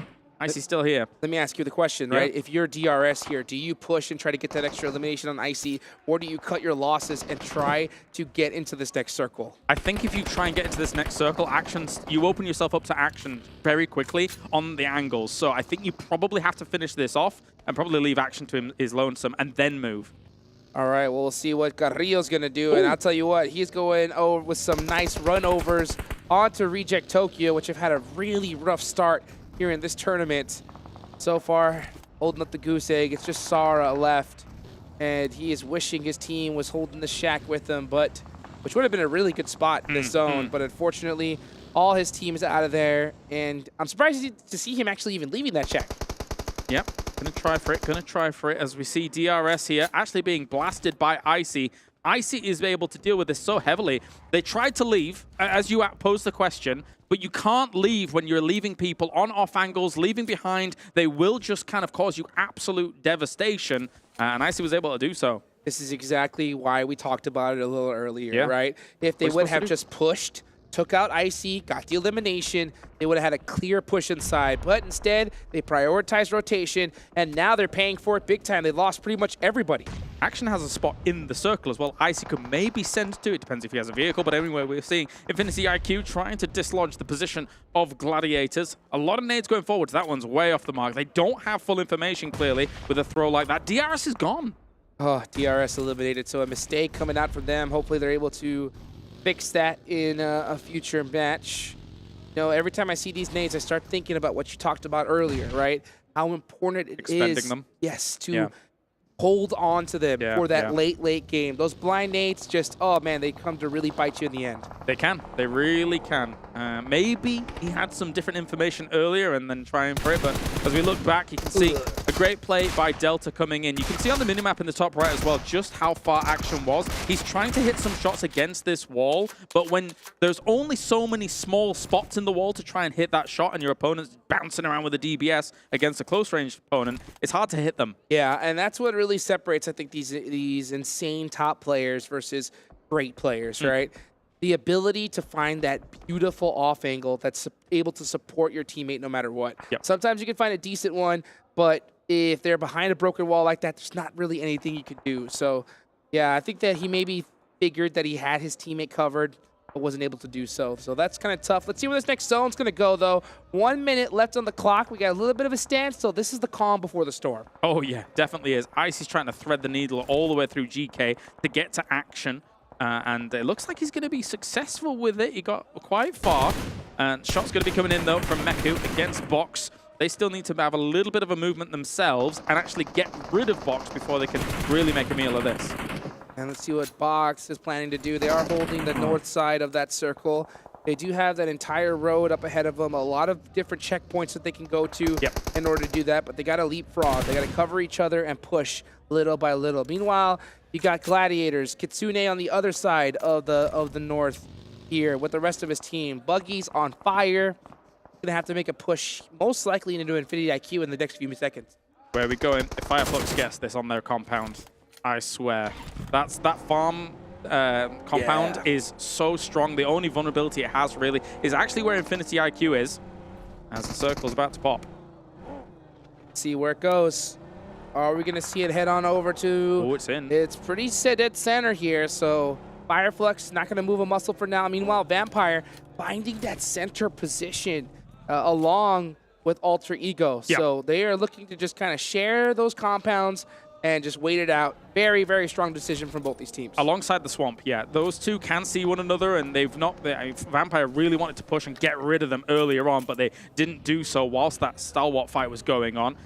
You see Twisted Minds here down south trying to get rid of 628. They, unfortunately for them, with a circle like this, which I would consider a decent circle for their drop spot, have been kind of slow on the uptake down at the south and haven't been able to really get much going there. No, you could see an off angle from Sunan on 628 on the west side of the map. So you could see them just trying to hunt down a position, but at a certain point, they're going to have to make the push, just like we saw D plus Kia do, but Satan was just waiting for him. Yeah, very, very scary. 628 might try and just barrel into the position of Twisted Minds, but likewise, I think Alpha 7 is also thinking to make a move now. So there's one really important location here that I need to talk about, which is technically, yes, Fireflux's compound's really good, but the most important part about their compound is having people also above it perched, so you don't allow teams to get a high ground overlook on you. That's why we're seeing some of them, like Soul K and Solus, take that spot. But here comes a fight. Here comes a battle here as we're starting to see 628 desperately trying to find a position in the zone. They're going to have to do it the hard way. They're going to have to push up onto Twisted Mind. Here we go, Esteez. I think he accidentally ran into that tree, but was able to get away for the time being. He did get a lot of information for his team. I think they realized that Twisted Mind is hurt, so I'm not surprised if we see them push this. Yep, here they come. Goes for an 8. Both teams charging it up. Good to go. He was already able to hit a little bit on them. And at the same time, trying their best here is Gladiators against Box. It's a very slow fight down towards the bottom. Rejects goes down, though. Yeah, Reject Tokyo eliminated. That's still 12 teams remaining. We transfer on over to this battle. We're going to watch Box Gaming throw some smokes here. Getting prepared for a push that we'll see probably in the next 3 or 4 minutes. I'm really interested to see this fight, though. Here we go. Easy, holding the shack down with that DBS. The angle's coming in, though, from Zing. He's going to hit these shots eventually, though. Yep, here they go. Molly comes up from Easy. Very well executed from 628. Yeah, forces him out with the burn, and Roll Kiss here in the distance as well. They know where he is. He's also being shot from a Mafioso. Alpha 7 is rocking up on this fight. They could clear out 628. Alpha 7 had their ears all the way up. They heard that third party, and all it took was a nade to finish that off. And Alpha 7, with some beautiful timing, clear out the entire south side of the circle. Opportunistic. Love it. this is a great move from them to be able to get themselves well on the board. Meanwhile, still Gladiators and Box holding each other dead to rights up at the top. You can't move that much into those fields, because if you do as both of these teams, you'll find yourself in lines of sight of Flux, in lines of sight of potentially some of the Vampires members as well. They're going to try and make the move a little bit forward, keep their cars in the circle as time goes on, but it's a ticking time bomb. I don't know how they solve this without opening themselves up to a lot of the lobby. You have to make a commitment at a certain point. I think they have to just go ahead and go over that hill with that UAS and commit on Gladiators. But at the same time, I think they want to see some teams go out first to possibly secure themselves at least a couple of placement points. Next 2 teams to go out, Kalaris, goose egg in placement points. Rough stuff here. Geekay looking over towards Falcon as well. Gets the pixels of just ahead bobbing about. Goes for some shots, doesn't quite hit things, but Falcon has got some fear in him here. Falcons looking to... Big commit. Yes, huge commitment here from Geekay. They're going to be making that full send on into this next circle, most likely looking to push the Falcons. Meanwhile, Vampire up onto Box, battling it out as Box tried to make that send. They lose a couple players with that blind rotation. Yeah, it's a bold move, Cotton, and it's not really going to work out for Box. I mean, they go ahead of Gladiators, hoping that this little lip is going to work out for them, but they were completely shut down. And again, it was Vampires that actually were able to get some of those winning shots on them, as Geekay once again spraying violently at Falcons. One team has to come in from this angle. Which one's it going to be? Ragnar just doing some blind shots through the smoke and does connect, and I believe that is Team Falcons out of there. Geekay, some great shots coming in here, just understanding there's only a few spots that their opponents could be in.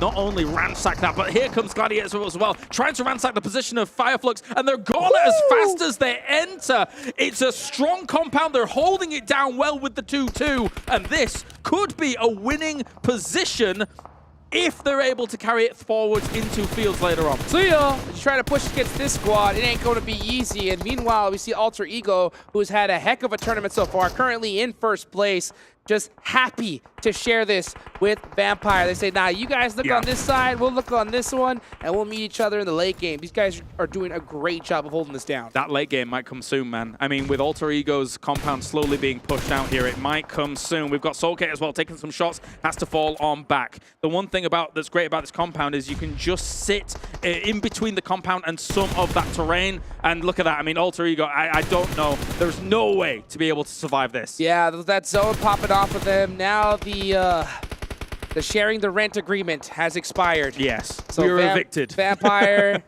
has served them their eviction notice and is making a pay. Meanwhile, Octa says, nah, I made some payments earlier on. I want a piece of this action. He's gonna throw some smokes, looking to press up here.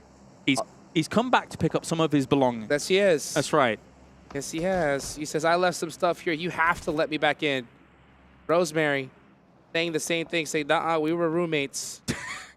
Come on. This is going far. Give us the keys. Give us the keys. But Vampire, cease and desist delivered. And there may be a cease and desist from Soulgate for a second. No, he's not going to take those shots.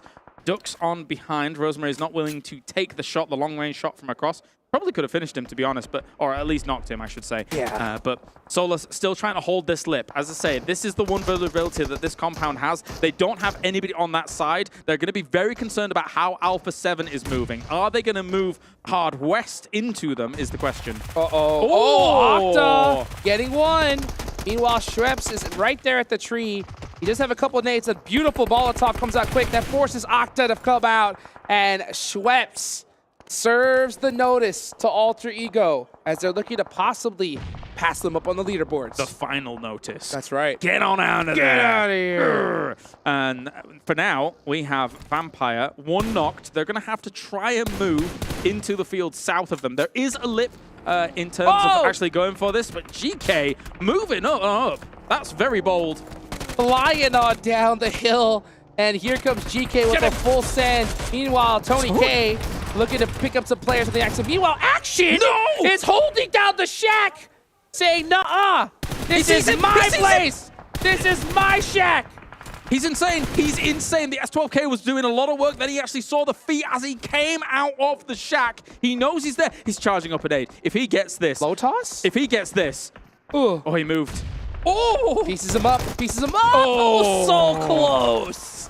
Satan barely getting the better of him, but all his entire squad gone just like that. Unbelievably close. You've got to be careful of those shotguns when you're going into a shack like that. Meanwhile, Lutz is going to pepper the position of Alpha 7, who did not go west. It's going to end up folding down to a Fireflux versus Vampire standoff here. Lutz with a beautiful off angle. I mean, this guy has the spot. Meanwhile, Alpha 7 just stuck with their car wall. Oh, Soulless looking for some toes. Okay. All eyes are on Alpha 7. They're getting picked apart. Yep, and just like that, they're gone. And it was Vampire that shut it down. Already, Vampire seized the initiative. They moved up and took 2 hay bale locations against Fireflux, who have not seized any opportunity to try and get out of this compound. You can spray into these hay bales all you want, but if you get pushed by the blue here and Vampire survives behind those hay bales, it is going to be difficult for Fireflux to find a spot to claim that as their own in these fields. Vampire very focused right now on taking this last player from Geekay Esports, Satan, holding the shack. That smoke is just there to blind them from throwing nades into those windows. He's going to go ahead and get out of that shack. A great play because he knows that utility is most likely coming his way. So Vampire, 2-2 split right now. Yep. Two players focused on Fireflux. Meanwhile, one focused on GK right behind him. Exactly. You have to keep an eye on him. And Fireflux is going to move down with vehicles, use some of these smokes as well now to try and find themselves a spot. That looks like they're doing it successfully so far. Satan being in that spot makes it a little bit easier for Fireflux to make this move because they just don't have as many eyes on the Fireflux rotate. Oh my gosh, that rotation from Fireflux makes things that much more difficult because now you have to focus on them instead of Satan from GK. So they are within nade range. Here comes Soulk. Throwing some util. He's got 3 nades and a Molotov to his name, so plenty of utility. Meanwhile, Satan left the shack. Where did he go? He's a magician. He's out of there. Look at him. Crawling along. Sneaky snake. Sneaky snake. He snuck out. He threw down that, almost like a ninja, throwing down that smoke and just ejected out of there. I will say there's a slight curve on this field that allowed Fireflux to get out of there a little bit more unscathed than I thought they were going to. So that has helped them considerably. Nice nade to open things up. Soulk with a huge nade. That was an eviction notice. Here it comes to one more. Right onto Schweppes. Schweppes down barely to 20% HP. You know he's got to have another. Oh, no. Oh, the beautiful anger from Soulk. Oh. Now it's down to 2 players left from Vampire. They fanned out fantastically in this field, and they are not giving them a second's notice as another nade will come in, finishing them off here from Ketch. Going to be wildly spraying towards that, but it's not going to work on out here. Ravenclaw goes down as well. Fireflux is all over this one. Tony K going down. That is Fireflux clutching up the win. Beautifully done for them. What a way to finish. I mean, Vampire Esports racking up a whole lot of eliminations, and not to mention Satan securing such a high placement. Those are some solid points for his team. Definitely, definitely. Circle 2-3. I'm talking about Fireflux and that compound. That farm compound is extremely powerful in this location. They were able to defend it well, making sure teams were coming from the west to try and encroach on their territory, and then towards the east, there's nothing. You just able to finish it up here, Hot Jukes. Yes, beautifully done indeed, guys. What a match. 3 more matches left to go today. Don't go nowhere. We'll be right back.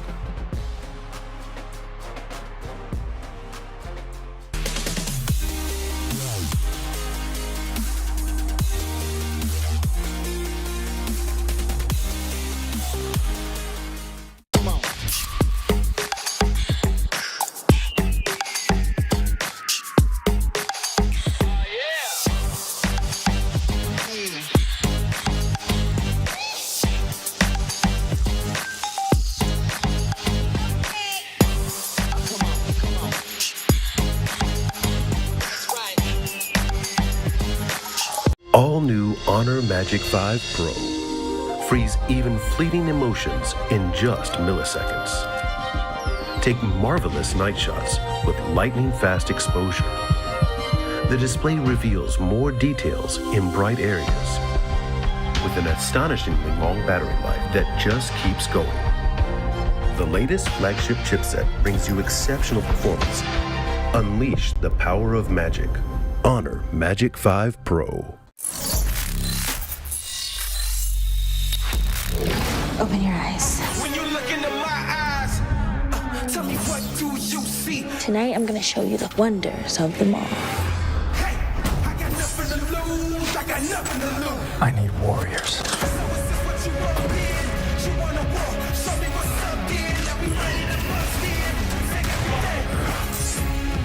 Take everything, leave them with nothing.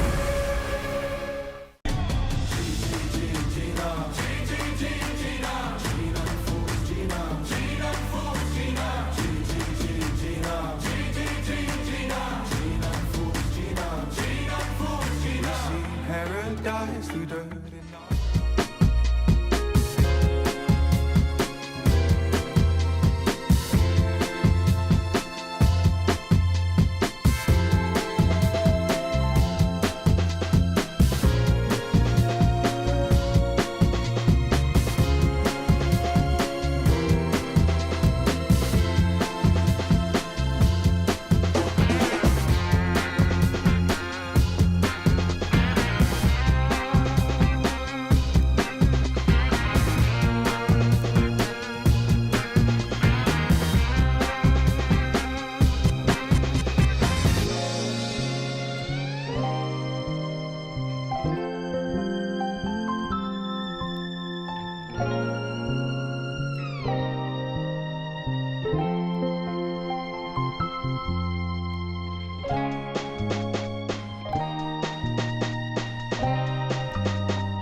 change me, rewrite our history. I chose on my side, drawn the front line. You want to save face, came to the wrong place. You raise a white flag, I give the V side.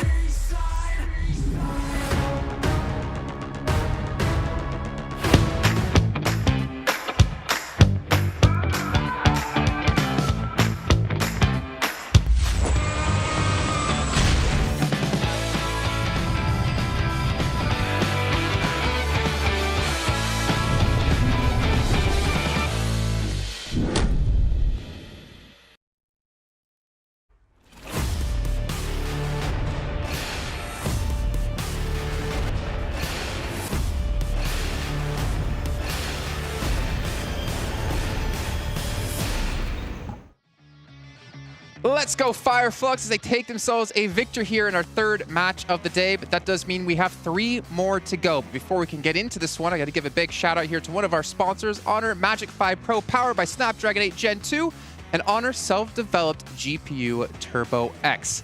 And not to mention, what you can use that for is play the brand new collaboration with Dragon Ball Super and PUBG Mobile. We have items, we have vehicles, we have a special game mode, and so much more. And Max, man, you and I, we tried to play before the show today. We didn't have time, unfortunately, but you did get as a squad match in, right? Yeah. Actually, I went with some randoms people and actually won. He won. How many Dragon Balls did you collect? I actually got 3. I didn't get all of them. Oh. That's fine. I looked for them, but didn't find them. 10. I got 10. MVP? Yeah.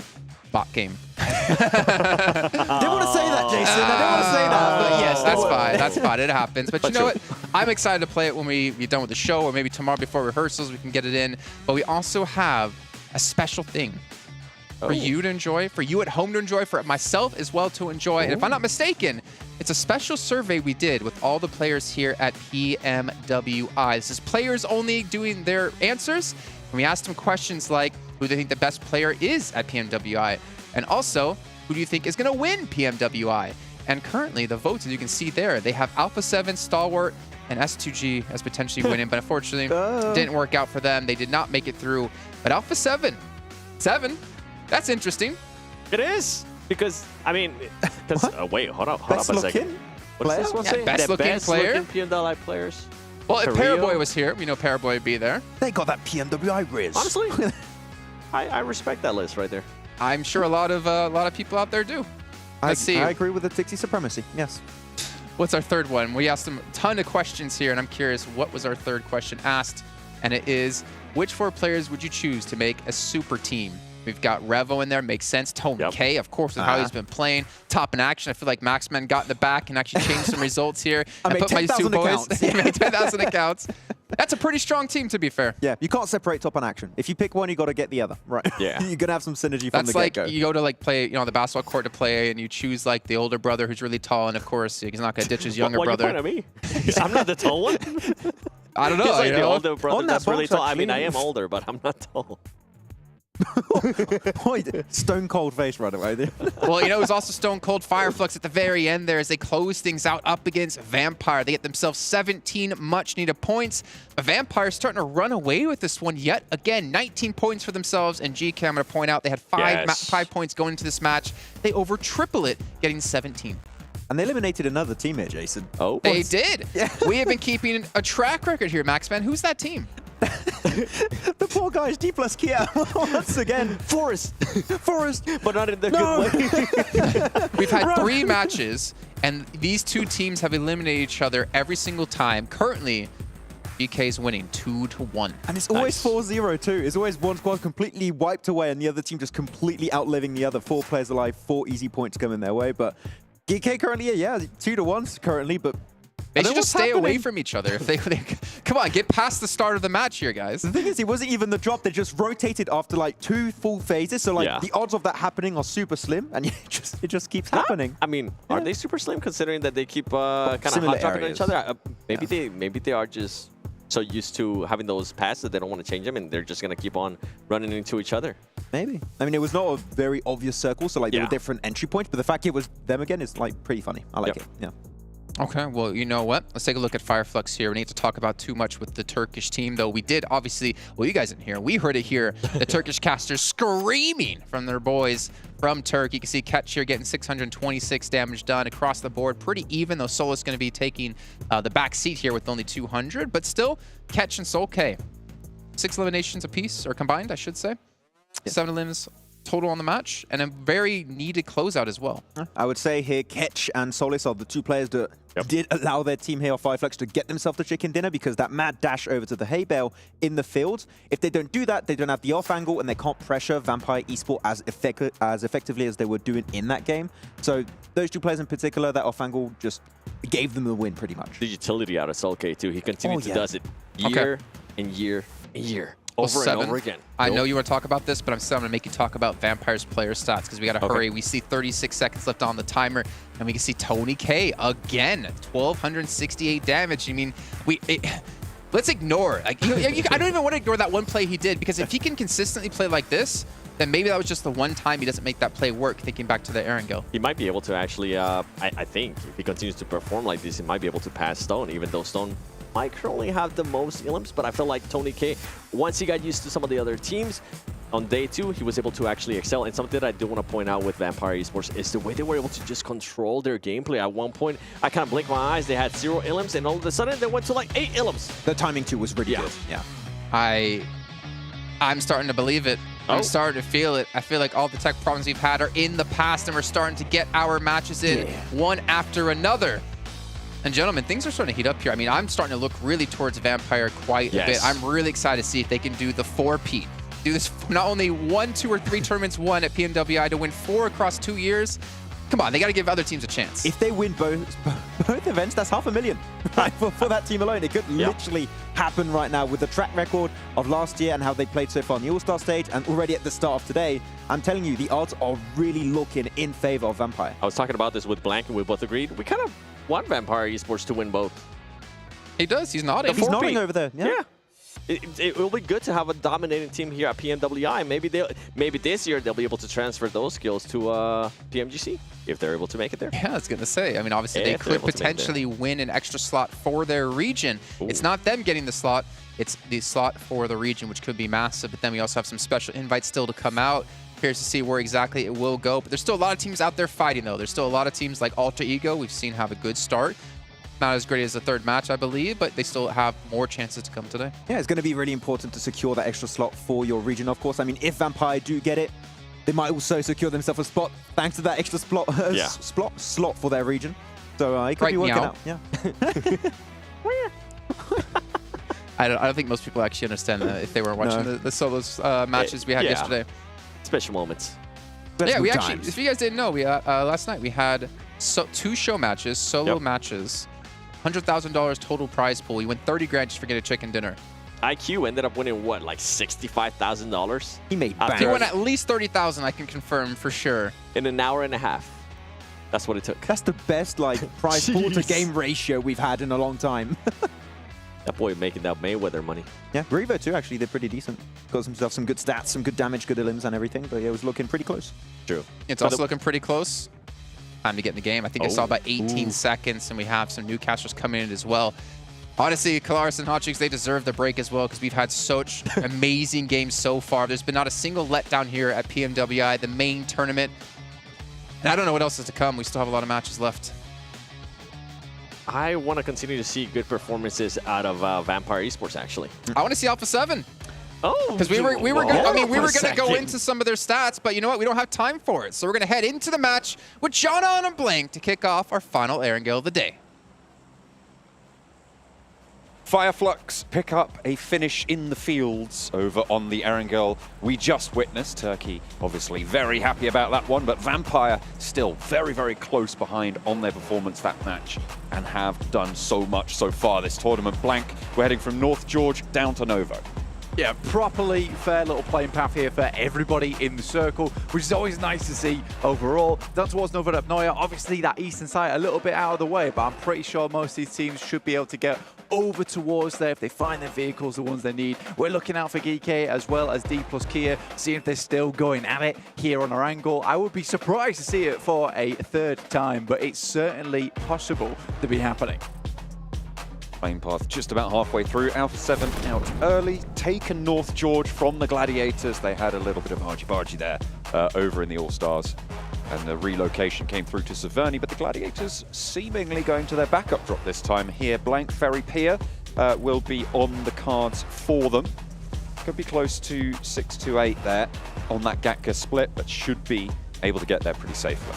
Yeah, man, this is the backup drop at this point in time. I think Gladiators really have had to figure out a lot of different drop spots at this point, just because of the amount of teams that have been giving them trouble around the map. Now, the strategy has been a little bit lacking towards the end of these games for the Gladiators. I think a lot of times they were well known back in the day as just this extremely strong sweeping team, but that confidence seems to be out the window at this point in time, and I would like to see it return a little bit, John, because honestly, Gladiators, they were one of my favorite teams in the past, but right now just not showing that same kind of power that we've seen in the past from them. So that would need to be changed if we want to see a top 5 finish for them at this point, just with the way these games have been going. Most teams making their way over towards the eastern side now. Tianba down towards Milta, Falcons over towards Milta Power itself, and we do have 2 teams over towards Farm currently, Infinity IQ as well as Reject Tokyo encircling them. Gladiators playing on the buggy, rotating down through the south areas. This is Matic on the buggy, a little bit further east and closer to the circle as it did shift out to that east side. Bridges could be a little bit fraught for DRS and Stalwart, both of whom are on that Sosnovka military base. They will have to choose which bridge to head on towards.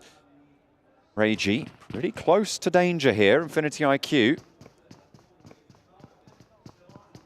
holding close, has got the firepower to dispatch someone very, very quickly, but could in turn just get out of dodge in the buggy, head to that cover. Here's the gunshots, but he's already pretty safe here, has plenty of cover and teammates as well to back up on this south coast near Farm Blank.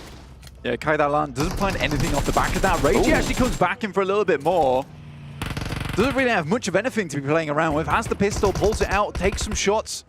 I think he's got the K9 in the back as well. Kaidalau moving forwards, but cut out as Sara is on that flank, and Infinity IQ still have their outpost on the inside, sure, but they can't confirm this flush just yet. Ferrari on the inside, nade from Ragey, does a little bit to displace him, and 3 players move in. They haven't managed to find it. Slightly messy, but do manage to get the flush in the end. Nobody goes down from Reject Tokyo. Well, I mean, that was a terrifying fight. For mostly Infinity IQ, Reject Tokyo comes around the corner, jumping all over the place and drops the boot down and like he was a Goomba. Sara also now falls as Hugo comes around the corner with a nice little headshot. Sara desperately tries to squeeze himself underneath the truck. Unfortunately, cannot go for the belly crawl there. No, unfortunately, you know, when you're on the knees, it's not going to work. You've got a full-on splat to be able to get under that. That's a little bit too low ground clearance, unfortunately. 1 for 1 on the trade between these two teams, and you'd imagine that they're looking for a little bit of a disengage here. Infinity IQ obviously already having a player knocked means it will be 2 for 1 overall once this bleed out goes through.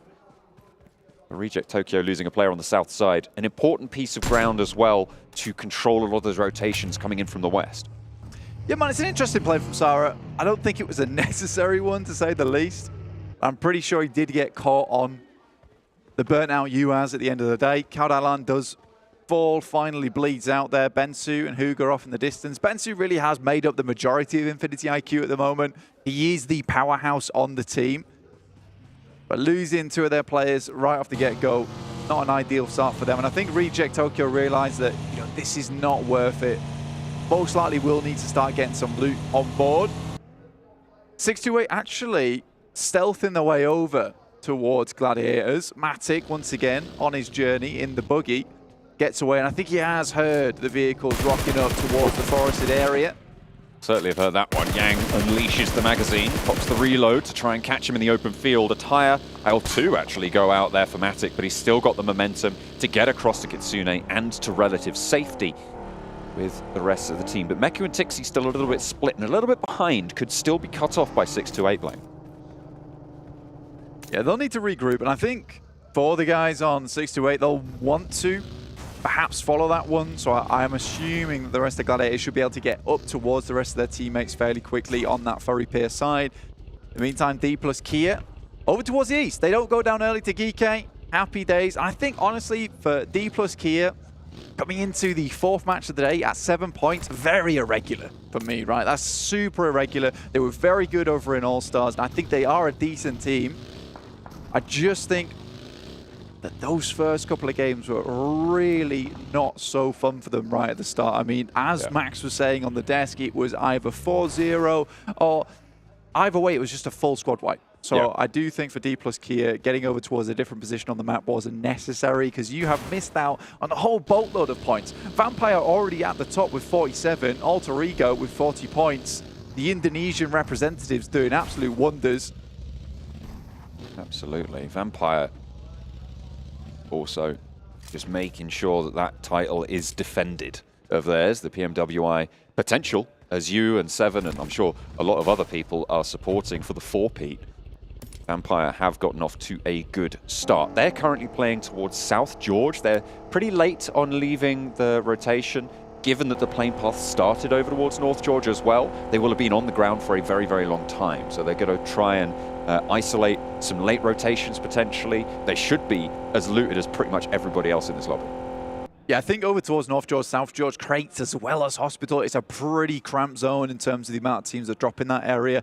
The good thing about this circle, though, is that it does really enable that long rotate up towards the northern side of the map, past Yaz Lake as well to move in there. It allows all these rotations underneath. So I think for Vampire, who were around the Hospital way, they wait a little bit for the teams up towards their north to move out, to get out of that location, and then start getting on their merry way. Alpha 7, not particularly a team that you want to get into early on. They are very good when it comes to those early team fights. Got some incredible mechanical skill on their side. Some of the macro definitely leaves something to be desired at the moment, but they're a team that starts slow and then gets a little bit momentum as they get through the games and get used to the teams they're playing with.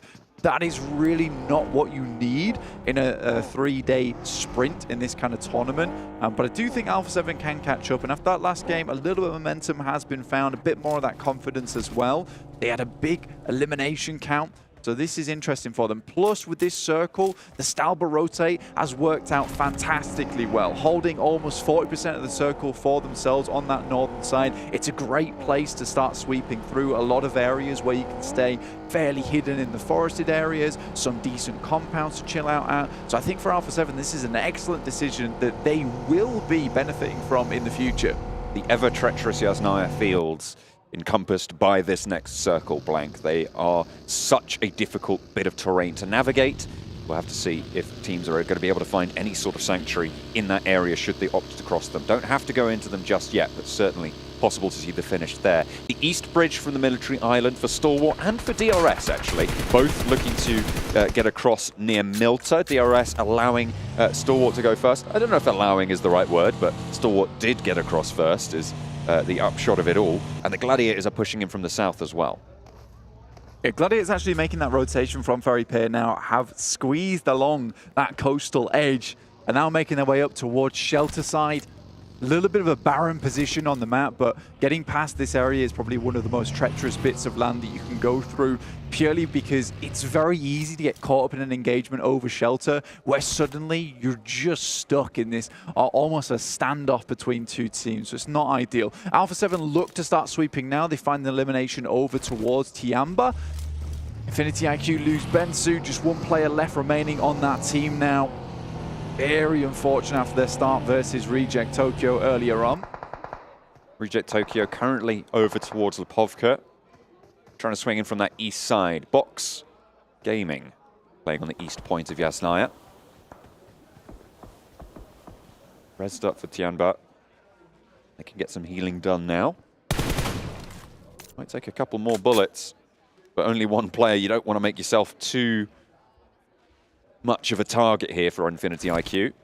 We got trying to just stay alive and maybe make teams think that there's more than just him inside this building. Yeah, he needs to have presence, realistically. I think this is a compound that a few teams would like to get their hands on. So Huga, if the circle does move over towards that northern side, likely to get crashed. So the amount of nades he's got in pocket will be very important, but not likely that he's going to be able to survive versus a four-man squad coming his way. Alpha 7, though, did find that compound over towards the eastern side of the map. Decent stuff for them. Reject Tokyo over towards the eastern coast. A little bit easier to move through this position as well, because the eastern coast has this nice little ridge that you can play around. It will depend on this next circle, though, but scouting-wise, that's a decent place to start from. So many teams already in, and this just speaks to the level of the lobby at the moment. The rotations are very clean. Being able to get into position, the amount of teams we have in this final circle with the amount of fielded area that's still in, we're looking at a Yaz finish potentially, but it is leaning down towards that southeast side, towards Lipovka. Some more of those grassy pastures, playing around the divots. And there's a couple of compounds here too, but I think it's those dips which are going to be really influential in this particular location. You can already find Fire Flux making their way over towards one. And you can comfortably sit towards these locations for quite some time. So already setting up the fort with the vehicles. They've got a little bit of cover from behind as well, from those vehicles, as you say. They can use those ridge lines to their advantage. Gladiators parallel to DRS, who, as we were talking about before, had to leave that military island on the east side. Stalwart have managed to get ahead of this rotation, and they are starting to push through. In the meantime, Vampire are taking a beating over on the western edge near the Az field, but Gladiators seemingly getting away with this rotation, and DRS are going to be behind them now. It's a really fast rotation, kind of reminisce to what Mad Bulls used to pull off back in the day in EU. Gladiators obviously played alongside them, so looking to almost replicate that similar rotation, which just flows directly through the map. Now, they've headed up towards that ridge I talked about earlier that Reject Tokyo were trying to take control of, but they're going to wrap all the way towards that north side. I really like this play. I think they assumed that most teams would be on the south side, so this is going to give them the most amount of time to play around with where they want to head to in this circle, which is something they've not been afforded before. In the meantime, though, Vampire down to 3 players. They did get a huge wipe on a team on Twisted Minds, but instantaneously, the teams that came in for these third parties, including 628. Fireflux are ahead. You can see them just at the top right of the mini-map there. So the route out of this compound will be pretty tricky. We saw the position that Fireflux were holding with those ridge lines to their advantage. Can get pretty close before you're forced to engage them, but once you're that close, you are forced to engage them.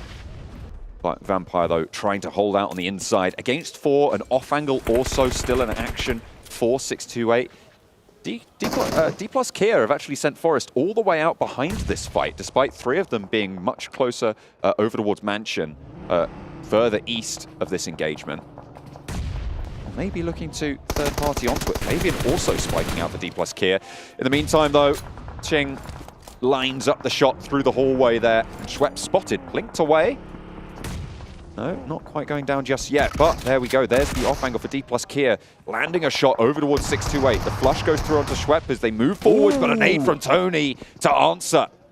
Another one being cooked up, and they're forcing this engagement. This off angle is huge from Fabian, coming on through as well. I thought he was going to Fireflux, but no. 2 players from D plus Kia move in and force this engagement to go south for both of these teams. It's an incredible setup coming through from Forest and Fabian.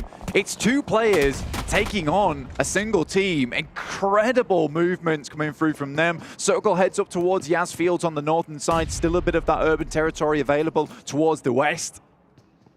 And the Vampires praising D plus Kia for the save in this situation. It was very much required.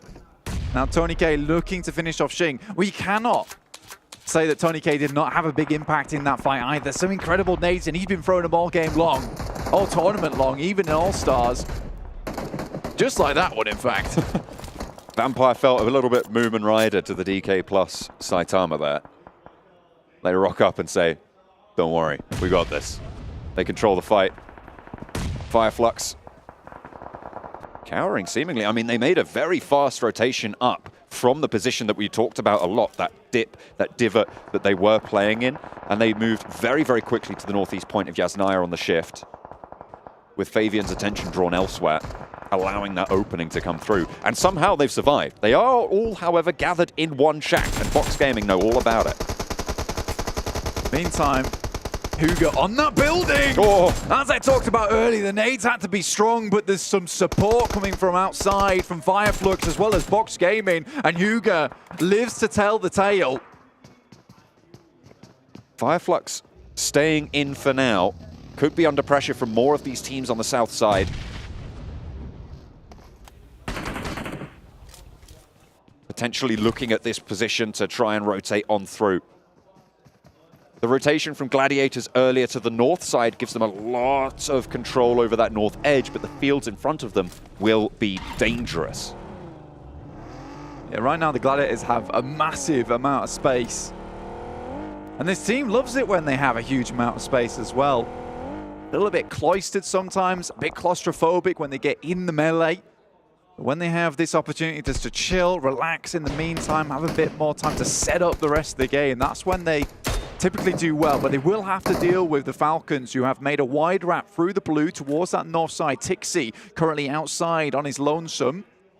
Drops a smoke, provides a bit of cover for himself as Six sends some nades that way. He'll probably regroup with the rest of the team, who has been recalled towards his position. And with Falcons being pushed in by the blue, this is an ideal time to get rid of Team Falcons. Stoned down. Ching looks to move through the auto shotgun. Good in that close range engagement. Alpha 7 now trying to fend off against Falcons. The ridgeline allowing this swing down south for Falcons. They'll try and bide their time just a little bit longer, as Alpha 7 are going to have to pull the trigger on their rotate sooner rather than later. Meanwhile, in Yasnaya East, Box Gaming seeing the last player. Hang on a minute, we're hopping back over to Alpha 7 and Falcons.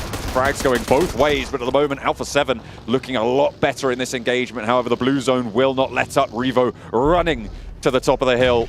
Kate Bush, eat your heart out. Trying to get away from that zone, but the Gladiators are rolling in for a third party on the northeast side to try and control that. Stop Alpha 7 dead in their tracks on the back of a raggedy engagement here, and it's looking good to start. Meku lines up for a second, dips back and has cover from the team. Revo falls and Alpha 7 swept aside. A perfect third party from Gladiators.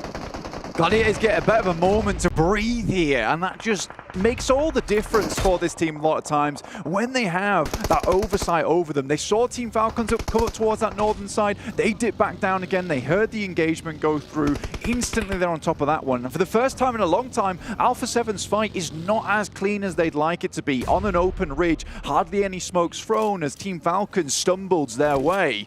A bit unfortunate. Alter Ego, Rosemary here, left alive for them. Second place team, immediately he finds one onto YDD. Over. We'll look for it, but it's D plus Kia to actually finish off the engagement. Damage done, but that is Alter Ego eliminated. Luckily for Vampire, I should say, as they were sat pretty close behind, but they stay that gap. Fireflux, though, with that gap to close, they managed to make that cross nice and early, and they are now reaping the rewards for doing so. With only Box Gaming really quite close by, Tianba moving in with the remnants, the dribs and drabs.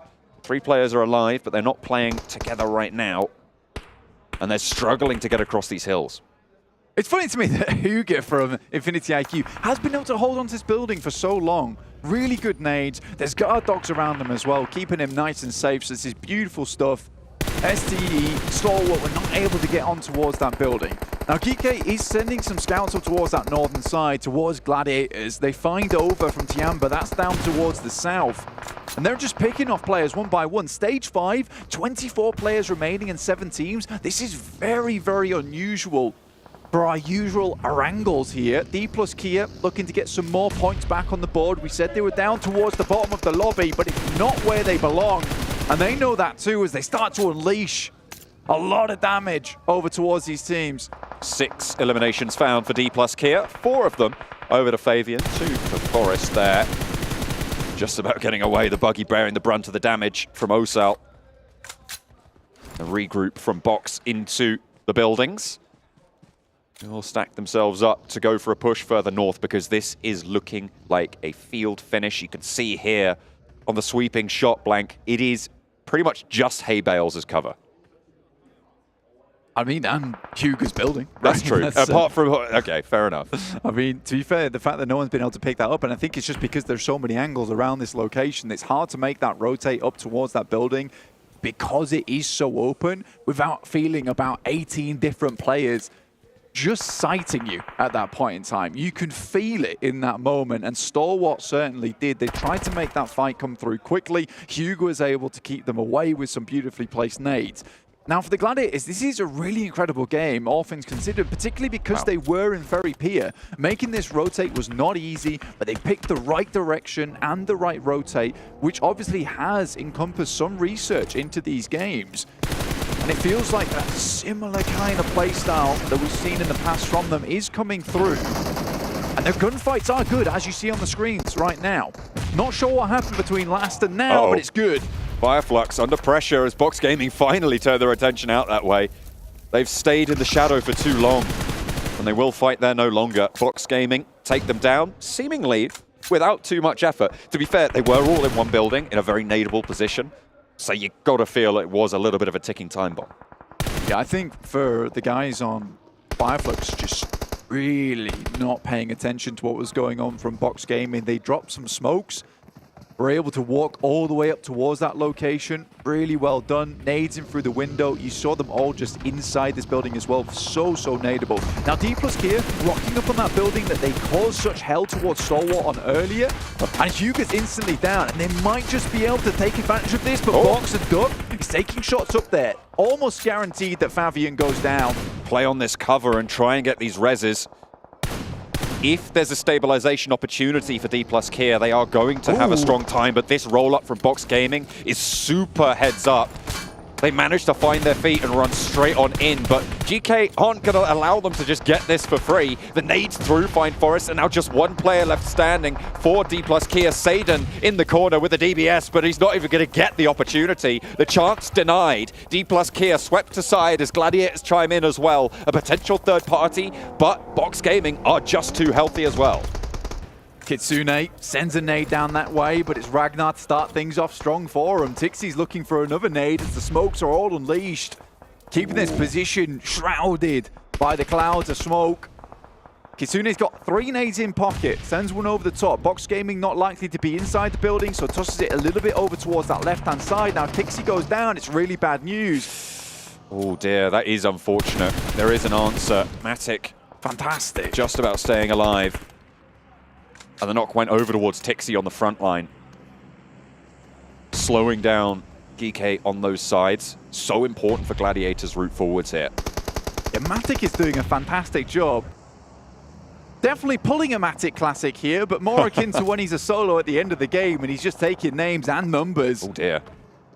Meku spotted and taken down as well to a cheeky little spray. A push forwards, and Box Gaming once again move in just the right time. Kitsune really can't do too much. He's only going to try and get these trades. He cannot save his teammates in this scenario, and Matic has to roll in to try and get something for this position. But Box Gaming looking good on their route out of Yasnaya. They found the openings and they took them with both hands. Man, right now, Matic is untouchable. The way he's moving, ethereal. The bullet's just passing through this man at the moment. Haith now from Geekay Esports does spot this location, will drop some smokes up towards that northern side after they did suffer that casualty from Matic earlier on. But Box Gaming has a lot of cover for themselves. Unfortunately, they're not in the circle, John. They'll have to move in. And how many more smokes do they have left? They have been on a smoke train for some time now, but the coal has got to be running dry. They will have been able to get a pretty decent resupply of Fire Flux, you'd hope. But it can't be too many more in the back pocket. 3 there and quite a few nades, to be fair. I mean, it looks like they're going to do okay for the time being. The question is, how long do those resources last? As you say, out in the open, you do need to invest quite a few of those repeatedly. Matic looking to reposition now as he also is not in this next circle. A lot of damage felt towards Duck, but not the knock. Broadside for Kitsune over towards Geekay. You'd imagine they should just have a full view on this. Matic also out in the open.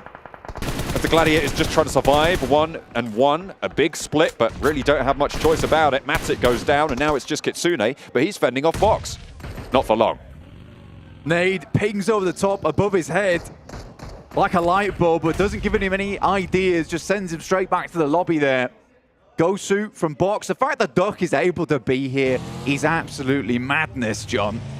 Should not have been able to get up, but some funky driving took him into the location. 1 on the back. Hope looks to hit those shots. Now it's a 3 versus 4. 3 for Geekay trying to move in. Kwanji just getting these shots down range, but not really landing on the mark. That's what you want. Duck finally able to take down Ragnar. 2 players now standing. Box on a little bit closer to the edge of this next circle. See where the shift ends up going. But the team's forced into these fields, left open. A wide swing up to the north from Gosu gives them a huge off angle. Yeah, I mean, for Box Gaming, they have to take these angles on towards Geekay. They know that they're limited on players, and taking these 2 angles on the sides leaves them very thin on positions that they can play now. Gosu moves down towards another hay bale, and I'm pretty sure this is all but over right now for Geekay. They would have to pull something miraculous out of the bag here. Oh, another nade over the top from Duck. Leaves just the 1 player. DBS in hand, he's waiting for the pushes, trying to get a little bit of an answer, but not given the range advantage on the spot. Gaith has more trouble to deal with, but he just can't hold it out. Box Gaming make move after move after move. Precise, efficient, devastating. 23 points on the game, a 13 elimination match for Box Gaming to enter themselves into the fray. They started on 7 points blank. They're up to the big 3-0. I mean, Box Gaming certainly not playing the Box Gaming of the past, who just sat in a compound and won from there. Now they're moving from compound to fielded area. What is this? This is a change of pace for me. But good to see, honestly. I am really excited to see more of this kind of playstyle coming out from Box Gaming. They made some really good moves, took some very good fights with the information they gathered as well, John. And I think that's the big thing. They saw Hugo as well as Stalwart. They went down. They noticed that Fireflux hadn't moved out as of yet. All the vehicles were primed and ready to go, but they took their chance. They saw it. Smoke trains are down. Nades are out. Easily done. So a really nice game from Box Gaming. Gladiators, I think, could have maybe gone a lot further in this match, but they just could not step up to the task versus Box Gaming. They just went down in that close engagement there. I think the Gladiators still did very well. We saw a glimmer of the Gladiators gone past of that third party onto Alpha 7. Really very well timed. They knew exactly what they wanted to do. Again, they tried to third party onto Box Gaming. It just didn't quite work out that way. Maybe they thought there was more presence inside that shack from the Infinity IQ. Yeah, I mean, Matic's angle up towards that northern side as well, looking down towards Geekay, yes, it provided them a little bit of support, but I think in that location, that time where you hear that fight go off, I think you just localize all your players on that side. Yeah, it was just a little bit too lackluster. Didn't have the pressure to keep Box Gaming in the box. And instead, it was Box Gaming to be able to take it home in the Yasnaya Northeast Fields. Fantastic chicken dinner for Box Gaming. Let's head back over to the desk. Box formation. Close things out. You don't see Max dancing on the screen. Close things out and get themselves a chicken dinner on the board and do it in quite a fashion as well, picking up a lot of eliminations behind this and really setting themselves forward with a good step to win a lot of money. But before we can break things down, you know what you have to do, Max?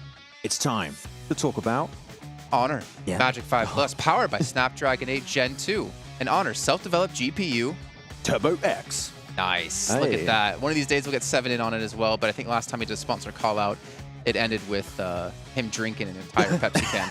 I just leave that there. At some point. It's a prop. It's not. It's not? No one can see it except me, but I can indeed confirm he almost opened it and almost drank it. This one right here. Oh, I could. We actually do have security like next to us on these cameras to make sure he doesn't steal this headset as well. Chug it if Alpha 7 win. It's fine. You won't be chugging it. So let's talk about this last match, though, because Box had to fight their way through quite a few different teams. One of those in particular, Max, you're pointing out, D plus Kia. Yep. And that fight with them allowed them, in a certain way, to close things out. Pretty much, we know that the South Korean team, D plus Kia, love their utility. Smokes, grenades, molly, they have all the time, a ton of it into the late game. The fact that Box Gaming actually eliminate the entire team and survive as a 4-man squad, they're like, wait a minute, that's actually a lot of really useful utility that we might be able to wrap up the game against Geekay Esports at the end. So the fact that they took down D plus Kia in particular did also kind of seal that game for them. It really did, and I love the way that they were actually able to rotate pretty much from being able to defend a push from one of the players from 6 to 8. Once they defended that, they were like, oh, you know what? D plus Kia's over there. Let's actually fully send it. And they were able to do that. And they were able to do that in such a great way, such a synergy way that we're kind of talking about this when we talked about Vampires earlier, right? How they were able to all push together at the same time. Guess what? Box Gaming was able to do just that in that last game, and we were able to see the performance out of it. Yeah, I'm not going to lie, a team that entering this event, I was having them a little bit under the radar, not too sure what to really expect on a PMWI stage, but out with an absolute bang here on this game in particular. And Fireflux, one of the most aggressive teams, with all the smokes that were like, what the hell is happening over here? Couldn't leave the building. Then nades and mollies just pretty much ended the fight instantly. Yeah, and also like the push that they ended up doing on GG. Once they got those 2 knocks, they were like, you know what? Let's fully send it over there too. They got rid of them very quickly. And Maddox's like, I'm out of here. I'm gonna go away. He was already out of there. He's always out of there. And there's a lot we actually want to talk about in this match soon. We'll get to the rankings in a second as we continue to see Box close things out on the final moments. Confidence was definitely reigning for them, and they looked as confident as ever, taking home 23 points. I mean, the second highest team was 11 with D plus Kia, and we'll get into how they got those in a moment's time. But a fantastic game out of them, and also GK realizing we just avoid D plus, we'll have a decent game. Well, GK was super quiet pretty much throughout the whole match. That's why they ended up only with just 2 Ilms, but they were able to set themselves up in such a great place where they can at least secure a two-place finish. Oh. Hey, Alpha 7 6 eliminations. They don't get the placements, but proving they can fight. But which everybody knows that they can fight. They need to start getting those placement points at some point here. We know they can do that, right? But it's just at least they're not falling too far behind by picking up a few eliminations. But we need to see Alpha 7 reach the late game, which as of right now have yet to do that really efficiently. Max?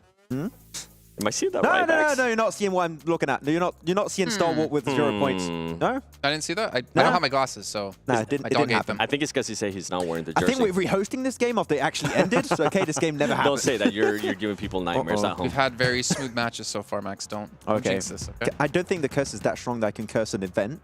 Let's not find out. Hopefully not today. Yeah. Oh, okay. All right. Well, let's take a look at Box Gaming's player stats here because we have yet to be able to focus in on them as individuals. But we do see Kwang coming through with 864 damage done. I mean, T-Duck's the only one, under 500 damage. But to be fair, didn't necessarily need to, as he had some stars on his team to help carry the weight. Yeah, Goso and Kwang going to be the ones to able to pop off here. And especially their sprays onto Gladiators, the way they just snap onto them instantly, right through smokes too, was really effective. Because it's kind of predictable.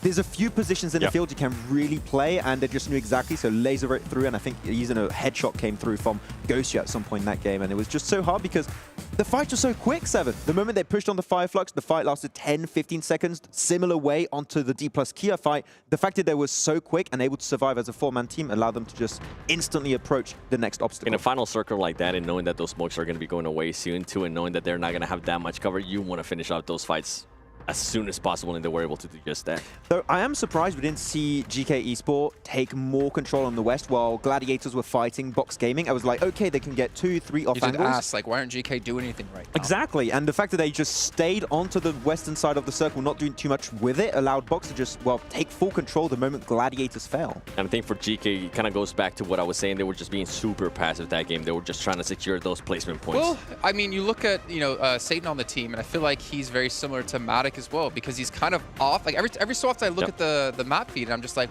it's nowhere near his team. And maybe that's one of the reasons why they're not getting aggressive and pushing, though at the end I don't think that was the case necessarily.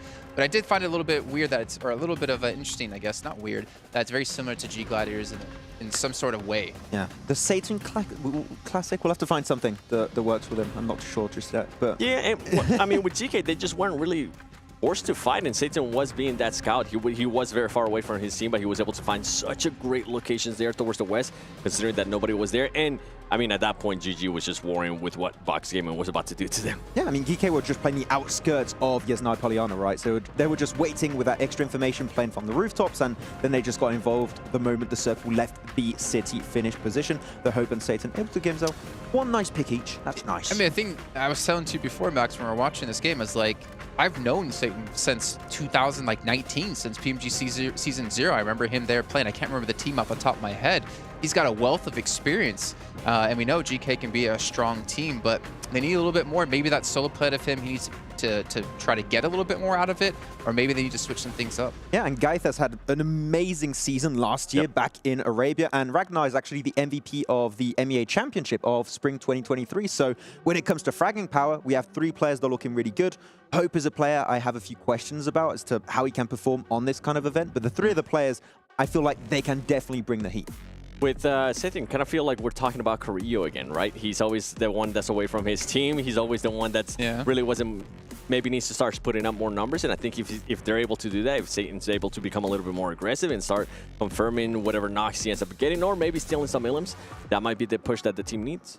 Okay, well, speaking of pushes, there's one team who had a lot of pushes coming their way in this last match that we did want to touch on, D plus Kia. They had a very interesting moment.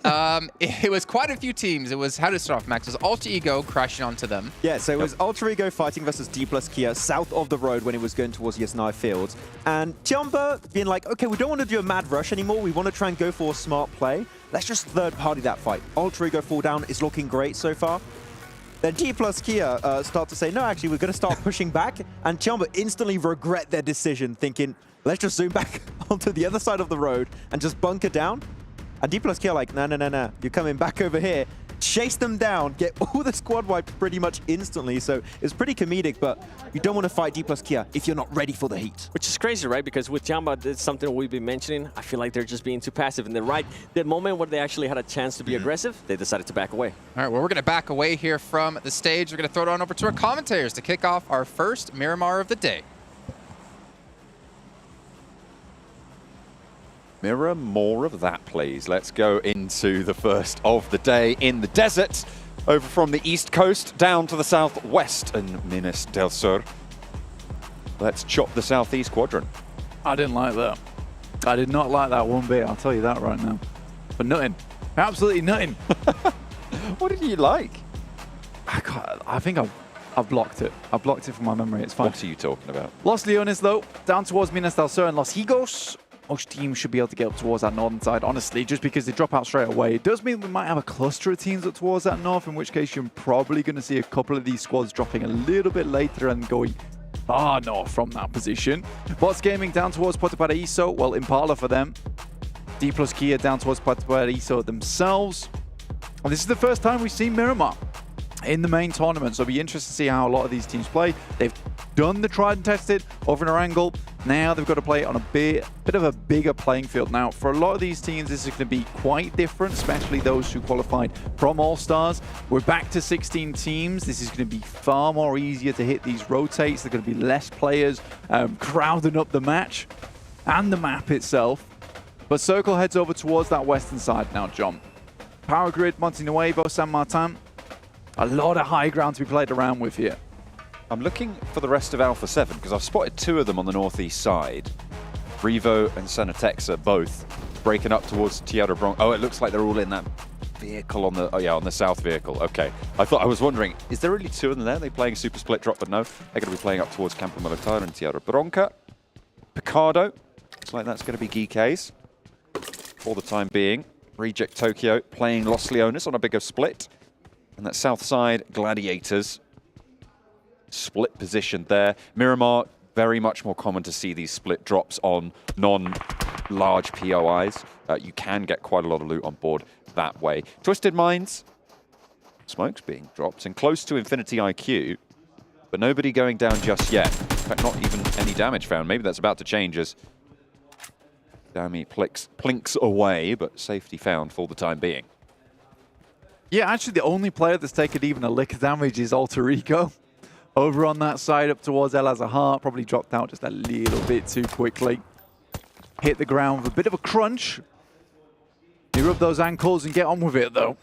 You've got to get moving on this map because it is a big one, making sure you can get over towards the side of the map that you need to be in, especially with a playing path that heads down towards all the way on the east, and we get a shift on the circle over towards that west. I think a lot of teams will have to consider the fact that there is going to be a big roadblock of these teams. Getting over towards Monte Nuevo, El Pozo early on will be a big boon. So hitting into those vehicles early on, moving towards those positions and getting some massive wealth of loot on your back is going to be very important. Alpha 7, as we talked about before, on that northeast side, so paths available to them to get in, to maybe circumnavigate all of those traffic jams, that roadblock that will come into effect for a lot of these other teams. 628, the westmost front of the line of players that spans the middle of the map. We'll look to push probably further west.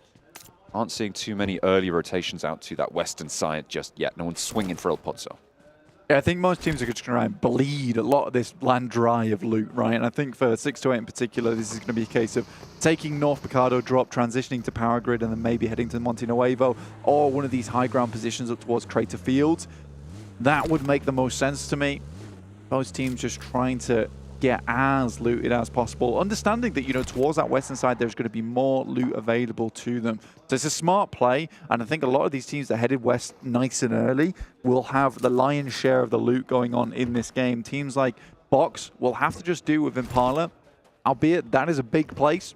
With our esports setting in play, you will be able to get as much loot as you need. I think the difference for Box Gaming is that they'll have to get moving a lot earlier than some of these teams. They don't want to get caught up in that crunch. You know, even a heavy north rotation could work out for Puerto Paraíso and then Impala. D plus Kia, though, are going to head on that south side. Maybe try and move up past La Driera, where we see Team Falcons play on that south edge and buy them up. Very much a reasonable play, in my opinion. We do get that heavy shift on stage 2, so a lot of teams will most likely be waiting for that. Not too sure what he thought he saw on the top of that building, but whatever it was, it's not there anymore. DBS shots making sure of that, but No points found for it. Nobody going down just yet. And of course, a return to a little bit of normalcy with the 16-team lobbies. Not only is the first time we're seeing Miramar in these in the main tournament, it is this first 16-team lobby from this whole tournament as well. We haven't seen any of it over the past 3 days. It's good to see a lot more spacious positions in these first drops, a lot more what we're used to seeing, a lot more what teams are used to playing as well. It looks like we have our first breaks to the west. It's Twisted Minds moving towards Monte Nuevo, and 628 just started to eke west of Power Grid. Yeah, sort of interesting. We are seeing Stalwart not really pumping the damage meters and those points meters as much as we sort of expected. I think there was about 4 of us over here that predicted Stalwart to win this tournament, in fact. It's true. But at the end of the day, it's just not coming to fruition. I think it was only Barney who predicted Vampire. Yeah, he's a smart guy. He's a smart guy. He knows what he's talking about. And you guys at home would be smart as well to pick yourself up some PMWI special awards. You could pick that up in the 2023 PMWI crate, and that's only available through July 15th to August 15th. You do see some of the players in-game actually sporting some of that equipment. You should be able to get an eye on what you could potentially snag, because it does look very cool. I'll tell you that. For nothing. For nothing? Wow. That's pretty good value. I get free information. I don't even have to give a cent. Amazing. Perfect. Big fan of that one. Yeah, man, I'm just giving out free advice. Left, right, and center. That's what I'm all about at the end of the day. If you had some advice for Gladiators right now, I'm thinking this is the team that we've watched for in the region that we've covered for so long now. And they just aren't performing quite at the level that we've expected from them. We did see a little bit from them in that last game, but if you had any advice for them, what are you thinking is the best sort of thing that they could look to address? Honestly, advice-wise, in terms of like rotations, there's really not much to work on. I think they still make these smart rotations. They get caught up in that end game though. It's that last 10 minutes, and I still think it's confidence, which is the issue right now for Gladiators. And some of that mechanical skill is just lacking sometimes, because I have seen this squad perform marvelously well in terms of those gunfights. Unfortunately, it's just not working out at the moment. But you do say, we see those glimpses now and again, but just not as frequently as I'd like to see them at the moment. It feels like some of the synergy is a little bit lacking here and there. And Matic isn't as effective on this Alfango a lot of times, and he's just becoming a little bit of a burden. Needs to be pulled along a little bit. Yeah, but I think at the end of the day, they're still making the moves that they would generally make. It's just because it's not being as successful that we see it as maybe a mistake or a problem. And I think realistically for Gladiators, it's just tightening some of those screws on their side. Because a lot of times you see their rotation, you're like, you know what, that is a decent rotate. Now you just need to follow through, and maybe you get further onto the end game. Because honestly, that last match, they made a bunch of smart decisions. A great third party over towards Alpha 7. And that end game, again, just a little bit lost between figuring out whether they should be fighting Geekay, holding them off, or should we be fully focusing down on towards Box. And I think it's because they've got so many ideas in their head, because they're very aware of what's going in the lobby, that it leads to a little bit of indecision. So I want to see, you know, Gladiators just look a little bit more decisive, a bit more confident, and that would change a lot of things. Because honestly, at this point in time, I don't think even I'm qualified to give them much advice. I really like that breakdown. I think you hit the nail on the head. I don't think there's much more I can add to that. Hopefully we'll see those problems being addressed by the Gladiators in the future, because I think did we have a Gladiators prediction to win in the talent rotation? I'm not sure we did. I don't think so. It was certainly on my mind as to whether or not to predict them. But no, it was Alpha 7, I remember, because I was like, oh, regional champions, things like that. You know, it's easy to predict Gladiators getting into a main stage international tournament. Yeah. Qualification, 100%. Doing well in the actual tournament, that's a different story. They have a lot of times run into some unlucky moments. Vampire, on the other hand, they've got their lucky break here in PMWI. PMGC, not so much. PMWI, on the other hand, that's where it's at. Why would you talk about Vampire like that and immediately they lose a player? You did that. That was look, you. man, it's fine. I think Vampire has their ups and downs. They still get relatively far in a lot of these games. True. Every single team is going to lose a player here and there at the start of the game. Vampire is not impervious to that, unfortunately, for themselves. But 51 points, they've still got a nice little buffer, a nice little lead between them and third place. Alter Ego with 45, trailing behind them by not a lot whatsoever. I think you have to congratulate Alter Ego as well. Really, really good stuff. Some great pickups for that team too. Rosemary, an absolute boon to them so far. Certainly displaying plenty of skill so far, nice and fresh for the roster. And they are certainly ultra eager to perform. Oh, 100%, man. 100%. I think that they've been traveling a lot recently too, so it is nice to see them all come back together and still do very well on a stage like this. Reject and Geekay, though, currently at loggerheads, both sides. You got Geekay on the high ground and Reject desperately trying to get through this pass, which is difficult. Circle heads out off towards that western side. You can see that on the top right hand of your screen. With 628 currently holding some extremely strong spots. Great scouting position from Xing.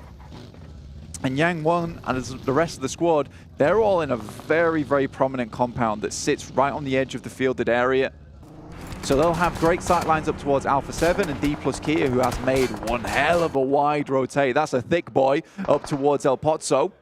DRS are also playing on the shadow of the mountain currently held by Xing, and might slow Alpha 7's push down, because that's probably one of the few routes they're thinking about to try and get through from this next circle. Reject Tokyo currently trying to find their home quite near the Gladiators on the south side, but turned away at the door, and they'll have to redirect their rotational thoughts across the way. A lot of field on that western side that is difficult to navigate, and the gaps between these positions getting a little bit too long for the liking.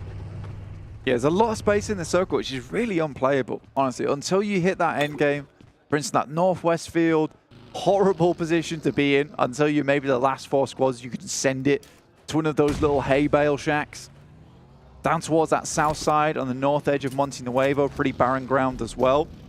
The moment Box and Vampire are struggling to make it through over this ridge that passes on the west side of San Martin, because Stalwart is holding a really strong position for themselves. Best thing that Vampire could possibly do is try and take out some of the squad members of Box, but back in that last game, they're feeling confident, already taking down Schweppes. Oh, Tianba, 2 knocks sent their way. Reject Tokyo trying to eliminate them from this shack. More preoccupied with getting the flushes, in fact, actually, for Reiji. Doesn't maybe know exactly where the opponents are standing, but he breaks out and tries to make something happen against Reject Tokyo, but it's not going to go through. 2 players from Reject Tokyo knocked in the meantime, but they managed to take control of the shack and have a little bit of respite now. The Gladiators closest to go for this push should they want to, but they're just a little bit too split to make it happen fast enough. Yeah, Matic's already up. If you can open this up with a big nade and absolutely explode onto this engagement, maybe the chance that they can take care of this north side push. And I think getting rid of Reject just after Tianba's fallen, that'll be a very nice position for Gladiators to start pushing towards that northern side. Alpha 7 move in, but easy. Already finding 1. 1 for 1 on the trade as the rest of Alpha 7 move through. Twisted Minds far too split to be able to hold that one out on the western side. Rolkus, the only player close enough really to have an impact on the fight, and doesn't get there in time or wasn't in the right position. Either way, they back off with 1 player down. Alpha 7 have swept down that western side. And the shift again goes hard northwest. This fielded area that it encircles, Blank, is so open. It can house about 2 teams in the hayfield, in the hay barns. 2 or 3 maybe if they're lucky, but then they are sitting ducks for everybody to shoot at. Yeah, you kind of have to wait for it to confirm itself up towards that northwest side before you really take advantage of that, which is why you'll see so many teams rocking out on the edges of that ridge and on towards the mountain on that northeast side. We've got DRS, we've got Alter Ego, 628 in a position to do it. Twisted Minds to an extent, they did just lose a player. Alpha 7 right now in a really strong spot to actually translate this game into a win. They don't have anyone at their backs. they can just play this one safe, play it calm, keep control over Twisted Minds and Falcons down towards their south. And if this does move in towards that field, they have an instant position to shoot towards one of these middle arenas. Stalwart staying in the conversation on the overall standing. 6th place, 29 points. Nothing stand out from them just yet, but certainly still there. Box, however, kind of the flip side. We saw that in the last Erangel, earning 23 points, 13 elimination game. Now they're taking down top from Stalwart. Action, the other side of his coin, trying to keep a little bit of suppression on the position, and the rest can come through from Stalwart. Dami moves off the top side, very low. Most likely will fall there, and he does. Reiji have to pick up that kill. Gets the elimination on board. Really, really well done. UMP just blasts the vehicle. Gets rid of that. Gladiator is still down towards that south side. Infinity IQ passing through on the north edge, just over the top of Geekay. This southeast side needs to conclude fairly soon. With the pressure that's felt outwards from that field position, it really condenses that southeast side and makes it so much harder for these teams. This east edge as well. Box trying to push in behind Stalwart. Just trying to keep this one out. Action, ooh, going very, very low and finally knocked out by Duck. A force to be reckoned with on that previous Erangel, but Tony K sits his teammate down from Vampire to suppress the ridgeline. Fireflux, however, are chiming in, and both teams have third parties to worry about, seemingly. It's not fantastic, but the spray is good, and Gosu under a lot of pressure here. Reload comes through, and the UMP finally finds the mark. Took a little bit too long for their liking. Duck launches a nade, doesn't quite get the knock in response, and the flush hasn't come through just yet. Stalwart getting the worst end of this deal. One player down from Box, and there's only one still active. Icy on the ridgeline spotted. Really hot stuff from Duck again. Playing strong for Box Gaming. Now with the blue at his back, needs to put pressure on. Spray to the legs, 15 bullets in the bag. DBS is there as the secondary, needs to close the distance before swapping. Gets it out now and has got that advantage in this close range trade, but the blue zone's tickling. It's doing more than that. And it is Vampire to chime in as well with the points. Stalwart on the east side, stay alive. Desert the player to watch over on Stalwart. It certainly is so. Able to get his team out of a sticky situation, but their power has been drained like the color out of Top's hair. A little unfortunate. Alter Ego do move in with 2 to scout out the position from 628. In the meantime, Kitsune taking shots over towards Geekay, but another team chiming in that we talked about earlier. It's Infinity IQ. Meku to try and keep his IGL safe. Kitsune crawling back behind the headland. The blue zone, 20 seconds to move. Infinity IQ eliminated in the meantime, and Kitsune can get rest here. No threat from that southwest side. A lot of cover found. Now, can the rest of Gladiators move in? Because there is not a lot of cover forwards. There's not a lot of positions that aren't already occupied in their path. Yeah, I think for Gladiators, really might genuinely have to take a gamble. I think at this point in time, you just send it into the fields. It's going to be very difficult in this position. You already know there's going to be a whole clump of teams waiting on the edge side before they have to confirm on the field finish. Right now, it's looking like it could even head over towards 628's compound, which is incredibly good. It has a building in there where you can lie flat on the rooftop, have some great angles, and people just can't see you up on that position if they're not playing the high ground, which is why you haven't seen 628 employ that position yet, because still some of this high ground on the ridge is available. But as we push into that further end game, that's when it's going to become very influential. Rules takes down Stone from Vampire. The fact that they've made it this far is a testament to the skill of this team alone. I think Stone and Tony K are probably the 2 last players I would want on Vampire, to be honest. Final player as well for Alter Ego, Octa on the north flank near DRS. As Alpha 7 clear up Twisted Minds on the southwest side. 1 player for both of the top 2 teams, and Fireflux do have to push in a little bit further. There is a chance for them to come out swinging from that southeast side. The Gladiators to contend with ahead of them. The remnants of D plus Kia, two of their players still alive. Oh, this is nasty from Satan. Hiding in the building with the Grozer as well. Swaps out to the M4. Just gets both of them. Handles business. Yeah, it was a really nice play. In the meantime, Fireflux have to send out, and they go straight down towards D plus Kia's position. A real nice pickup. One player is down already, and I think Gladiators are looking to capitalize off the back of this one. They've just been waiting for their moment. The third parties have been strong with this team for the last game and this game as well. They'll carry that pressure forwards. Gladiators now looking for the back line. You can see the nades just rolling out, desperately trying to keep Ketch and Lutz safe. Nades still, though, sending in a Tixi, even closer. Matic launching forwards. Tixi given that platform to springboard through. 3 players from Fireflux are down, and Tony K chiming into the fight. They'll hear those Mini 14 ring across the hills and get to cover where they can. Tixi goes in for the backup as well, and Fireflux with 1 player still alive. Not going to be too much of a threat on their flank. The crawl back from Solke slowed down, in fact, dispatched by Reiji. Such a funny position that Tony K is playing, because you see so many teams actually head up there and get a lot of success from this position, especially when the circle's a little bit further towards that northeast side. What he can do is just pick up eliminations from this spot. He's fully aware that he's not going to get a very high placing finish here, but what he can do is steal away some of those points. Killer also in a similar situation, but he's got way more players on side. Matic takes a tumble. Kitsune is in position to try and go for this res. The ridgeline is pretty solid for cover from this high ground, even with the elevation that DRS are operating with. DRS moving into a 2-2 split.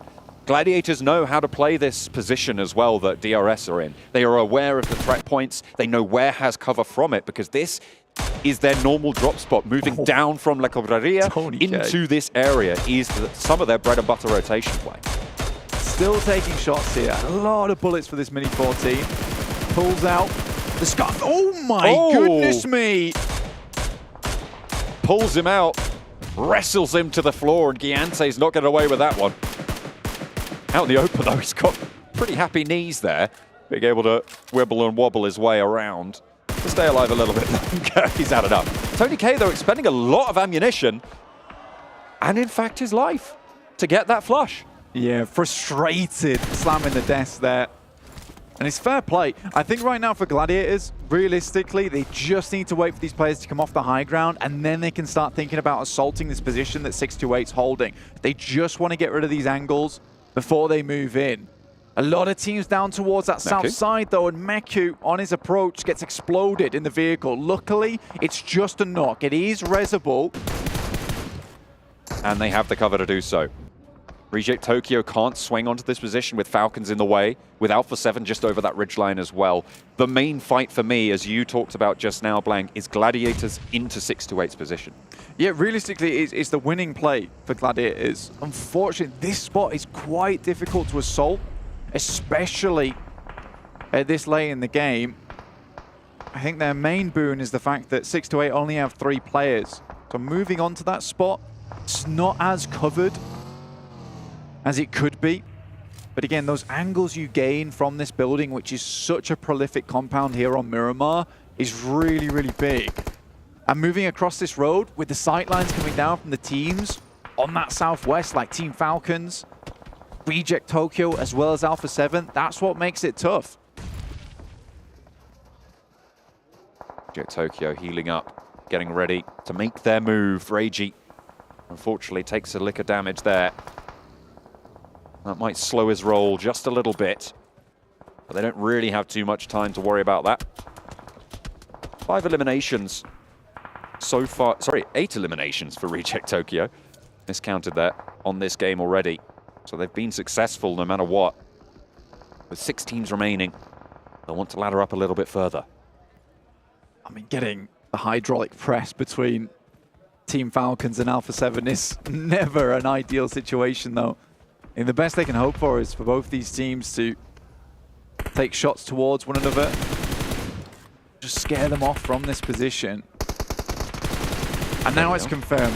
That compound is a winning play. 628 have been so happy with the move that they made up towards this position from San Martin. Alpha 7, though, Carrillo steps into the fire just a little too close.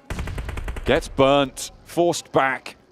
Reject Tokyo taken so low, but they can just get these heals up. Falcon may be looking to actually move further out and in for a third party. Alpha 7 with Carrillo down, maybe looking to move forwards and get this res, but the nades from Falcon are trying to get a third party onto both of these teams.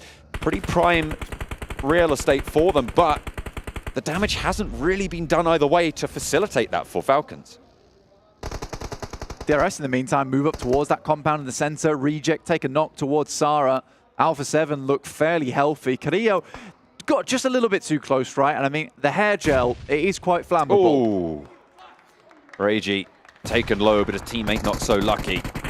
2 players now for Reject Tokyo. Delta also, DRS, sorry, from the northern side for DRS, trying to move in. And 628 rebuffing them as Reject Tokyo getting cleaned up on the southwest side, unfortunately. Their run will be drawn short, but they did get a whole helping of points there. Gladiators, they're swinging out wide. They're not going into the compound blank. We thought that was the winning play, but they move out and go for a third party. It is a refreshed Gladiators playbook, and they are playing it to a T. I mean, you would have thought they'd go for the third party between DRS and 628 whilst their attention was compromised, but they think that this position and the side swipe is way more important. Nade actually a little bit closer on the smoke goes down. And Alpha 7 sent away. Matic out into the blue will swing back towards a position they know is clear.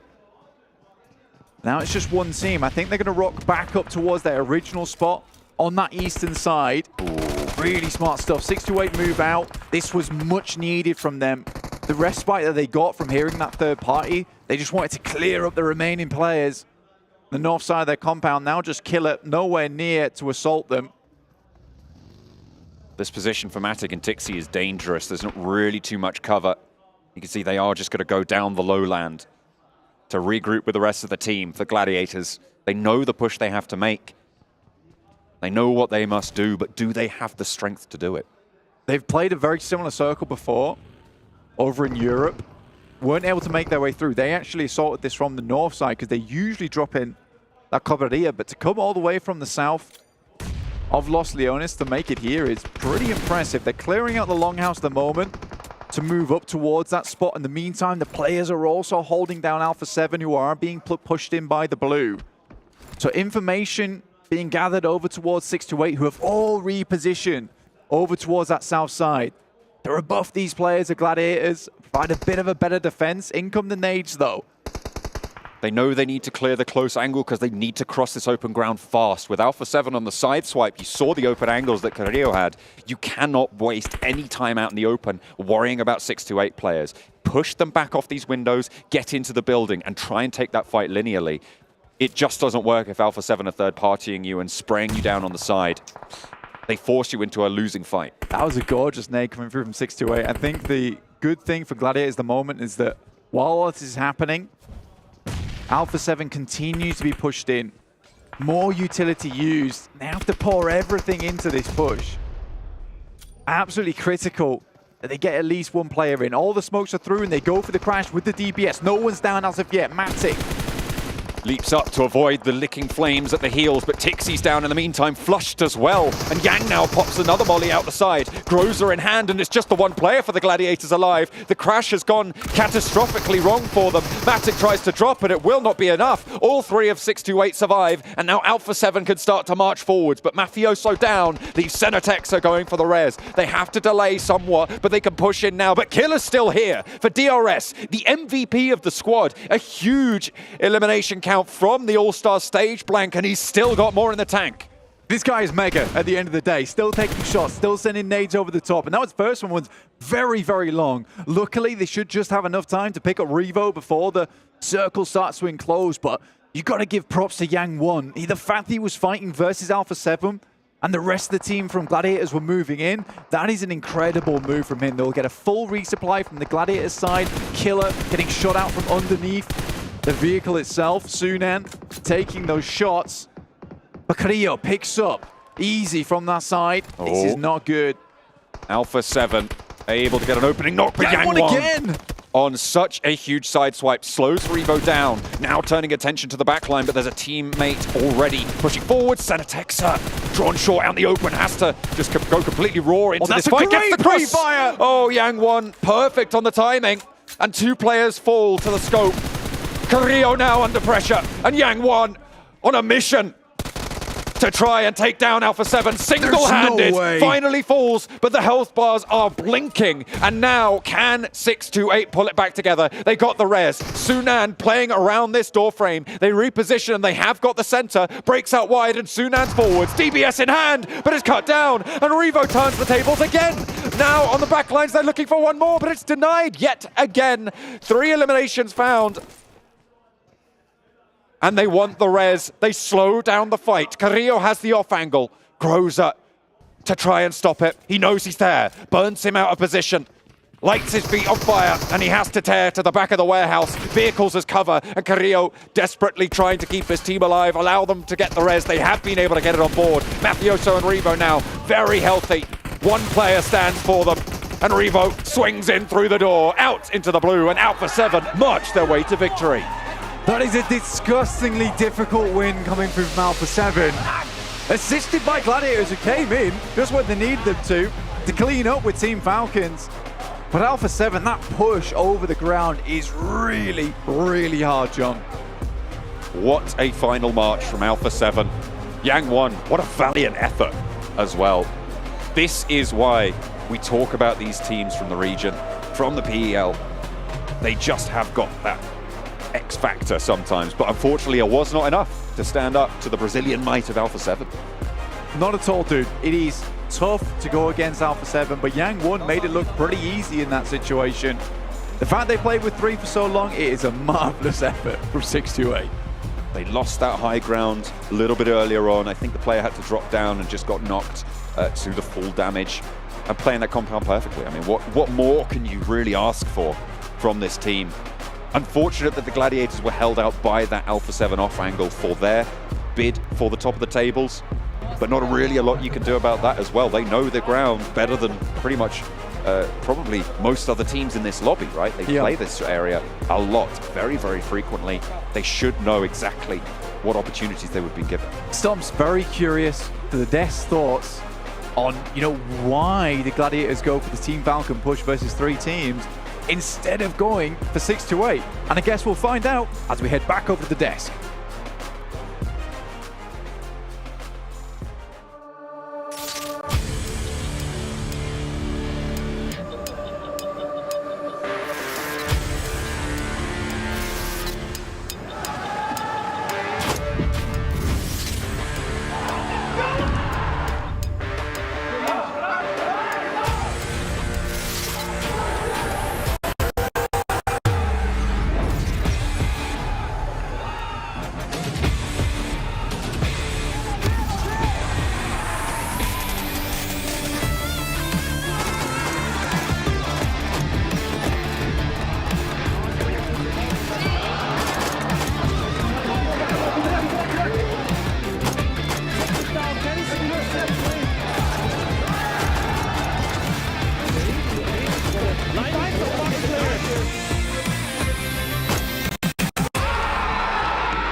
Alpha 7, well, we gave them 2 matches. Maybe we need to rethink some things here, 7, as we do see them take home a chicken dinner, and a much-needed chicken dinner, to finally show some adaptation in their play and to bring one home for Brazil. I'm just Captain, still joined by Maxman7, Worlds Gaming here on the desk. And 7, you were saying it, they switched up their style a little bit, played a little bit more passive, and they got aggressive when they needed to. They did. They were waiting to pretty much get all 4 people alive until the end. And something that a big switch actually between this game and previous games is who they were sending out to scout or who they were leaving behind to be an anchor. And it was actually between Mafioso and Rebel. It wasn't Carrillo. Carrillo was actually within the pack. They were always doing a 3-1 split, and it was either Mafioso or Rebel being either sent out or being set back to be an anchor. And I felt like that really worked in their favor, and something that I really enjoyed as well is pacing their game. It wasn't just being A7 aggressive. And I feel like this is something that we kind of notice in Americas as well. They decided to just slow it down, don't be aggressive. Wait for other people to take care of each other and find those openings that you can actually third party, and it worked out great for them. Don't be aggressive. Actually, them playing passive is really important here because at some point there was a three-way fight on the western edge. It was Reject, there was Falcons, and there was Alpha 7. And actually, because of how the circle was going, consistently shifting over to the east, Reject were forced towards Falcons, and Alpha 7 kind of understood that. Like, we don't have to get involved in this fight. It's going to happen regardless. We can just move north of it and wait for the fight to break out. And the moment it does, we get involved, clear the entirety of the west, which actually didn't end up happening because Gladiators just ruined everything and just cleared the teams themselves. But that was the game plan, and I feel like if it did go that way, the execution would have been really easy because that third party was pretty much a given. So let's go back in time, actually. Let's start from the end of the game and go backwards, right? I'm going to ask you a question. I want an honest answer. 6-8, I think they threw the match. I don't remember who the player was because he caught Creo on the transition, I believe that was. Or was it he caught Mafioso? Yang. Yeah. And he caught, was it Mafioso or Creo on the transition? Got him through the slit of the doorway and caught him just barely as he knew he was going to be running through. As you can see here, Alpha 7 getting 23 points. But then he like overcommits on the peak. He pushes by himself. He gets caught. He gets knocked. And it felt like a downward spiral from there. Yeah, it was Yang. It was Yang. Unfortunately for 628, they was just not quite able to capitalize after that opening knock. And they were just able to crawl out of sight. And because of that, as we know, we saw Alpha 7 here playing passive again, stalling things out to be able to get those reses. And the reses at the end here, 7, is what enabled them to secure the win. And in a way there, at the end, they were kind of being forced to play passive because you could see that they wanted to go third party to fight between 6-8, and Gladiators. But somebody from 6-8, I can't remember the name, I think it was Isuna, and was able to hold off a great angle. He knocked him, and it made Alpha 7 fully back off, and it allowed, and I think this is why you're thinking that it was 6-8 to win, because that allowed 6-8 to kind of set themselves up, but at the end, it didn't end up working out. Well, even got to credit to Creo, too, just to stall stall it out, right? We were actually watching, we're like, that's a great play by Creo as he ran into the warehouse. He kind of ran between the vehicles as well, buying time for those reses to come through. But yeah, even before that, you had Gladiators crash, like you mentioned before. But that same angle Gladiators came from was there was too many teams there. We had D plus Kia. They got overwhelmed by Fireflux. Fireflux got overwhelmed by Gladiators, and then the Gladiators eventually made their move through. Well, the whole time this was happening, 6-8 just like, this is fun. Just gonna chill in my compound for like 10 minutes, it felt like, and it got them a lot of points at least. They were just holding off DRS, and DRS currently not being aggressive. They're just going for those placement points, collecting the information. They were like, okay, we can coexist for a little bit. I'm sure DRS wanted to play aggressive, but from the field location against like the warehouse compound of 6-8, you're not going to make it happen. A lot of people said 6-8 are a three-man team here. The compound was the fourth-man player. Yeah, I mean, to be fair, I think DRS was kind of lucky to even get into that compound because Alter Ego tried it minutes before, and didn't make it all the way through. I think that Alter Ego maybe overcommitted because that breach is not easy, especially when you have 3 teams like Falcon, Reject, and Alpha 7 to the western side. You can't just crash the wall and wait there. If you go for the crash, you need to fully commit, get inside the buildings, which they couldn't quite do, and that's what did cause their demise. But DRS just stayed onto the hay bales in the fields, which they could just play the long game, hope for a podium finish, which did end up happening. Highlighted that game for me, though. It actually isn't what happened in game. I think it was Tony K shooting down at DRS from the mountain, and then he gets hit, he gets eliminated, and he just slams the desk. It's so frustrating. It's great to see. It's a strong phone. It did not break. Strong desk as well. Let's take a look, though, at Alpha 7's player stats in this last match. Again, we have to focus on them because we kind of almost started to count them out, and we can see Mafioso. Usually it's Revo we talk about.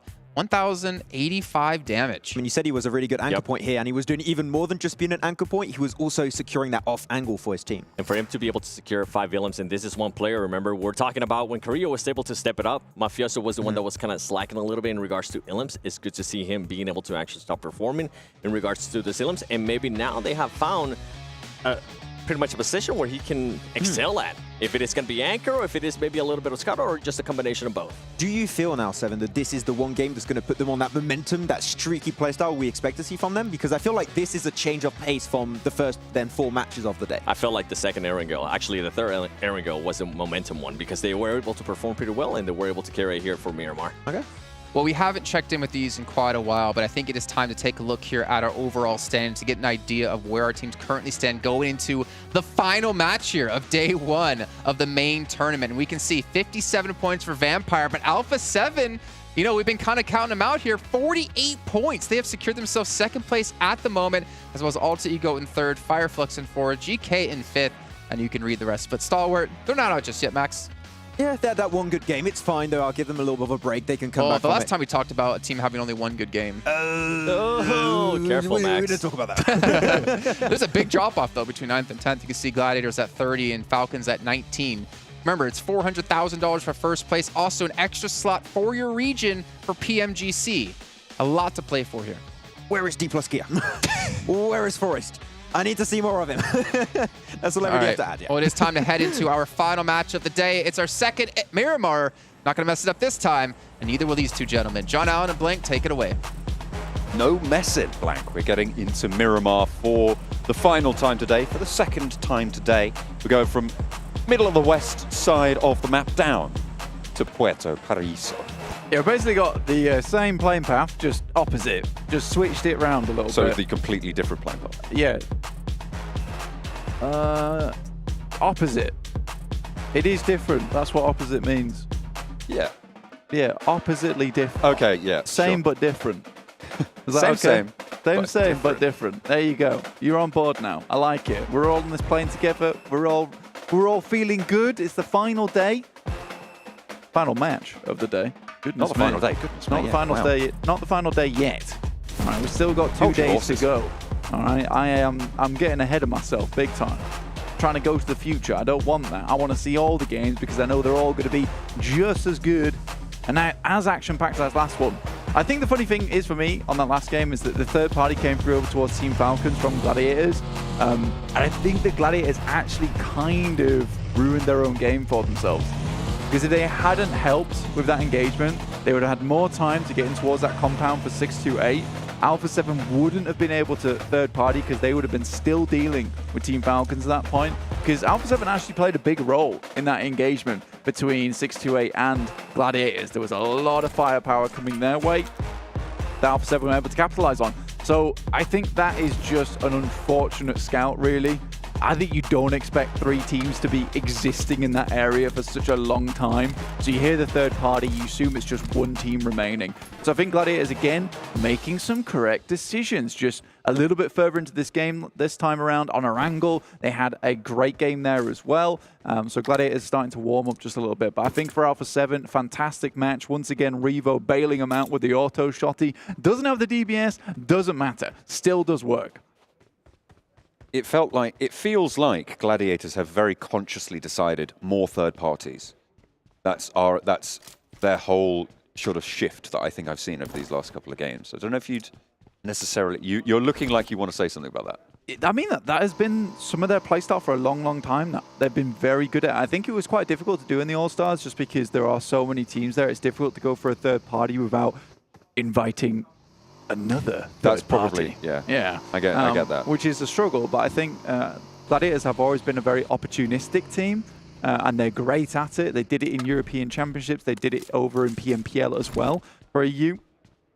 I think they can certainly keep going with that, but I think we've harped on about Gladiators long enough, so let's take a look at some of the teams in the lobby. Fireflux at the moment makes some good initial rotations, but they seem to be suffering exactly from what Alpha 7's maladies were over in the All-Stars, which is a case of great first 15 minutes, man. The rest, questionable. I think they are just sitting around in compounds a little bit too much, and I think it was acceptable on the map where they won, where they just sat in a compound and the circle came to them.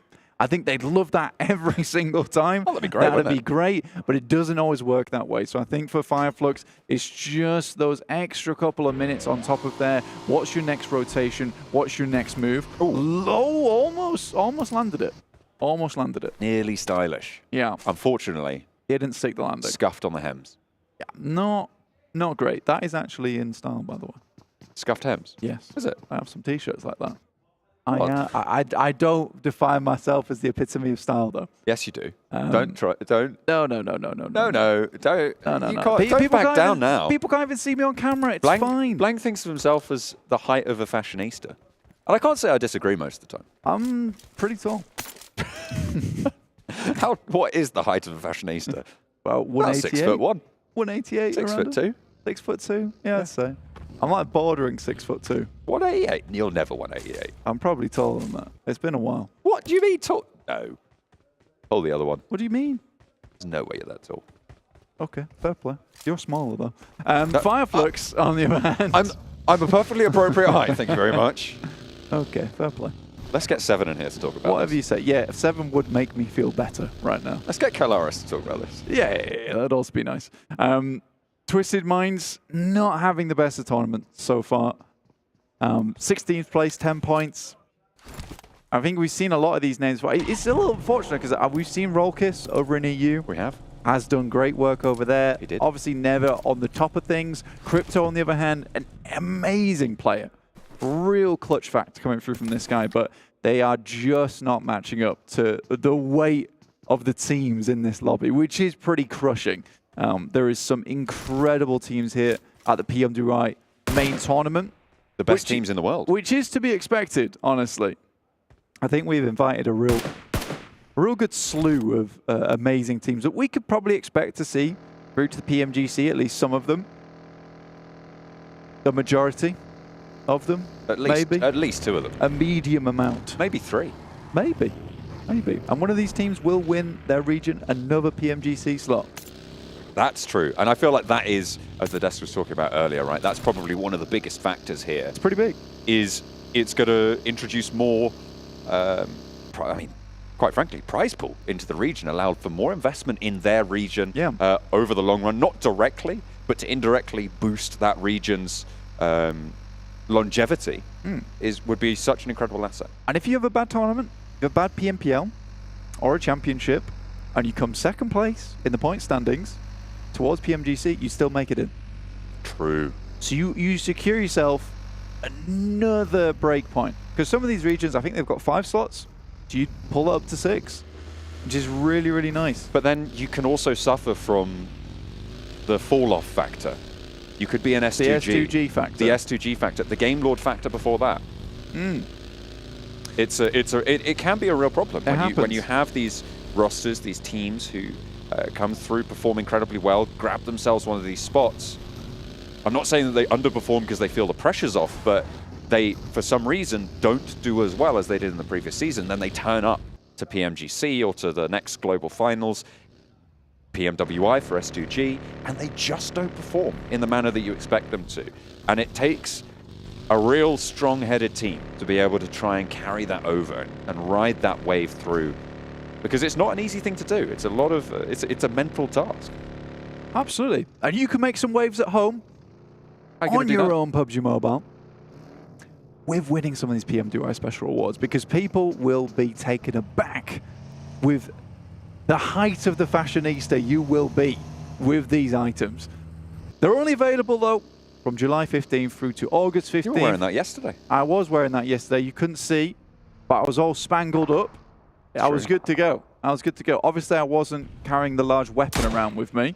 Light blue's your color. It could be.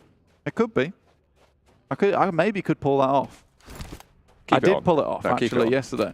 Keep it on. I will. Yes, of course. Fireflux, though, back to the game anyway. Back to the game at hand. Fireflux find themselves another little dip to play around. Tianba off in the distance. Those dips that Fireflux currently find themselves in, they're very, very dangerous. The nades just funnel themselves into your pockets. Yeah, Fireflux is just a tortilla chip team. They love the dips. They love the dips, man. 100%. But it works well. It does work well. They find themselves some good scouting. They don't always stick in these positions for a long while, and then they move on. I think it's quite a good play style. Again, that first 15 minutes is really nice. They obviously have very good knowledge of a lot of these maps, and it's to be expected with Solkay being on the team, who has been around in PUBG Mobile for a long time. And I kind of expect Fireflux to continue doing well. I mean, they're at the 4th place at the moment, 37 points, which is fantastic.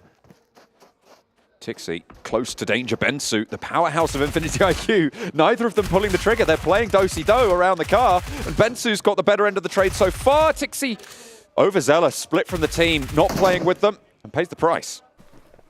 That is really unfortunate. I think that at the moment, Tixi is probably one of their best mechanical players on the squad. It's really unfortunate losing him, because you lose a big amount of that clutch power on the side. Winning out those fights a lot of times has come down to Tixi making some real good moves. Not as impactful as we've seen him been before, though, John, which is a little bit sad to me. I mean, Tixie supremacy just not here at the moment. Tixie mediocrity currently. I need to stop coming back to Gladiators. What? Don't put them back on the screen. Stop that. Well, when they're taking a fight, it's fair enough. But when we're looking at Vampires trying to hold a central position and Fireflux taking plink shots at the compound, certainly talk about that. D plus Kia send into the Labandita crater, and they might have some neighbors to worry about. Goodness me, Reject Tokyo don't want to let them get away with this one. Fabian is a little bit isolated, but the rest of D plus Kia, they are establishing a high ground, and that is what you want to execute with. Forrest able to suppress that close range position and keep his teammates safe. They send one down in, they lay the trap, and it looks like Reject Tokyo might have just bit. Yeah, Lufa tries to scrub Forrest off the top side, not able to quite make that one happen though. Forrest finds that cheeky little angle. I think they expected all of them to be heading in towards La Bandita Crater. Not to be. They gave them the old fake out there. Sunan, 6-2-8, taking the shots over towards Geekay.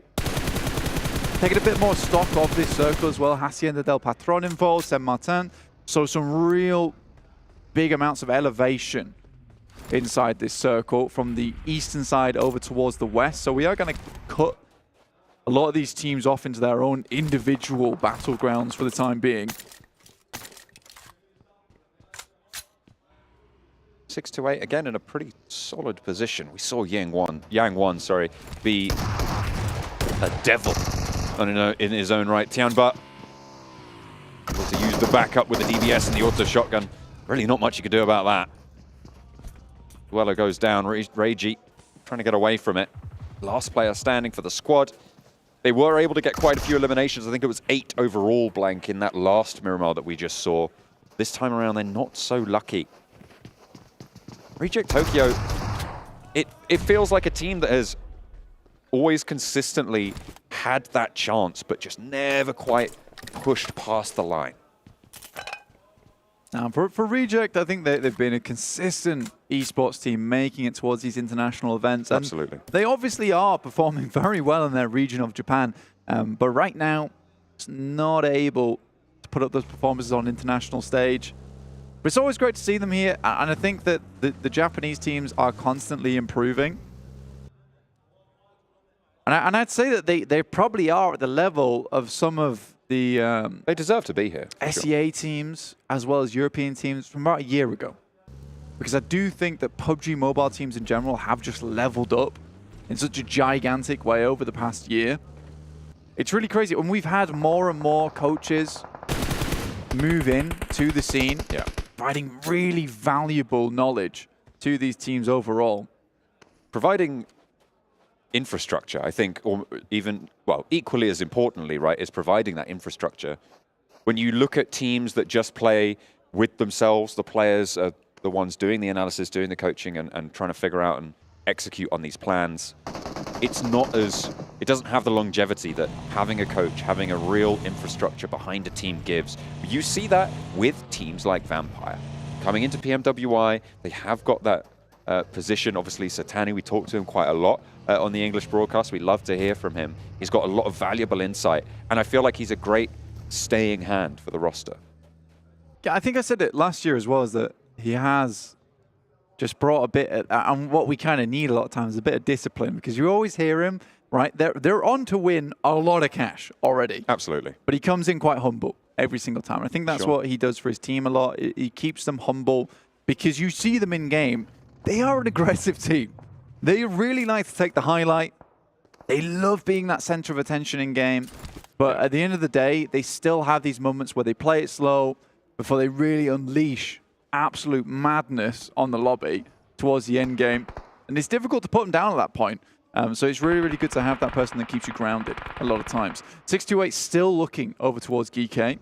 628 haven't moved far at all. We know they like to drop over towards this north side of Picardo in the first place. Didn't transition over to power grid. Circle didn't really require it to happen, but a lot of teams on that side. Alter Ego trying to push their way in. Do find an initial knock. Not much more than that. It's northwest side. Troublesome. Rosemary isolated on the back. Cooked away there. Oh, wow. Taken out of the running. This central ridgeline. That's a circle and a half. Is the most important feature in this circle, as generally these ridge lines will be. But yeah, you're right, a lot of open ground nearby. Yeah, this is going to be like the yin-yang circle, because we will just have a line of players through the middle of this ridge. It can hold a lot of teams in there. Stalwart found initial bit of damage over towards Alpha 7. They have recovered. A nade goes back, and Icy's got to be very careful, because the double nade there's great, but one comes back. Top's on the top side. In fact, Carrillo just has to hug the wall as best he can, become one with the rock here to get that first aid kit off. Trying to stay alive. The heals need to come through. Icy is far more isolated than the player knocked. I think that's Revo. Some great nades, actually. Getting taken down, which means that Icy can't get rezzed. The numbers are still in the favor of Alpha 7. Top taken low with the nades over the top bursting perfectly. Mafioso just about tickles the ridge, which stops it going further with the next nade, but looks to put more up there. Can't quite get the angle that they got in the first time. And finally, Nerzed moves in for that res onto Icy. In the meantime, Twisted Minds, third party from the west.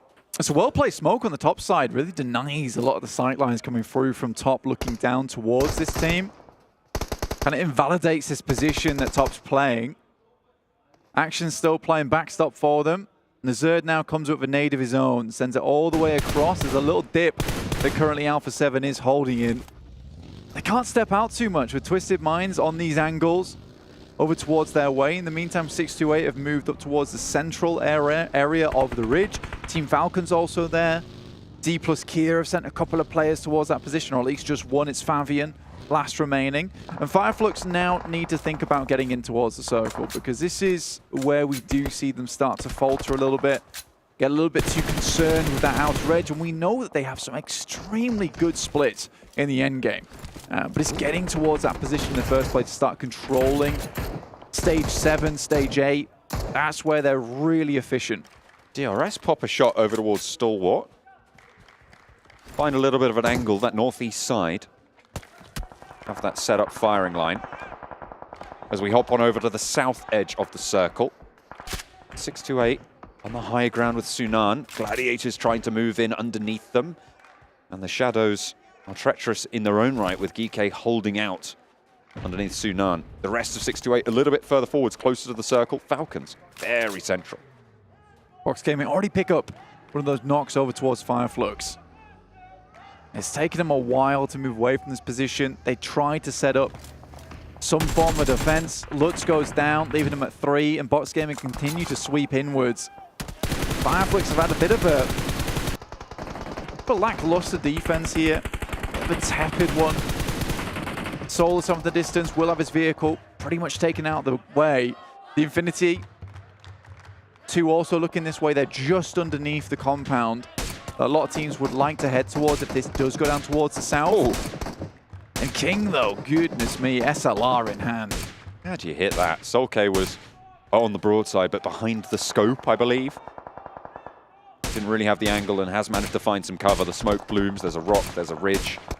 He can stay safe for the time being, but he's going to have to move and likely won't be able to get out of there in its current state. Does get a heal on, and Ketch actually rolls through for the save. Solkay and Ketch, though, now main meal on the menu for Falcons as they try and ride strong, but a really solid set of shots from Kitsune to find one and the flush very, very quickly for the Gladiators on the south side. A little bit of an opening maybe on the south. Yeah, pretty instantaneous here. And again, a lot of teams would like to move their way through on that south side. Schweppes will pick up Solkay. They find a bit of shelter. This is a position that can hold these two players for quite some time. Quite difficult to get across that terrain. The fact they were able to make that run under the purview of a lot of teams, not easy. They're swiftly getting towards position, punch the nitro. But Box is following. Geekay trying to skirt. Sunan still sits atop the mount, launching Thunderbolt after Thunderbolt downwards and transmitting that information back over to the rest of his team as well. We were looking at this central ridgeline and talking about how treacherous it's going to be. Let's take a look at just how dangerous Fabian can make it for Box Gaming as they try and move on through, but it is so dangerous. But that goes both ways. The sword has two edges, and backwards it cuts. Infinity IQ take down the last player from D plus Kia. Gladiators also becoming a cropper. Yeah, get them caught up on this south side of the ridge. A lot of sightlines looking their way. 2 players down. I would say it's very unlikely that Matic's able to get both of them up, but you can certainly try. Give it a go. Falcons did move further up towards that north side, and Box just sidled in on the east. Vampires yet to move as of yet. They did take down a player from DRS earlier on. Meku is shut down. Still pretty tricky to call this game. There are so many teams yet to conclude their embroilments. Gladiators will conclude their game here, though. 13th place. Middle of the tables is where they will end their day. 9th place. Unlikely to be leapfrogged by Falcons. Currently quite far behind them. The Falcons do have a high ground position. They can run along this ridge line and maybe prove to be troublesome in this lobby overall. Good shots from Sunan. Oh. Satan takes a fall to the depths of hell there. The first circle only, though, and will be pulled back by Geekay to the land of the living. Next, though, from Falcons might have other ideas. Close enough and in a distance. Look at that. Guy. Xing unleashes. Bombards the position, re-knocks it. That's a lot of time now had to invest, and with that time, they have earned the forward position. Sunan and Xing move on in, looking for the execute. Nate's downhill from Falcons as well, as Ferrari goes down. Teams. A lot of teams trying to vie for this south high ground. Vampires taking out players coming through from DRS. Killer notably out. Best player currently on the squad of DRS too, so unideal. Vampires have had eyes towards that position for a long, long while. Waiting for them to make their move. Solke will equally be shut down by the Vampires. They snatch more of these eliminations away, but they will have to move. And I think Fireflux's position is probably one that you would be looking up. Might head over towards that north side as well, as they all jump in towards vehicles. Fireflux get taken out in that position. Box Gaming on the east side of this mountainous ridge. Will have quite a lot of control there, but they have to get up if they want to get to the west side of the circle at all. They want to have that access. As we hop to the northwest, Stalwart, all 4 players alive. No eliminations, though, so far. Close to Alpha 7 with one of their own. Just a little bit south of that. Also got Alter Ego to worry about, who have managed to rack up 3 eliminations, but they're playing with 3. Better than nothing, though, holding on to that second place position. 628. Still going strong down towards the south side, despite losing a member. Sunan was split off from the team a long, long while, but constantly providing information back. Finally, the rest of the team did regroup with him. And Alpha 7 will remove Alter Ego. They have been stuck on that position towards the western side for quite some time. Just 2 players left alive for them as Revo falls. Harassment from Falcons up in their nest atop the mountain. 628 have not been able to dismount them. The high ground just a little bit too unassailable. Maybe not completely, but certainly with the opportunities that they've had. The chance might present itself, though, in the next few minutes as teams start to move a little bit closer to the circle. Box are starting to expand their influence as well. Vampires just tucking themselves in, actually, on that northern edge. Not to go too far. I think that this is a position where you'd imagine a lot of teams would take up residence, as the circle pushes a lot of the squads that will have squeezed themselves in on that south side forward. 10 teams in stage 6, Blank, almost stage 7. This is really, really close, and these ridgelines are providing sanctuary for teams that most likely you wouldn't see alive at this stage, given any other circle. Tony K spots a DRS player, and they snap up the back line. Look at his split. Yeah, there's instant clapback coming through from Vampire.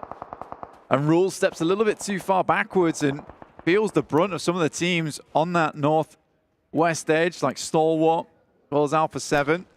Creo out in the blue, try and readjust. Meantime, the Stalwart's players, I think that is Action. He's down towards the south, all is lonesome, really holding up Twisted Minds and the final player from Alpha 7. Creo towards the blue. needs to be careful. Icy has got the opportunity to swing out should Action get into trouble as well. Circle goes very central here, blank box. We'll be able to hold out all these teams on the south. Well, they'll certainly have the chance to. Vampire probably looking pretty good to try and push on in if they can get past DRS's sightlines. I think DRS is a little bit preoccupied with Stalwart, currently taking that 2-2 split on the northwest edge to deal with Twisted Minds, Alpha 7, and DRS. So I think for Vampire, taking that long stroll up the slope to perhaps try and third-party versus this would be a really smart idea. Currently, Box Gaming, though, they're about to get a whole heap of eliminations if they play this one right. As a lot of these players on the south side will have to drop off from their high ground down towards Box Gaming sightlines. Scary prospect. Okay, trying to move past, but Axa has other ideas. Wow. The pump action. This late in the game, still having that in the arsenal is a risk, but it's going to work out here. Falcons hold out a push, and still there's more to do as Geekay Esports trying to stop the push from the south of 628. Axa continues his bombardment, his barrage of bullets as they roll downhill. Unfortunately, his teammates not so lucky. His opponents either. 628 moving through, swelling the ground on the south side. Just to put that in perspective as well, Axa had to miss 0 shots on that SG to make that happen. Yang's got plenty more shells to unleash from the auto shotgun here, though. And it will be good for 2 knocks. Falcons dismounted. And now 628 can play on with 3. We saw what they could do on the Erangel. Can they in the previous map on the Miramar, can they convert it this time around? The 3-man 628 buff. There's no 3 in their esports title. There's certainly 3 in the game here, and they're doing fairly good work. The Infinity still alive. Vampires have now taken control of that northern side. If they win out this game, they will have found themselves a massive buffer going into day 2. And it feels like a repeat of the All-Stars. Finished that first day off with 78 points. Bear in mind, there was a lot more eliminations available with the 18 teams in the All-Stars. So can they break their own record on a day 1? Already up to 5 eliminations. An extremely good spot for themselves. Finding Yang 1-2. Wow. Really, really solid stuff from the north side. Stalwart drawn a little bit short here. A knock sent their way as well. They're grouped up. They don't really have any forward position. They will have quite a lot of info over the ground, and it's quite a flat area that they have to push across. Vampire also going to have to breach that ridgeline. Who's going to be able to get forwards first, get that stranglehold over this next part of the circle? Stalwart cut apart as 3 players from 628 take aim. Xing finds Ravenclaw from Vampires, though. And Bensu, once again, that powerhouse from Infinity IQ, will pick up one of the players from Box who have just not held onto this spot very well. Stoned is sent back as they res their player, Ravenclaw, and Stalwart will be finally forced out of the blue. And I think Vampire most likely will turn a lot of their attention over towards Stalwart. In the meantime, 628 descend upon the guys from Box. They need to take care of the threat from downhill should they want to move forwards. Boyga and Bensu for Infinity IQ. Trying to play even further below that. Another shot sent over towards Stalwart and another knock from a nade on Vampire's squad. Flush is coming through and Vampires can really start to isolate this team now. Very, very difficult to move forwards with the threat of Stalwart there, but once they have removed that, they can start to march in. Icy falls next, and the Vampires yet to lose a player. 628 dastardly daring in this lobby at the moment. They're just taking fights all over the place. Oh. A lovely nade over the top will do a good amount of damage, and just top remaining now. Not long for it, I'd imagine. The blue zone will push him in if nothing else. 3 seconds until it goes in. The fire not quite touching him there. He does get lit up. Has to hit the deck and go for another heal there. Doesn't really have anything left in the back pocket. Action crawling forwards, trying to get info. And Vampire need to move in along this ridgeline to stop 628 from getting control, Blank. Luckily for Vampires, it's such open ground that a lot of these teams have to push towards, but they have been lacking on these elimination points, and 628 is lapping them up themselves. Stalwart finally taken down. No further will they go. Gosu from underneath does damage, but no more than that. Yang Won stays alive. Vampire get the final knocks there, the final points. 2 teams now remain, and there's knocks already. Jing trying to stay alive, but Vampire looking to shroud the lobby in darkness, and they'll be able to take everybody down. From the northern side, they play slow, they play efficient, and they devastate the lobby. 20 points on the final game of the day, and their day one here mirrors that of the All-Stars, Blank. Goodness me. They go for the 3-peat, and now the repeat on the day one of All-Stars. 78 points accrued total. I mean, that is perfection, right? That's the way you want to start it. Satani probably told them, can you just do what you did on day one? And they were like, exactly what we did on day one? No. Just do what you did on day one in terms of strength and power. Okay, we'll get the exact same point. It's absolutely fine. That is ridiculous coming out from Vampires. What a way to end it. That was a masterclass of terrain control, of biding your time until the right opportunity presents itself. They saw a Stalwart player go down. They just kept that pressure up, and then they moved when they needed to. That's what I've praised them for so far today, over the course of the All-Stars as well. And I'd love to see it come through in the final game of the day. Man, you can't count out 6-8 as well. True. That was ridiculous stuff coming through from them. I didn't quite catch the amount of eliminations they had at the end, but they were blasting out of their minds. That 3-player buff for 6-8, really coming in clutch for them. I just wonder what they could do with 4 players at the end of the day. What is your final whoa, don't be ridiculous. That would be too much, that right? would be unnecessary. Either way, we are going to close out the day. We're going to go over to the desk after a short break. Thank you so much for watching. That's Vampire Esports showing us exactly what they're made of. We'll see you in a bit. All new Honor Magic 5 Pro. Freeze even fleeting emotions in just milliseconds. Take marvelous night shots with lightning-fast exposure. The display reveals more details in bright areas with an astonishingly long battery life that just keeps going. The latest flagship chipset brings you exceptional performance. Unleash the power of magic. Honor Magic 5 Pro.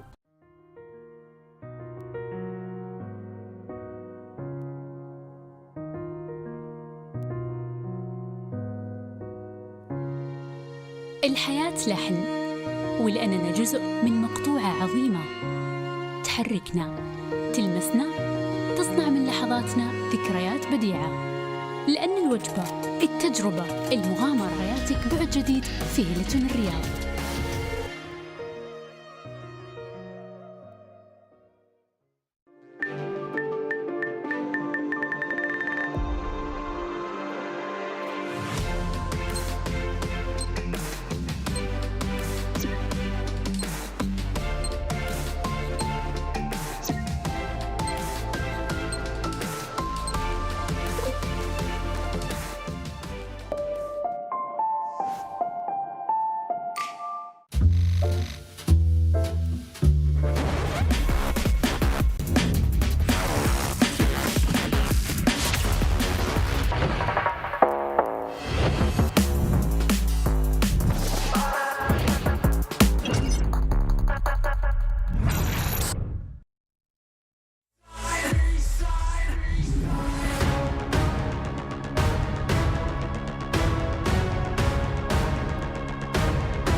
So just think, Vampire Esports were just one more win away from breaking their own record from last season here at PMWI. They get themselves 2 on the day, and almost certainly able to keep themselves in first place as well. They're on track to take home the trophy yet again, and of course, $400,000 in their pocket.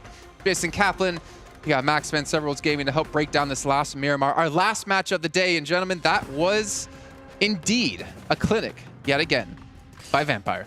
The kings of third parties, I think it's fair to say. Once again, they're like, all the fights happening, and it's in the late game circle. We're just going to full send it, get themselves like a few eliminations on board once again. A lot of control on the circle to make sure they have all the angles they need to secure themselves. Once again, another win. And I mean, Vampire, we expected them to do well here, Seven, and they proved it once again. They are worthy of being the champions. Not gonna lie, I kind of wish they would have broken that would have been record. nice. That would have been nice. And you were saying the kings of third party. There's still 2 days left. It could happen. Oh, okay. First day, though, imagine the message Yoda said. What I do want to talk about before you sidetrack me even more is you were saying about how they're the kings of third party, the kings of pacing, because they are able to decide when they want to take on those fights. And I think we saw that perfect too, the way they were able to clear out the north. I mean, after they took on DRS, they were the only team in the north, and now at that point they were able to just kind of scout. Okay, do we want a third party that fight? Do we want to wait? And I think that's what it kind of comes down to, right?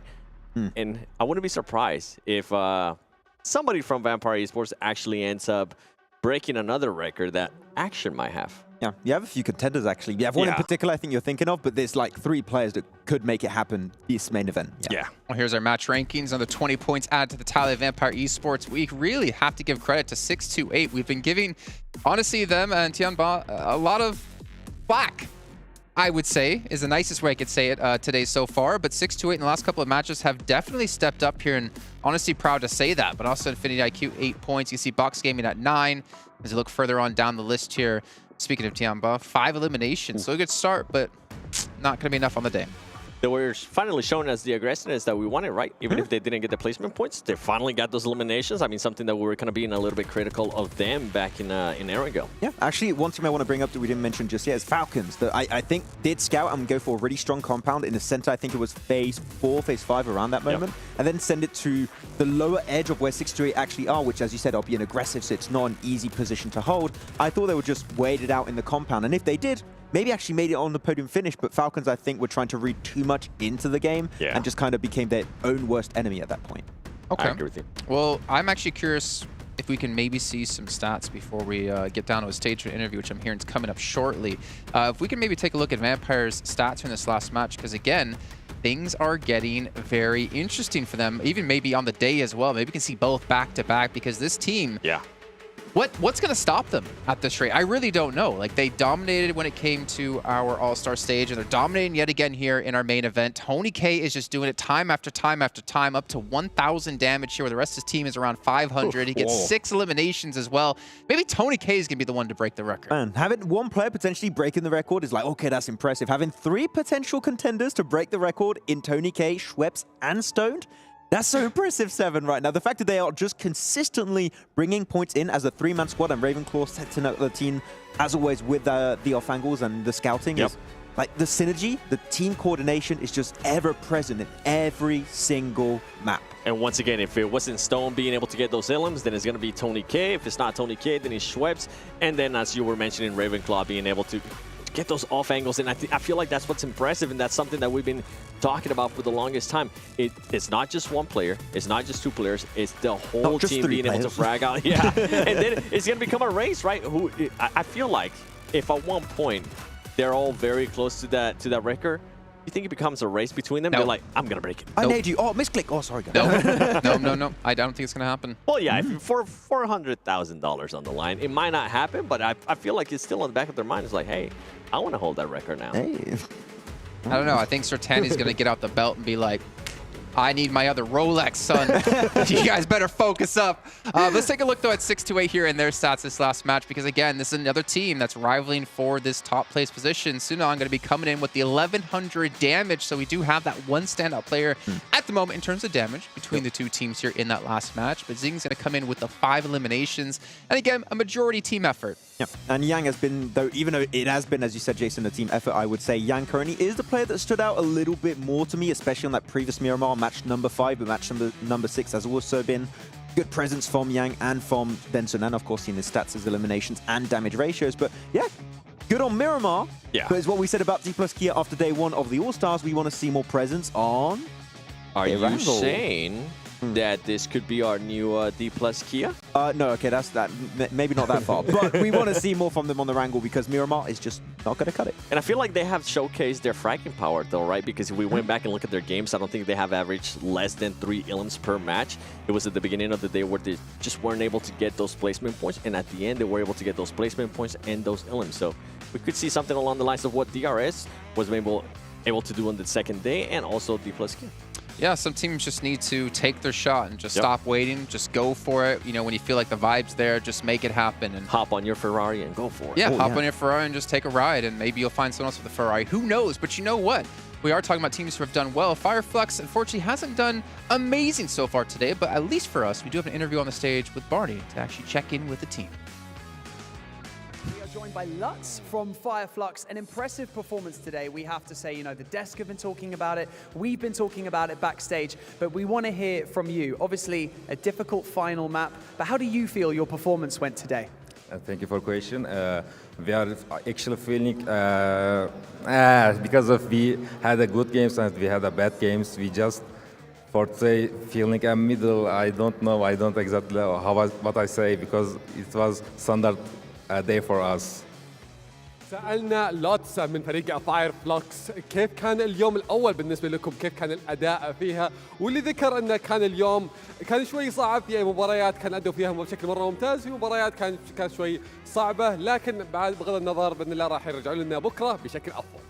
A question that we're quite curious about, just from your point of view, what are the main differences between competing in your region and also then competing against the best teams from all around the world?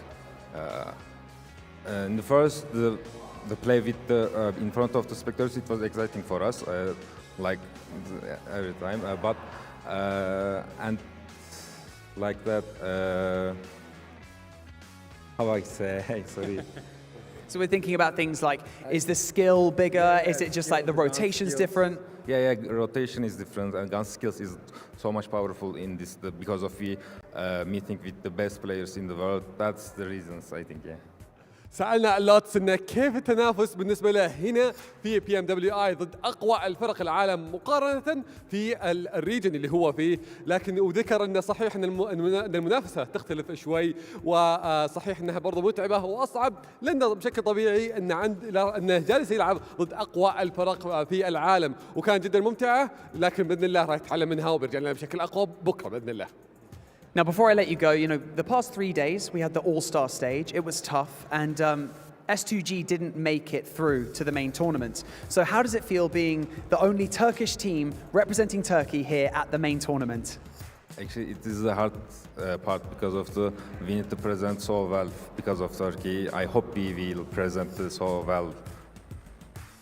سألنا لوتس إن صحيح إن قبل كانت في مبارياتنا في الأول ستارز كان في فريق S2G كان مشارك في هذه المنافسة وكان عنده الفرصة إنه يتأهل، لكن ما حالف الحظ. لكن فريق فاير فلوكس هو الفريق الوحيد، هو الفريق التركي الوحيد اللي مشارك معنا في هذه البطولة الحين. فكيف شعورك وأنتم الحين ممثلين للمنتخب التركي؟ قال إن بصراحة إن حمل ثقيل في هذه المنافسة، وبإذن الله راح يشرف، وبرضه إنه سعيد في مشاركته هنا على هذه المنافسة، وبإذن الله راح يشرف المنتخب التركي أو خلينا نقول الريجن التركي بشكل كامل في هذه المشاركة. Lutz, thank you so much for joining us here on the main stage. An impressive first day, and we cannot wait to see what you bring on day 2 and day 3. Thank you once again. So, Atik, I can't believe it, day 1 is over. PMWI, day 1 of our competition. That's it. 6 maps in the bag. But you know what? Thank you so much to everyone who took part in building and creating this incredible tournament. Thank you so much to the players, the talent, and all of the production. You've been absolutely fantastic. And most of all, thank you to everyone at home and here in this arena, the fans. You are the driving force behind this esport, and we cannot wait to bring you more action over the coming days. Tomorrow, we'll be here at the same time to bring you day 2 of the PUBG Mobile World Invitational. And my name is Banks, and this is Atik. And we're going to throw it back to the studio to round out the day. والحين أعزائنا المشاهدين أعزائنا الحضور، هذا كان ختامنا لليوم الأول من البطولة الرئيسية. عدت 6 مابات اللي شفناها قديش كانت والنتائج حقتها، لكن هذا كل شيء ممكن يتغير. الفرق راح تتطور معنا بكرة، وبعدها راح نعرف منهم أبطال PMWI معنا في هذه المنافسة. خلوكم قريبين، يعطيكم ألف عافية على المشاهدة وعلى المشاركة وتواجدكم حتى برضو معنا هنا على المسرح. شكرا لكم جميعا. لكن الحين راح ننتقل لكم على طول على الاستديو. كان معكم مقدمكم عتيق باللغة العربية ومعنا مقدمنا باللغة الإنجليزية بانكس، واحنا نترككم مع الاستديو. You know what? Thank you, Banks and Atik, for being there on the stage, for looking so beautiful, doing such a great job, as we got to hear from Lutz as well there, from Flux. It's always great to hear from them, and you know what? We've been talking about them, so why don't we see where they currently stand here on our overall rankings, get an idea of where they go into on day 2. We can see Flux going to be in 6th place, so not too bad here, as we can see, coming out with 37 points. But Vampire, 77, leading by 24 points compared to any other team out there. They do have 2 chicken dinners, if you got to keep that in mind, not just the one there. Looking down towards the bottom, Twisted Minds. Max, one of your favorites. What? Where do you get that from? Where do you get that information from? Twisted Deport's looking, unfortunately, not great right now. But yeah, at the bottom of the rankings, Reject Tokyo, Tianba, teams that we need to see significant improvements from. But the fact that Vampire have still been able to hit close to the average they had during the All-Star stage shows that, once again, their playstyle is consistent, is relevant in All-Star stage, and even in the main tournament with even more gifted, talented teams. So I expect it to continue. Tomorrow might be a little bit of a tougher day, as we do maybe expect some adaptations from squads that struggled in today. But I think they're just going to keep cruising. Really quickly, correct myself. It actually is 1 win for Vampire. For some reason, I thought they had 2. I think they had 2 second-place finishes before. My bad. Oh, you know what it was? They were first in regards to points. That might have been it. 16 elim, 13 elims. Yeah. Okay, sorry about something. Oh, you're good. I know I'm good. But I was going to be saying is with Gladiators, we really haven't seen them much. I mean, we saw same thing that I was expecting from Alpha 7, right? I was expecting them to come out at the end of the day, at least be in the top 3, have a good day. Gladiators haven't showed us really much. We need to see them play together. That's the main issue that we keep repeating once again, and it seems like they're just not. It's not even that they don't know how to fix it, it's that they're not willing to fix it. It seems it's just a playstyle they're used to, and they're just going to stick to their guns and just see if it works out, which as of right now it hasn't. It's a short event, so 2 days. I don't think they can make a comeback with these results unless they change the core of their strategy. It's funny that you say watch them play together, because we see them play together when they are forced to by the zone or by teams, and they do so well. And I'm like, oh, please. I know when we were both watching matches, we were like, please, just screw Pot up a little bit more. Matic, you guys do so well. Go back to the team.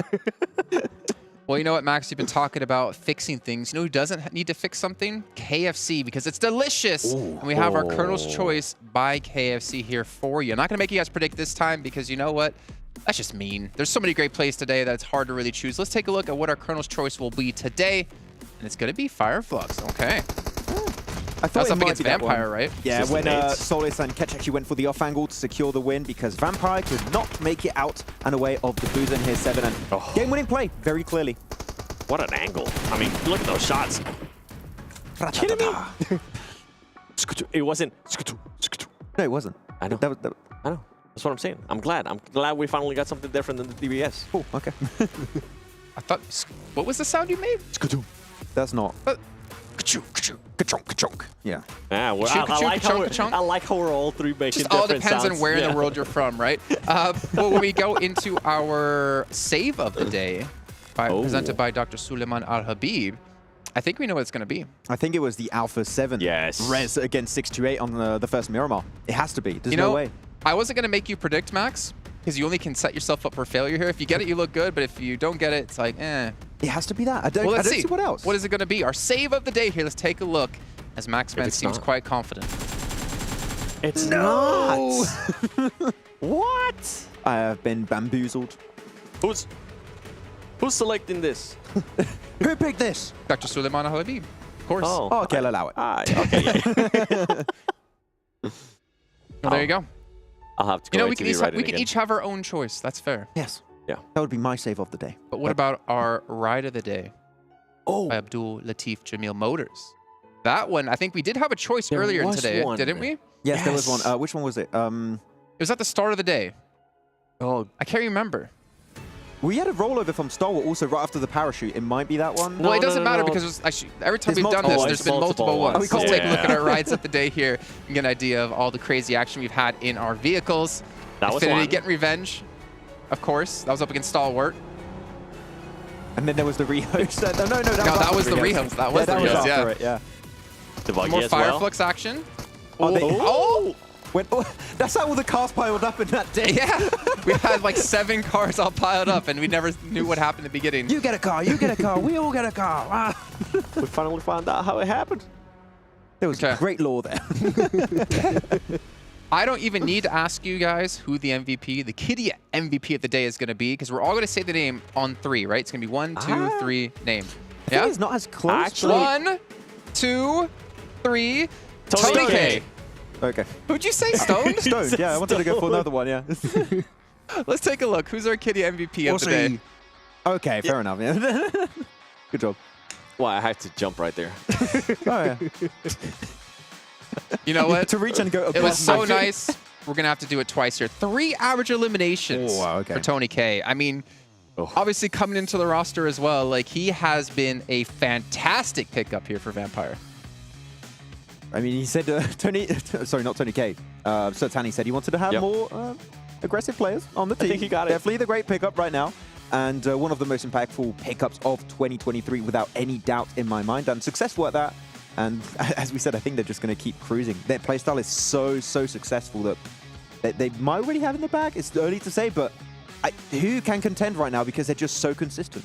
What I love to see out of him, too, was the survival, right? The survival time, because we always see players being able to perform really well, but when their team is actually not performing that well. And right now, Tony K, we're having one of the best fraggers in the best team. It's like, he couldn't ask for anything better. And that's why I was saying he or Stone could probably end up breaking actions. But you didn't. You said Tony K, and we got to do a little... He actually had to jump. Poor Max, man. He had to have it happen twice. Just get good, Max. Just get good. Predict the MVP. Well, that's going to round out our day here, but not before, once again, I give a big shout out here to Honor Magic 5 Pro, powered by Snapdragon 8 Gen 2, and Honor self-created. Yeah? Self-developed GPU with Turbo X. White shot, please. White shot. Come on, White shot. please. Come on. White shot X. Yay! Well, that's going to do it here. I need to work out. You couldn't hold the pose? What? My legs hurt. Oh, no. Well, if you weren't on a box, you wouldn't have had to squat. I ran but that's earlier. going to round out our first day here of PMWI main tournament. Remember, it's $2 million on the line. The best teams from all around the world competing for their lion's share of that $2 million. We'll be back tomorrow at the exact same time for some more PUBG Mobile action.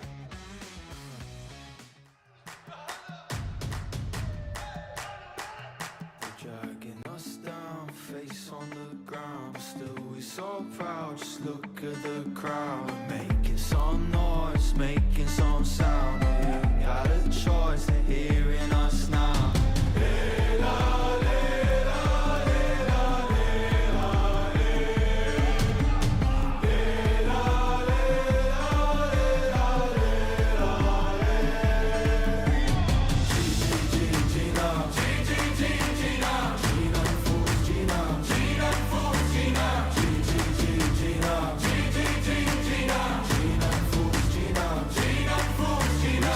Paradise through dirt in our eyes for us.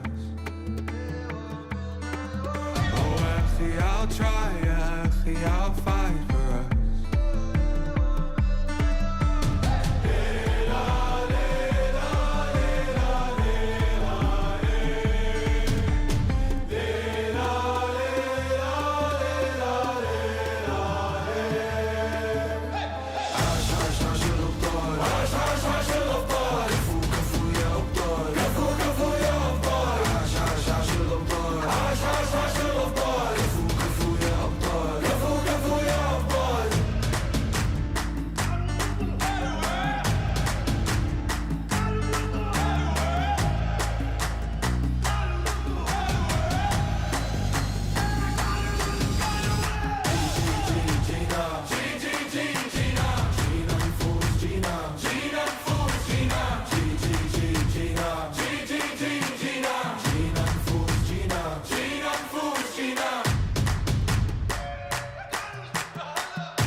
feel you watching. Got your hooks, got you right where I know I want you. Play the switch, I'm a mystery, but you love it. Hook, line, sinker, follow the leader.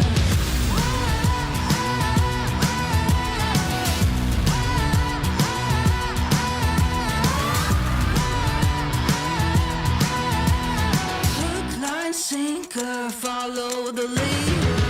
Bring you right there to the edge, make you sweat like you can never take the heat, but it's never too hot for me. I walk the walk, talk the talk, you know I'll never stop, cause I'm an animal, I'll just laugh it off. I can see it in your eyes, I can feel you watching.